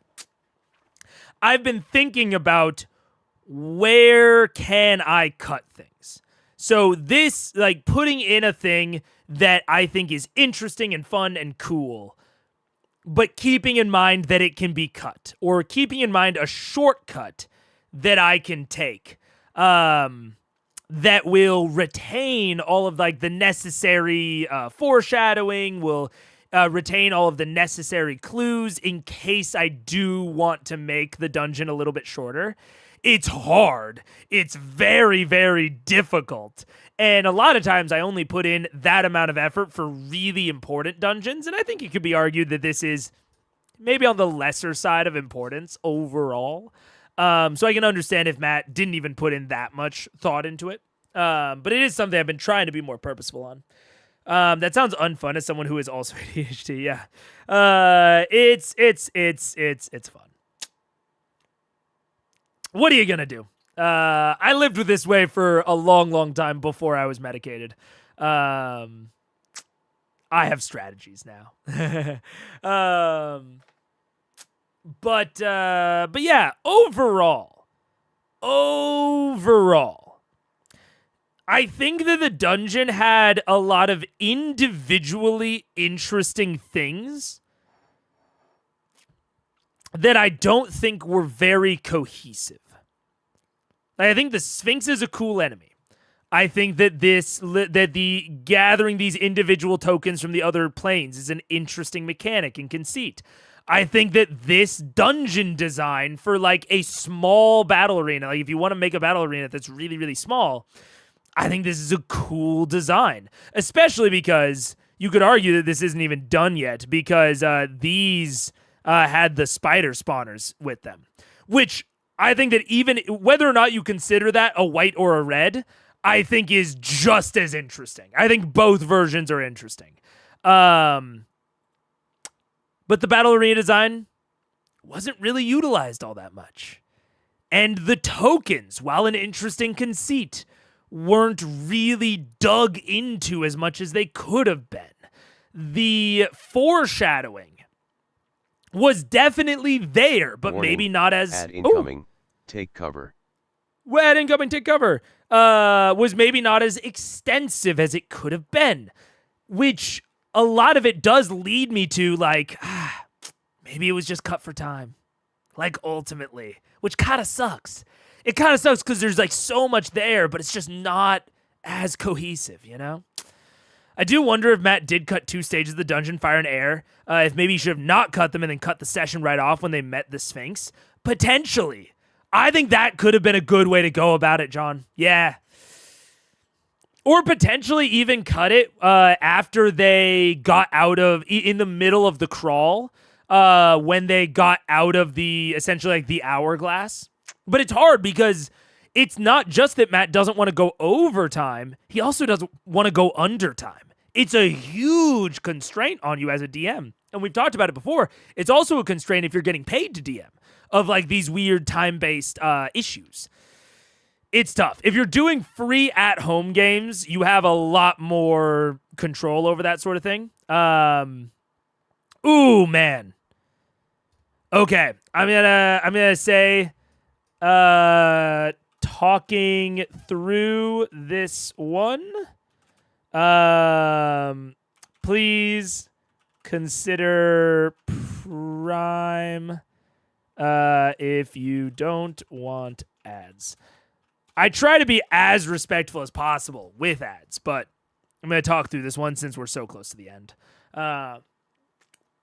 But yeah, I think that there's so much here. But even if we don't consider the cut for time stuff, there's still some weird things here. There's the obelisks that seem separate from the time mechanics that are just inherent with sphinxes, to the primordial stuff. There's just a lot of stuff floating around that even if we had, I think, accomplished a lot of the things that Matt might have cut, even if he hadn't cut those things, there's still a lot kind of floating around here that can exist simultaneously, but I don't know if they really supported each other a lot. I think there was a lot of stuff here that individually could have been really good, but was not more than the sum of its parts. It was just the value of its parts. If that makes sense. I've never really heard something described that way, but yeah. I think a lot of times you want dungeons to be more than the sum of their parts. You want a lot of your games to be more than the sum of its parts. But this one was just the sum of its parts, which is okay. But there are ways that you can maybe get more out of it. Any thoughts on Craven Edge being full? I'm going to have to talk about it on a theory stream. Which makes me maybe think I need to have a theory stream before Monday. I might do a theory stream tomorrow. Or maybe on Friday. Because, my thoughts on it being full and it giving off this shadow necrotic stuff is like... it's moving into a new phase of being a weapon. Of, what it is, which is very interesting. I have a feeling that it's some sort of evolving weapon. And I think that this is a very cool aspect on how to evolve it. Right? I think there's a lot of things... In terms of in-fiction theories, holy shit, no idea. No clue. But in terms of out-of-fiction, magic item design, super cool. I really, really like the design of Craven Edge. I like the design of Craven Edge just blank, flat-out, full stop. I think Craven Edge is a cool weapon. I would have to really think about it, and I would have to see an exact stat sheet, which is hard, to know exactly what I would rate its rarity. And I say it's hard because I have a feeling that an exact stat sheet would have spoilers on it. So I don't know exactly what I would call its rarity yet. But it's a cool ass weapon. I like its design a lot. And this aspect of when it evolves being when it's full, which has a lot of deep narrative implications on what the fuck is going on with it, of it being full. Yeah. It feels common. Yeah, you're right. Just give it to your level ones. Oh, 100% would have spoilers. Yeah, exactly. So it's hard to know, my full opinion on its design. But just in terms of what we've seen, man, I wish, a really so much spoiler, Daniel Grace. That's so funny. This is a big selfish part of me that just wishes, because I think that the way it went down is ultimately fine and good and whatever. But oh my god, I wish that they had not killed Silas. I just want to see more Silas with more Craven Edge being wielded by him. Because I think it's my favorite designed Matt item with my favorite Matt designed NPC was Silas with Craven Edge. That is so far at least, to me, that has been peak Matt Mercer design. And it's honestly existentially disappointing to me that we didn't get to fight him in the cool arena. That we only got to fight him in like half of the arena. Oh, it's so sad. But that's only because I like it so much. Kind of like the 4 tokens thing. That could be an interesting part of a campaign. Give a crazy item to a level 1 party. It could be interesting. It would have to be an item that isn't exclusively wielded by one person all the time, because it could lead to a big like main character energy. But if it's like an apparatus of Qualish, could be hilarious to give to a level 1 party. Or like a Dairn's, Dairn's Mobile Fortress? Am I thinking of the right one? The one that's like a little statue and then you throw it and it blows up into a big tower. Stuff like that could be really fun to give to a really low level party. That could be super, super fun. I believe that Matt considers Silas to be one of, if not the favorite NPCs ever made. It's like the Briarwood's narrative design is really cool. And then Silas's mechanical design, I think, did so much to highlight his narrative impact and his thematics.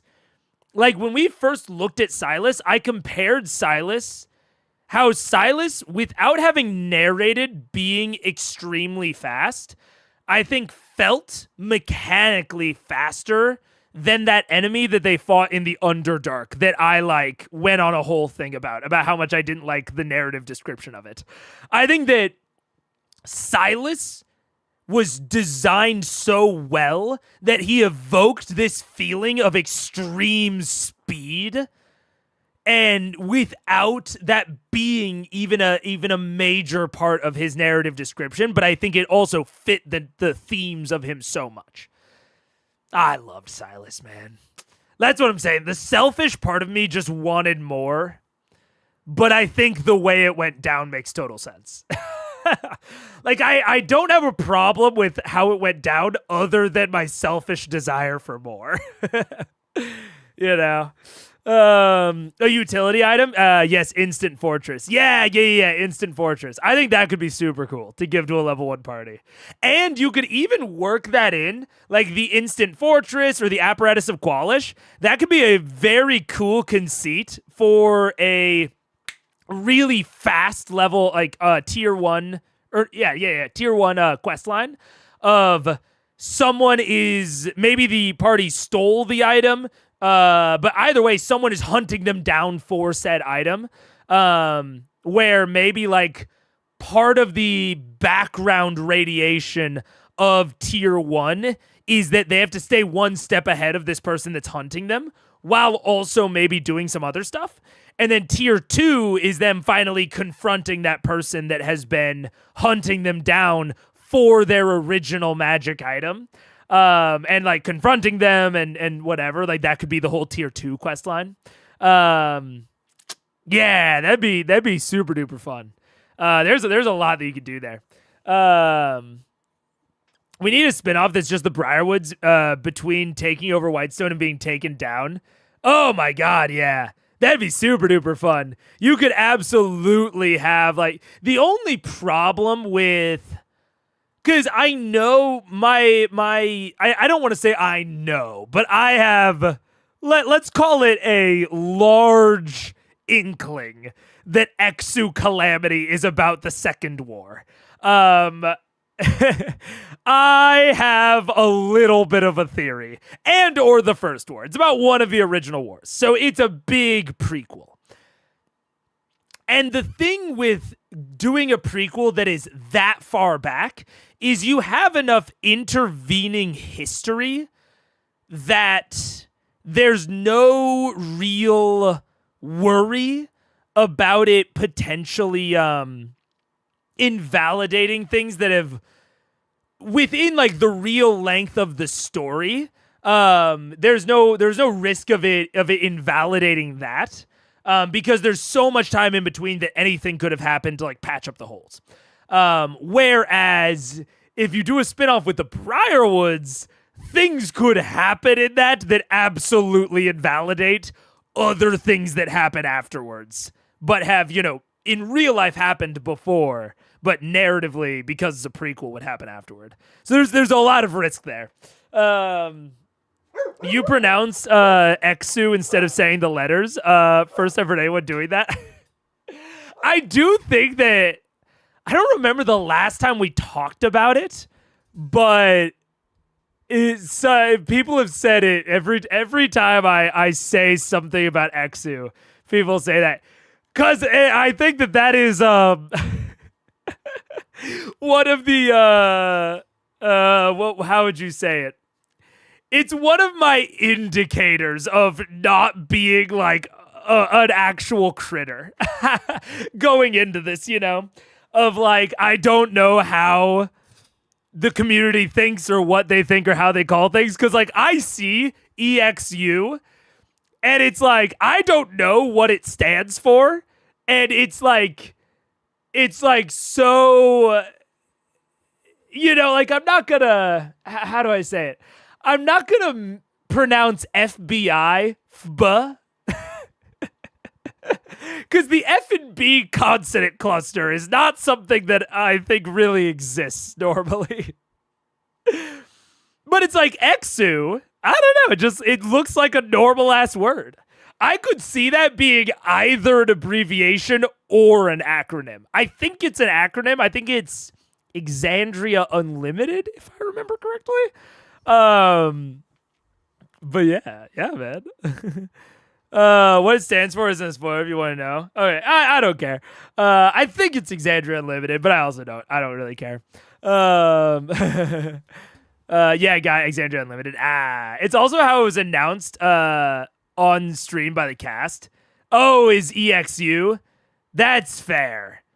So I have this weird aspect of everyone else that's like in the community learned about it when the cast announced it and they called it EXU. Whereas I've already seen it because everyone's like Exu Calamity is the best thing on this earth, which I can imagine. Like I've seen that so consistently. I've never seen anyone be like Exu Calamity's mid. I've only heard people say it's awesome. With that overwhelming of praise, I'm sure it is very, very good. But I've seen it so much without ever having heard it. It's like when you mispronounce a word that you've read, that you've only read, never heard. Yeah. Exu is just, it takes place on Exandria, but isn't the main plot line. Very cool. Very, very cool aspect of like you're like doing stuff with your one shots and stuff. And then watching the opening of Ravening War on D20 was hilarious. Yeah. Anyways, that wraps it up for the short stream, I think. Short stream, only 5 hours. Honestly, that is the reason yesterday. It's part of the reason I knew what this was leading up to, of like, it's a dungeon, it's going to be a big fight, there's going to be a lot of narrative implications. I knew that there was going to be so much to talk about that yesterday when it was like, cut it now, when it feels like an okay cut, versus potentially cut it later during all of that stuff. That's part of the reason I made the decision, was because I knew that this was going to be a naturally long stream anyways. But I do have something that I'm going to test between today and tomorrow. So we'll see if it ends up working. I don't know if it will. But we're going to test it out. So with that, yeah. I think tomorrow will be Kukuro. Honestly, might be a theory stream with how things are going. Might end up being a theory stream. Thanks, Daniel. It'll either be theory or Kukuro, and then Friday will either be Chance of Senhar or Mystery Idea. We'll see. Look forward to the theory stream if it happens. It'll either, if it doesn't happen this week, dude, maybe it'll be a secret weekend stream. Or it'll be Tuesday. It might.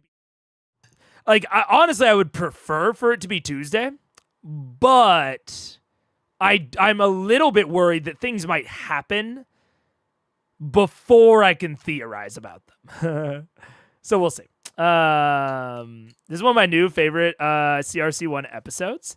Yeah, it's cool. It is a cool episode. Like, ultimately, I love talking about like all of the possibilities and the what ifs, even if things don't happen, exactly as I would have done them or as I think they should have been done. That was fun. That was super, super fun. Okay. Well, with that, I'm always bad at saying goodbyes. So I will leave you with a see you tomorrow. Thanks for joining. Goodbye.